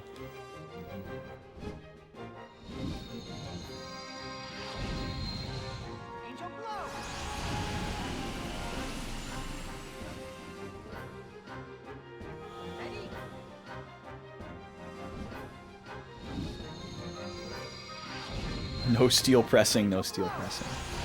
That's funny. Ooh, that was a nice one. Oh, this is new. We haven't seen this yet. Okay, that's better than steel press. And it's also good that he did it on Cosmos. We might have to do another AoE heal right here, actually. Just to stay topped off. Let's go ahead and do it.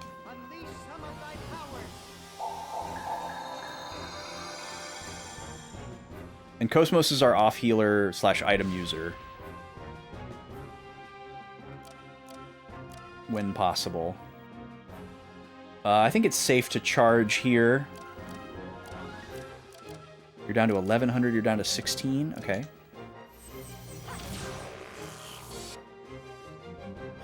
We're getting pretty close to getting rid of these outer guys, and this should become a lot easier. I'm not even going to bother with the dex down on them now, because they're almost gone. Okay, now we can really strongly do a Medica here to get back on the front foot.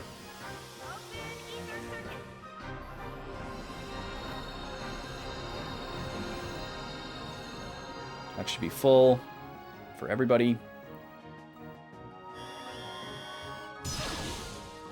And then now we can do Tummy Beam.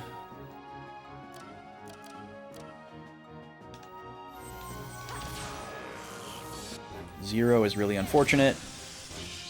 He's got the beam shield up. I forgot. Should have done one of the outers, but it's okay.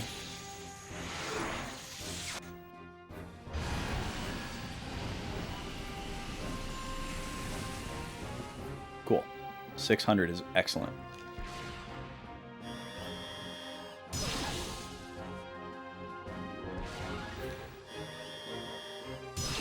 Ooh, just had some pasta for the first time in a while. That sounds fantastic, Smashy. I've been eating significantly less pasta the last several months or so. So pasta would definitely hit for me right now, too. What'd you have, if you care to tell us? Okay, charged, and then we can boost in. Another tummy beam. We could... Actually, the tummy beam is just going to do it. So let's just charge up right here. I think that's safe. Yeah, we can survive a steel press next turn if we need to. And then we'll do tummy beam here. I guess I'll double attack him just in case the beam shield is down, but I don't think it is. Yeah, it's not. Because X-Buster is going to be enough to take the side guys out anyways, so on the off chance that his shield was down, I would have wanted the extra damage on the center guy. Simple spaghetti. Italian sausage, tomato sauce. That sounds fantastic. Oh, it wasn't enough to take them out. Okay. Well, we should do... I should probably do a single angel blow here. Well, I guess there's not really any reason not to just do both. Yeah, it's still our primary way of dealing damage to the center guy, so we're just going to do both. I'm a big fan of, like, go to the store, grab your preferred noodle and your, like, favorite jar of sauce, and then make, like, a dressed-up spaghetti at home, you know, like... Whether that's like buy an onion and grill some onion, buy some meat, season and brown some meat to add in, maybe some mushrooms. I'm a huge fan of that.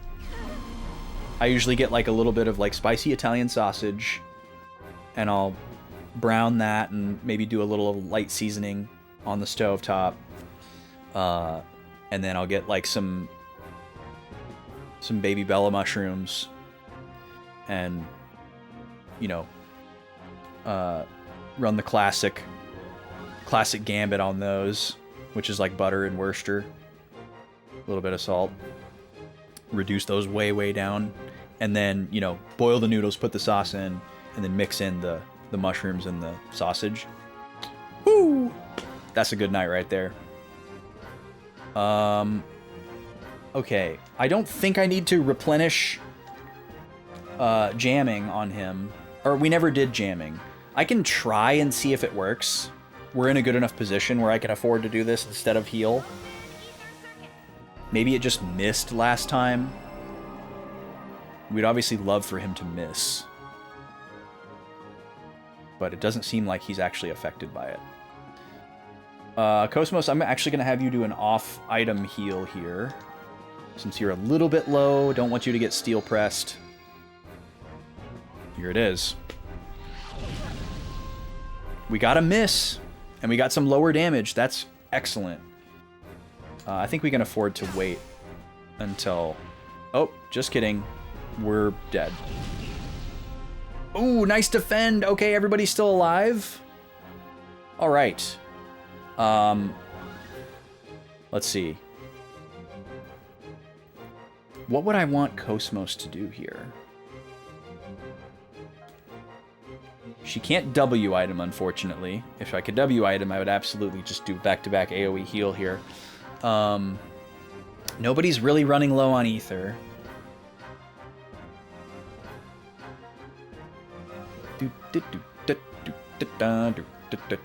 Nobody's got a status. These speed items seem way too valuable to use right now, so I'm not going to do that. We don't get these very often, so not going to do that. I know, I'll use some hemlock. I guess I just will have her use an item heal on herself, because she's going to be a little bit farther from max than Xion is after the AoE heal. Hopefully this guy doesn't switch to just using steel press every single turn. That would not be good.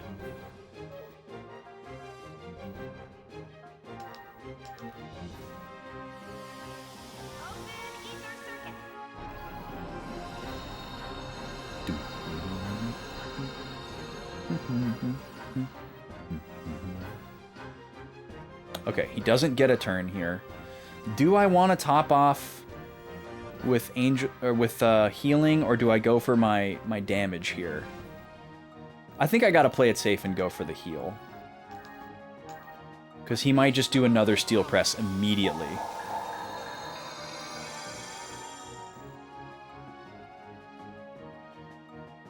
Okay, good. Single target attack. That's exactly what we want to see.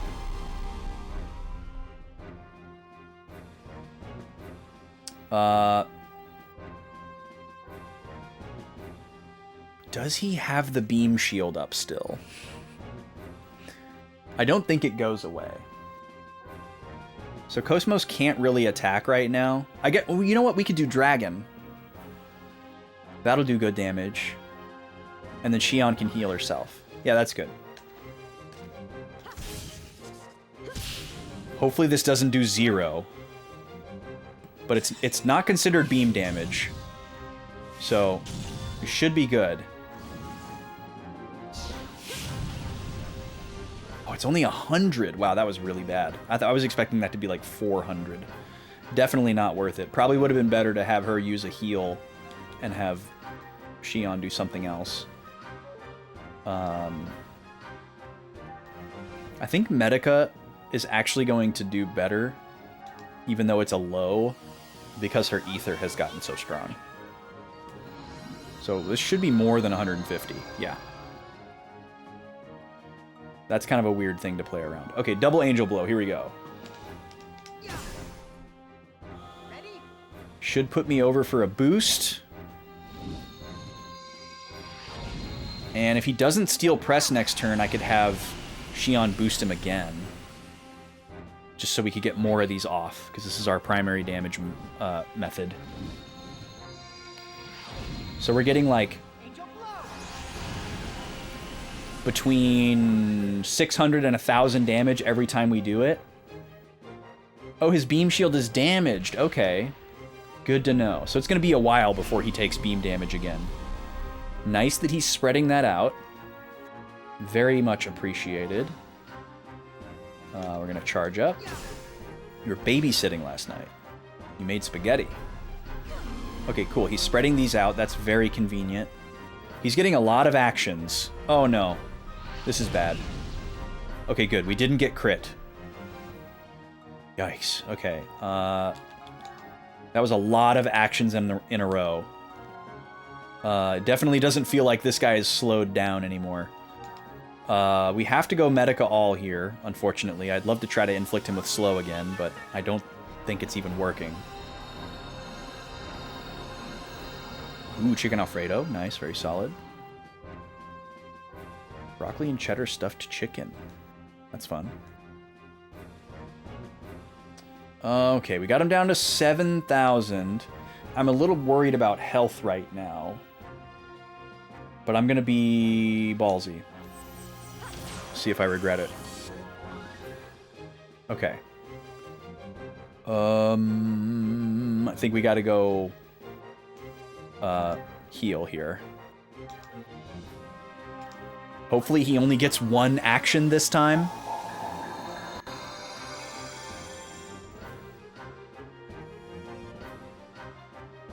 Okay, this is fine. Critical sucks, though. Okay. So we could do X-Blaster here, because he will take some damage from it. But it's probably better for me to top off Chaos with an item, and then have Xion maybe, just maybe, slow this guy down. Again, I don't think this is working, but if it is, we need it. And he's boosting.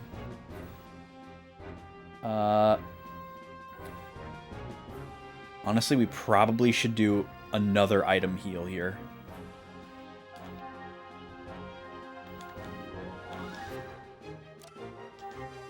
We're about to get hit with an ad. I'm going to have to pause for a second. This will be the last ad of the day.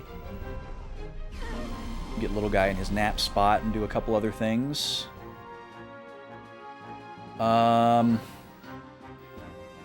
This is a little bit risky for me to do double angel blow here, but I'm going to do it.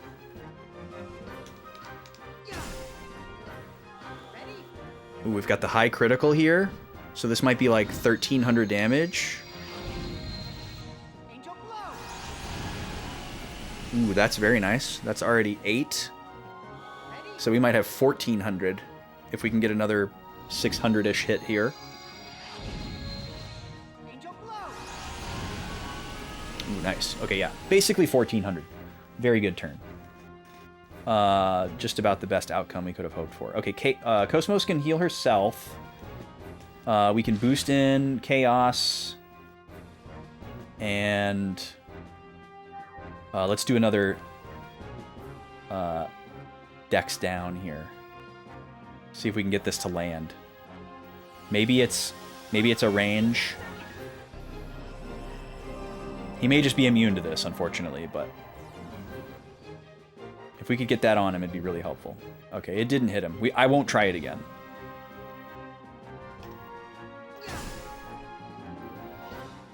Alright, Cosmos, get yourself out of kill range.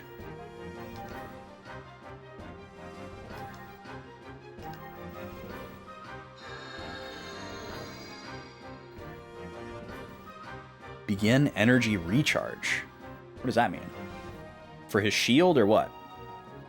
Okay, I'm going to go ahead and run the ad right here. I'm going to pause gameplay. I'm not going to miss anything. This will be the last ad break of the day. You'll see Smash if you're not in ads. And we'll be back in about 3 minutes. Thanks for being here, folks.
This game's winner is Lee.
All right, I'm back. Thanks for waiting. Link coming out with 10 wins. Very strong showing. And that is Link's final round in the regular season. And weirdly, shockingly, temporarily moving Link into second place above Captain Falcon. Temporarily sitting at the same average, 7.6.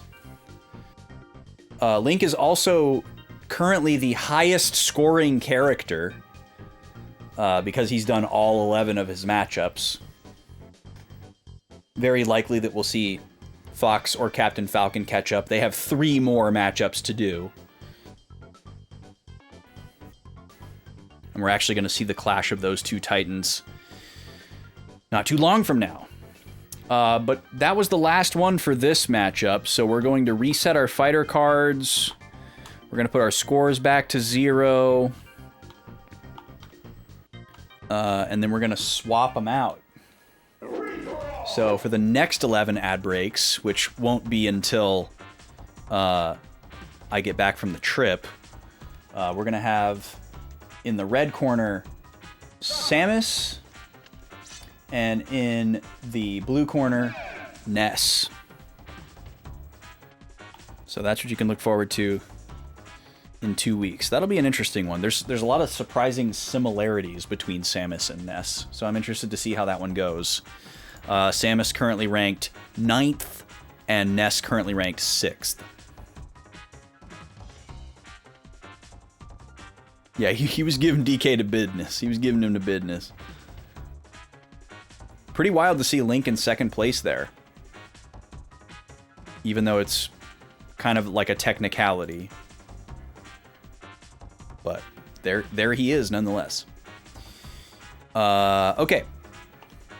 We're gonna go back to the game. We're in the middle of a boss fight. It's going pretty well so far. We have a pretty straightforward gambit happening here. What do we do here? I think we do the item heal here over a tummy beam. We'll do it when we can, but the damage is being reduced by 75% right now, so. Okay, now we're gonna do our double angel blow, because this is the bulk of our damage. I should probably be paying more attention to the little slot reel and save these for like the high crit turns. But if I don't allow myself to get too caught up in that, I can focus on just doing it when it's a good time to do it, which is probably better.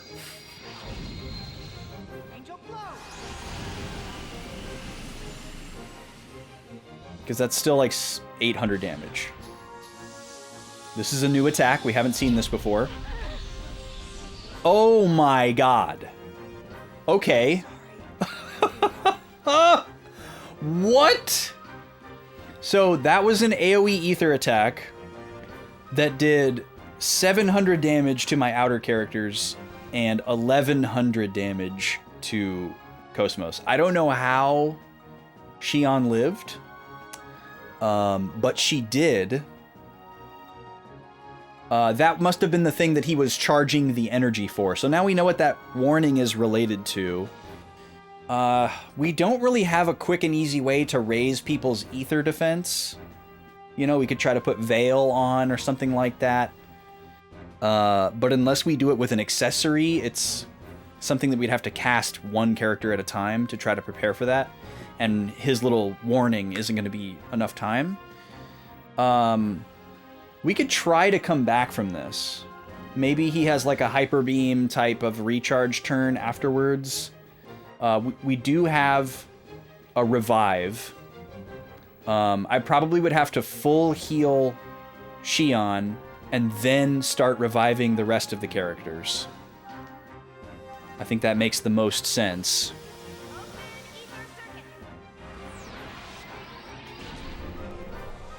Let's see what happens. Wait, that's supposed to be a full heal. That was not a full heal. Well, I got 2 turns in a row. So I guess max doesn't mean full HP, it just means the highest power possible. That's kind of weird. Okay, let's bring back... I guess we'll bring back Cosmos first.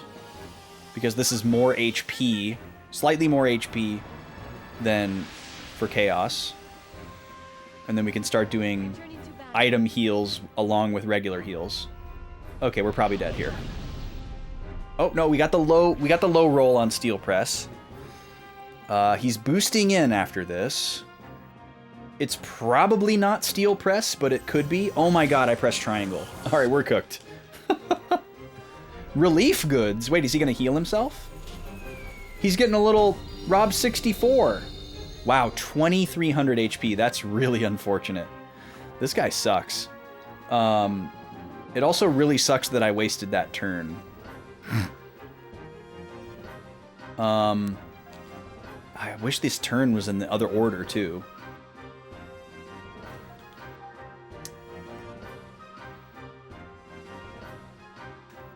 Okay, I think... Yeah, Cosmos is going to have 6 AP. So what we can do is we can bring back... Wait, what? We can bring back Chaos here. Okay, it looks like it's pointing at Cosmos, but I guess it's pointing at Chaos. And then we can do a W item to heal everybody. Thanks for the help.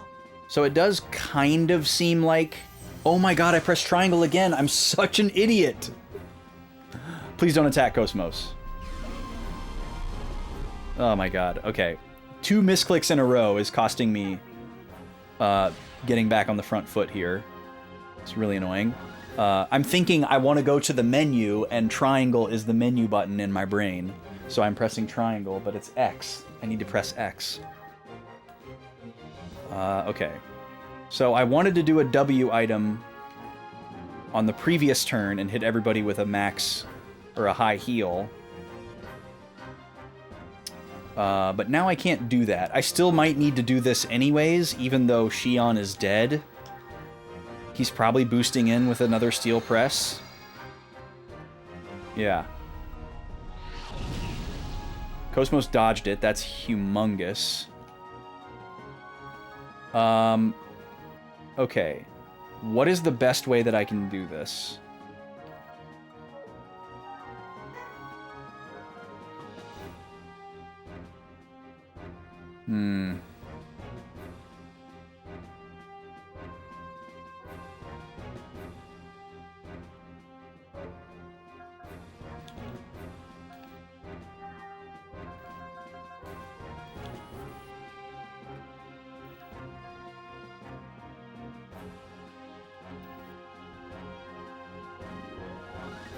I don't really have like an optimal play here. I pretty much can just do like a revive and a heal.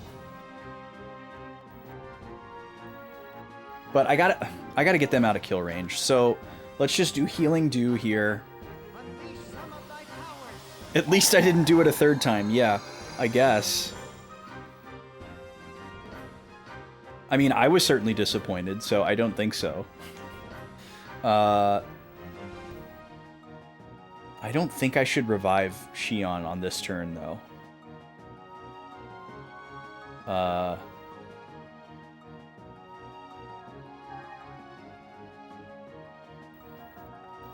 might actually want to intentionally attack on this turn so that I have 6 AP for another W item next turn. That might actually be my best outcome here. So, ironically, that's what I'm going to do.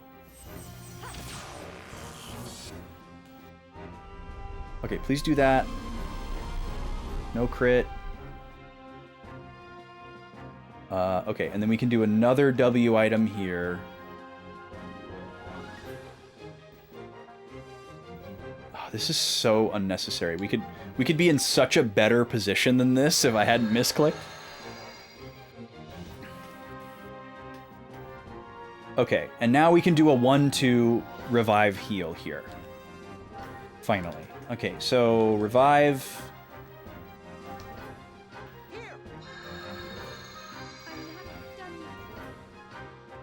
And heal. Okay. Good. Yes, perfect. Thank you. Thank you, thank you, thank you, thank you.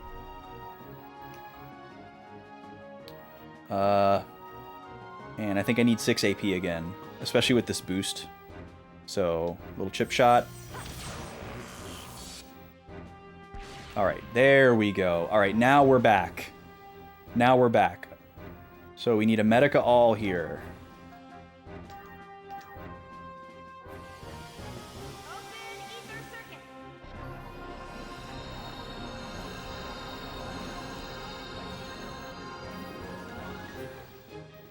And then Cosmos is going to W item a mid ether pack. Because Xion is getting low, and we might as well give some to Chaos as well. And now we're going to start charging up for double Angel Blow again. Yeah, we can do a chip shot here. Okay, he's going twice in a row here. Hopefully not 3 times in a row. That's not good. That's not good that he's doubling up. 2 criticals in a row. Ugh. Okay, that was nasty. And he's not going to have 6 AP next turn either. I'm not sure exactly how that happened.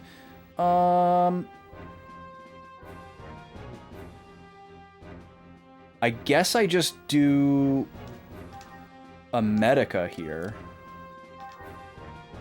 Now that I can trust it to heal 300. It's not quite enough. Wait, okay, never mind, it did 210. That's right, it does more than 150, not more than 300. Oh, he does have enough for double. Okay, so we're gonna do that. Hopefully I don't regret not healing him here.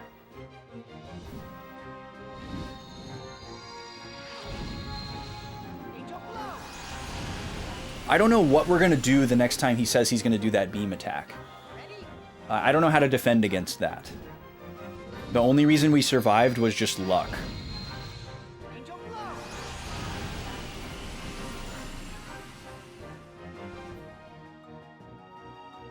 He's still at a net positive. I think we have to take the tummy beam here. Even though it's gonna only do like 100 damage.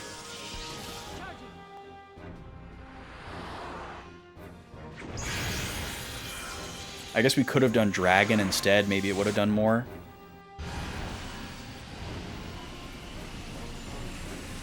Probably about the same. Okay, beam is fine. Thank you for doing it on Cosmos. That was a lot of damage, though. So I should probably do the AoE here instead of single, like I was planning.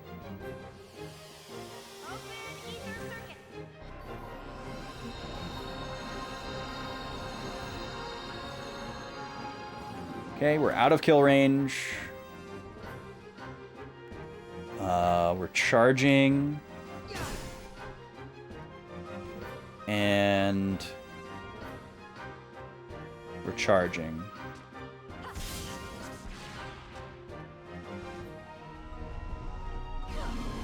Not a crit, not a crit. Thank you.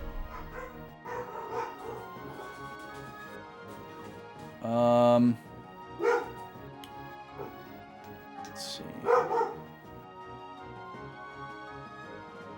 Yeah, I guess I'll just do this again. If I get a chance, I might hit him with another Dex down.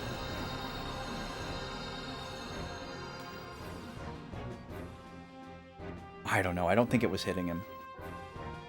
Okay, we don't need to do a W item here, so could go for a bigger attack. I wonder if I should try my FR shot.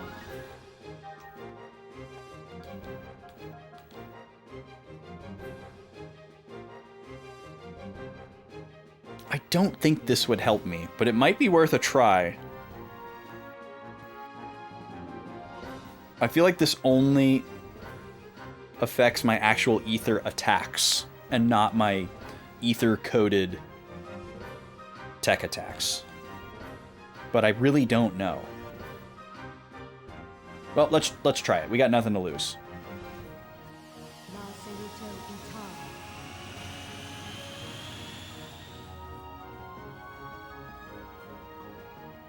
Okay, double angel blow. Yes, please give me all crits. We need this so bad.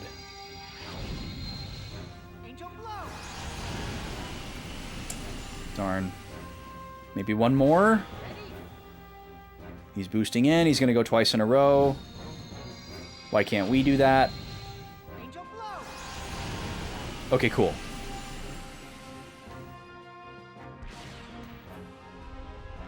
Oh, he's healing himself again? Ah, this is trash, dude. We, like, just got him back to the number from when he healed the last time. I'm assuming it's based on number of turns and not his HP for him doing that, because it took us a long time to get back to going again. I still don't know what we're going to do if he does that same attack again. Okay, let's see how much Tummy Beam does now.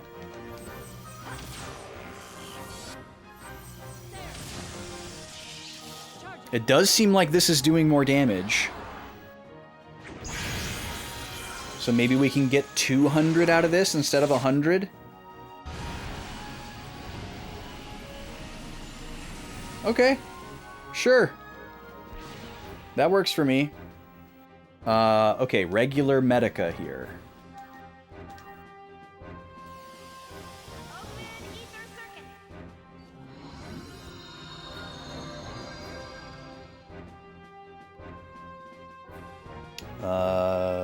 Charge it up. And yeah, screw it. We're just gonna go for the double.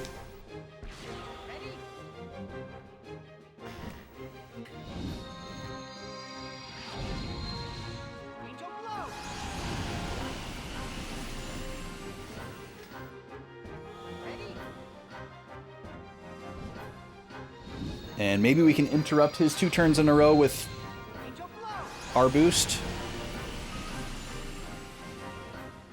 Not sure how that's going to work.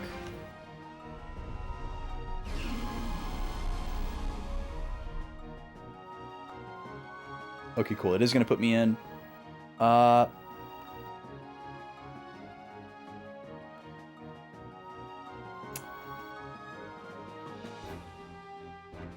All right, we'll take the ballsy play here and charge. Okay, good. Cosmos, perfect. Now give me Xion. Give me Xion next. Would I want to W item instead of Medica All for any reason? I don't think so. I don't think so. Which means another tummy beam here. It's not much damage, but we gotta do damage. It also seems like every time we do a tech attack, he gets a boost. And I guess that's not like a gimmicky mechanic, it's just how boost works.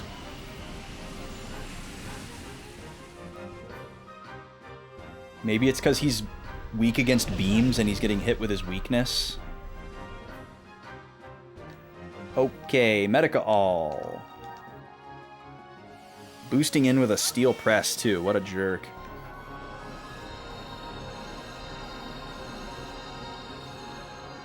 We lost our ether times 2, so we'll probably want to replenish that at some point. We're out of kill range, so here we go with the double. We got to do the damage. Can I get a critical?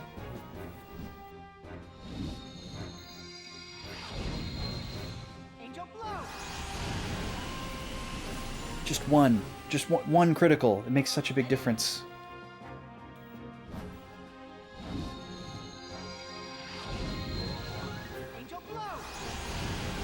Yes!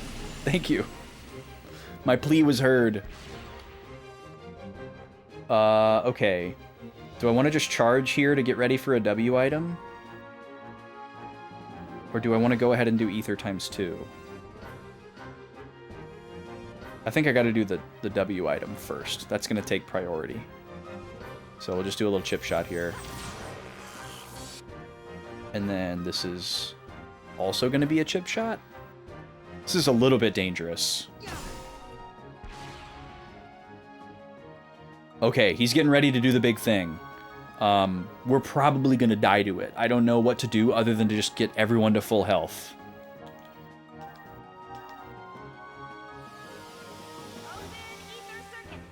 If we had a Dragoon, I would jump.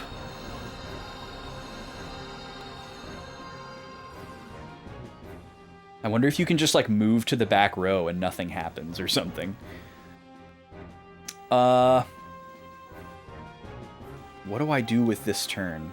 Oh, wait. I could give everyone Veil with a W item. That would be pretty slick. I'm assuming it would make his really strong attack 25% less effective. We know it's an ether type.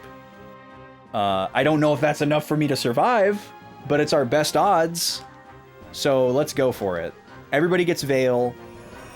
That's going to reduce the potency of healing, which is very dangerous. But it's not going to weaken my Angel Blow. I don't think.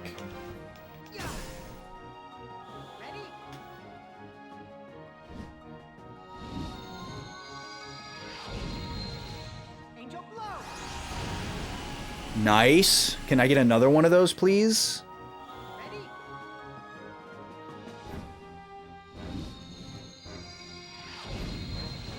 Angel blow. Excellent. Excellent.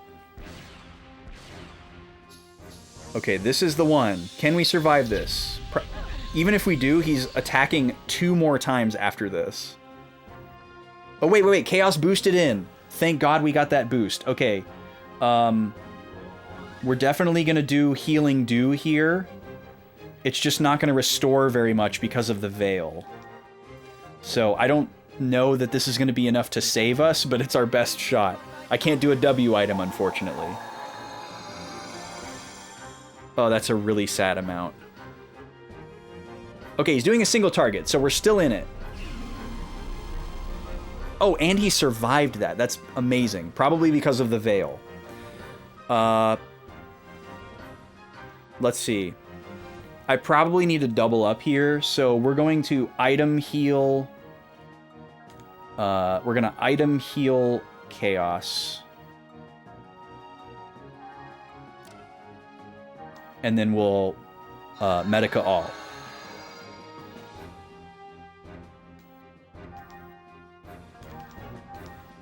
Hanging on for dear life here. If he doesn't heal, we might be able to push through this. But last time he did the big attack, he healed himself almost right after. I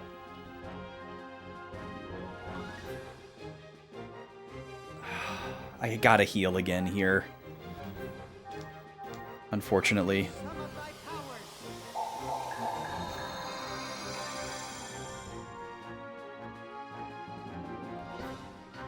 Yeah. We would have been really sad if I hadn't done that. I really need Cosmos to do a W item. So I'm gonna have to just do a chip shot here. And then another Medica all.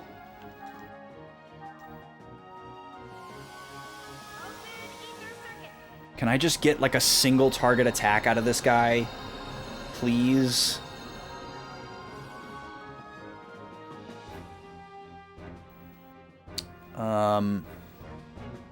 Okay. I can like sort of afford not to heal here. But not really. I think I gotta go for it, though. Oh, God. Please don't crit me. Okay. Okay, this is the turn that I wanted. So... I have a choice to make here. I'd like to give everybody a mid-ether pack. Because everybody's getting low. And then Xion could do Medica all. My other choice is to remove the Veil with a W item status heal so that the subsequent Medica all restores more HP. And then I would just have to pray that either I kill him before he does the big beam attack again, or that I can get a W item to put the Veil back on. If he doesn't heal, I think I can afford to get rid of Veil.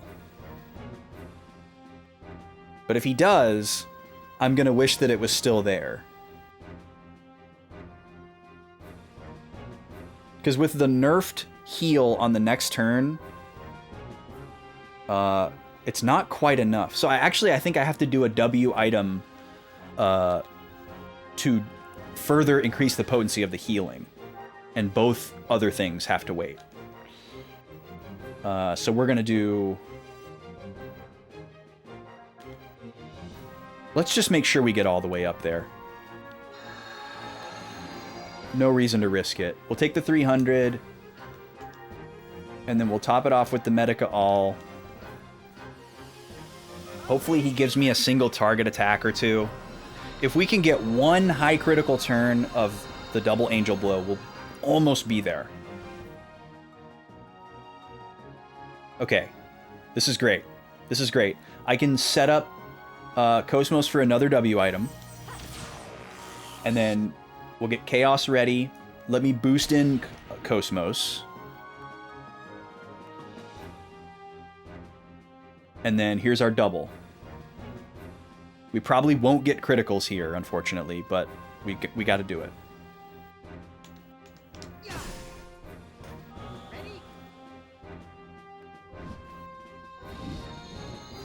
So this should push him down to around 900.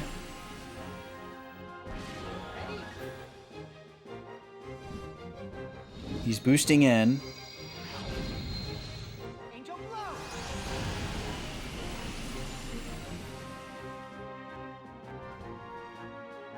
Okay, he's doing his recharge. We have interestingly lost Veil on 2 of the 3 characters, but not 1. So I might actually have to take this turn to put the Veil back on. To make sure that we survive his attack. So let's go ahead and do that.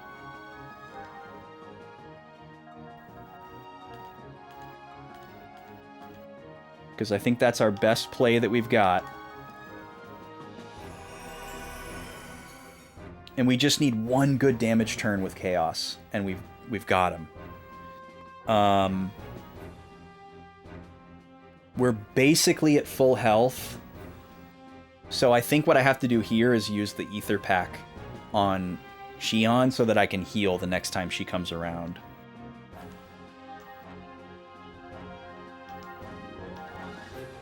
Because we're going to need it. Okay. He's probably going to do the big attack right after this. Am I just going to be setting up 6 AP for her? For a W item to help with the recovery? I think that's the best thing I can do. Yeah. Okay, here comes the big boy. Please survive. Okay, excellent. Nobody got crit. Everybody's alive. Beautiful. Excellent. We should get Xion and Cosmos after this. So...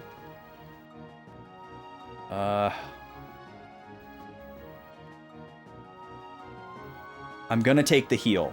I'm gonna take the heal here. I hope I don't regret it. I don't think 1 Angel Blow would have been enough to do it. It might have been. Okay.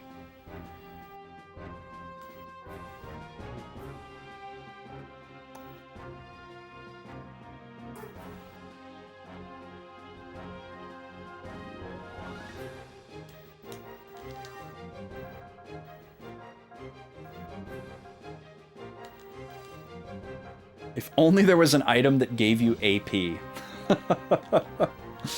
How do I want to do this?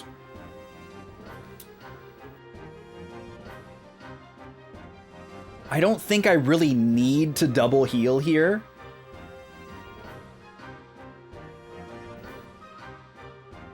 But I don't know what I would do instead. Tummy Beam's gonna do like 200 bucks. That's not worth it. We need 1 Chaos full-blown attack turn to clinch it. And we're just praying that he doesn't heal. That's pretty much the situation that we're in. I can give Chaos a boost to get his next turn to happen faster, but he still won't have 6 AP. I can give everybody a little bit of ether points, but we really don't need it with how much of the battle is left. So I either just take the heal because it's the best play to make sure that we're topped off by Xion, or I do the Tummy Beam just to get the damage in there.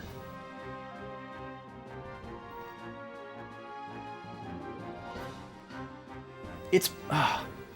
The other thing, too, is we haven't attacked with Xion this entire fight, so I don't really know what her output is going to be like. It's possible that the 2 of them could just do it. like tummy beam and then just like one low level combo from Xion, but I don't think so. But if he like healed on the next turn, we'd be so pissed. Okay, I think I have to just take the most likely scenario here and do the double heal to make sure that we stay alive. We're gonna have the chaos turn very soon. We just need to get there.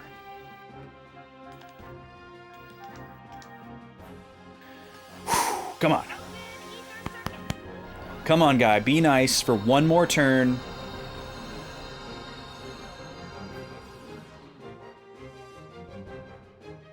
Okay.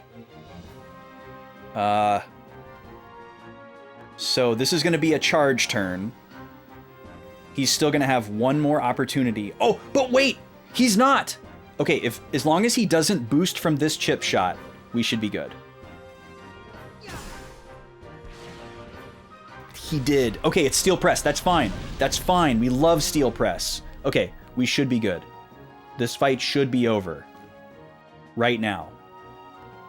Double angel blow. Maybe we can score a crit. He's boosting in. Oh, God. Come on, Chaos. If we can get another one of those, he should be gone.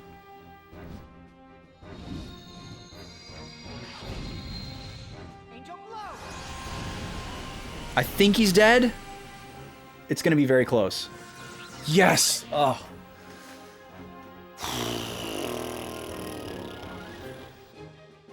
Man, that fight sucked.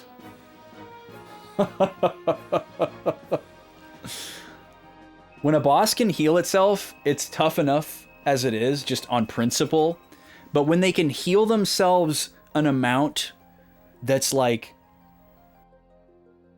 4 to 5 turns worth of your damage output, man. Yeah, exactly, Blushu. Yeah, now we just have to get back to the save point. Hopefully it will let us. Oh, we got a decoder for that. Can I go back up? Of course I can't. Yeah, this is a one-way. Oh, God. So we're gonna have to advance forward to a save point. I mean, this game hasn't done anything like super duper mean. So I'm not extremely worried. I'm more worried about time because I need to end the stream. I'm already 15 minutes over to get that fight done. And I have a lot of stuff that I need to do tonight because we're leaving for our trip tomorrow. So I can't just like play Xenosaga all evening. Alright, well this is going to take me up to that other part. There's another chunky purple eggs up here, but I'm not that worried about it. We can run away from him. No.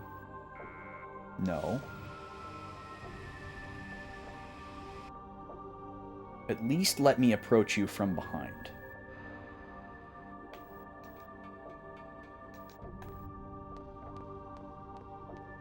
Oh, or I can just slip in the door. Nice. Save point? Save point? Save point? No save point. Alright, maybe... I wonder if he goes to the right, if there's something behind him.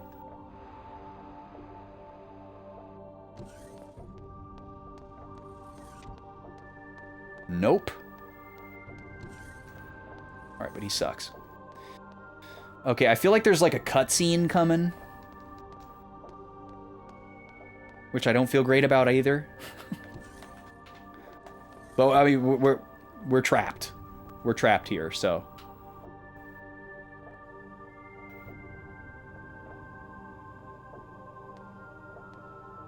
Are these guys on this level? Okay, there's a demon. What's over here? Another demon, probably? Yeah, another demon. Alright, these guys aren't that big of a bother. Is this something I can actually walk into? Oh, I see. There's like a console. Oh, I can kind of see the rest of the room.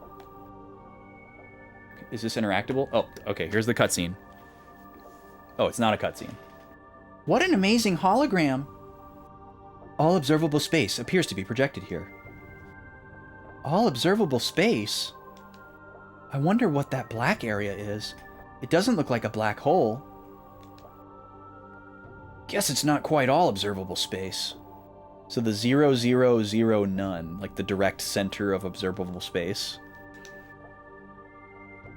Lost Jerusalem. What?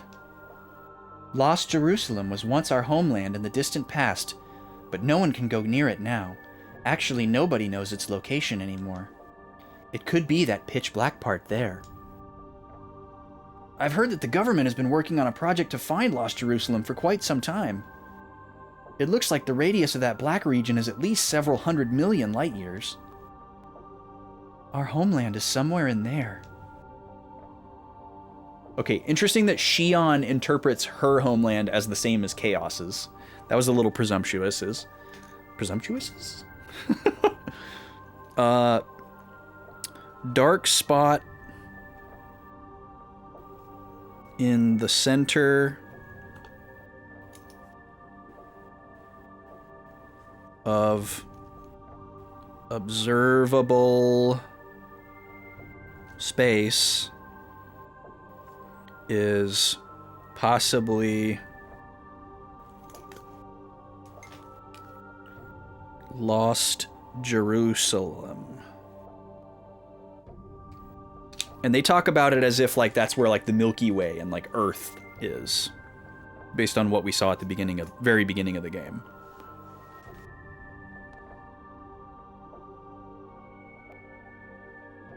Get me to a save point.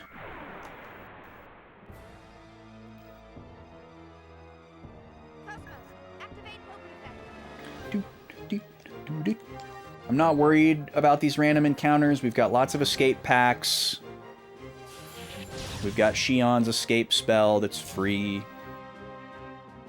As long as we don't get outsped by some like wild mob that we've never seen before. As long as they're familiar faces, I'm not too worried about it. Oh! Okay, this is exactly what we're looking for.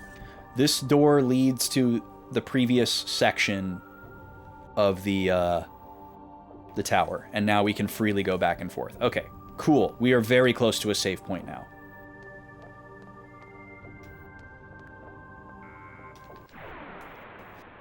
Cool, cool, cool, cool, cool. Ah, we can breathe out. We can breathe out, y'all.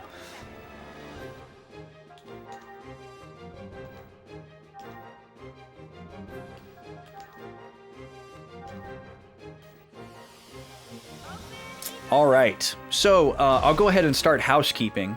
Now that I know that we're going to be able to end soon, we're heading to a save point. In case you missed it on a couple of these things, first of all, I will not be streaming next week. Going on a trip, leaving tomorrow, got a lot of prep to do tonight.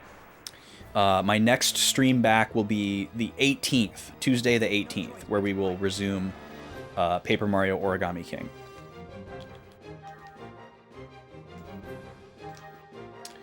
In addition to that, when I return on the 18th, my stream start time is going to change permanently. The new time that we're going to try out is 3 p.m. Central instead of 11:30 a.m. Central. So it's going to be quite a bit later in the day than it has been, but not as late as it was a year ago when I was streaming 2 days a week. So hopefully it works out better for more people than it doesn't. If it doesn't work out well for you and you're not able to watch me as much, I apologize. Certainly don't feel bad if you can't watch me as much. Don't feel guilty. Live your life. I'm changing the time because it's better for the little guy and it's going to be better for me as well. So if for some reason the 3 p.m. start time doesn't work, we will try something else but it will not be reverting to the 11:30 start time. The 11:30 start time is definitely not coming back for any foreseeable future. But I think the 3 p.m. thing is going to work out great. We just need to try it first and see. You know, there could be things that we don't know about or don't think about that could pop up in that timing window. We got to see how it feels. On paper, it works great. This is save slot number 3. And this is post-boss retrace or retread 243F. Thank you for the congratulations, Balrogic. That was a tough one. That was definitely one of the scarier boss fights in the game, just because it had 2 really powerful attacks that we didn't really have a mitigation for, and it had the ability to heal itself. And it was just a really long fight. So if he had like party wiped us with like 1,000 HP left after all that time, it would have really sucked. But we made it through. First try, technically. First actual try. Maybe you don't count that as a first try because I scouted it first, but I don't care. Where was I? So I've told you about the new start time. I told you that I'm not going to be here next week. Those are the big things. Other than that, I can't think of anything else. Obviously, we're entering the realm of close to the end of this game. So that means it'll be time for a new RPG poll soon. We actually know exactly what's going to be on the RPG poll. Sometimes with a Tuesday poll, it's a little bit of a surprise and a mystery. But you guys know exactly what's going to be on the next RPG poll. It's going to be the same game that's been on there forever, Dot Hack Part 3, with the full movie night recap of Part 1 and Part 2, with all the OVAs and stuff. Very fun. Your second option is going to be Xenosaga Part 2, because whenever we do a franchise, I always give people the option to vote for more of the same franchise. And then the third option, I guess, is a little bit of a mystery still. I haven't decided.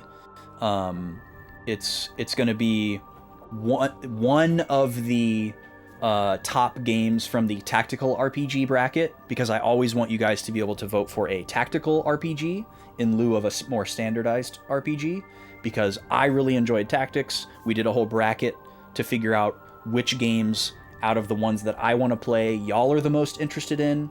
So either the number 1 game again is going to be the third option, or maybe we'll give the number 2 game a shot on the poll this time around. But it's either going to be Bahamut Lagoon for Super Nintendo, or Tactics Ogre Reborn, the Tactics Ogre Remaster for PS4. Will be the third option. And then we've had a fourth option added with channel points. Our first chance for you to vote for an Xbox 360 game, Blue Dragon, was added as well, which is a Mistwalker game, Hironobu Sakaguchi, Nobuo Uematsu, and Akira Toriyama. Pretty cool. So it's going to be a stacked poll, to say the least, that we'll probably see sometime in the next month, I would guess. I wouldn't be surprised if we finish this game in like 3 or 4 more streams. We definitely are going to go after at least the segment file. I'd really like to complete the segment file. I don't really have a perception of what other side content there is in this game, and if I would want to go after it or not. If there's like a super boss, probably not. It's probably way more annoying than I want to deal with. Definitely not going to grind the minigames to completion unless it has stuff for the segment file, and I decide that I really want it. But we'll make that decision in about 2 weeks. Anyways, I got to get out of here. I got to go pack and do responsible things. We need to find someone to raid. Let's see where we can drop y'all off tonight. I'm sure there's some cool people on, as there tend to be on a Friday night.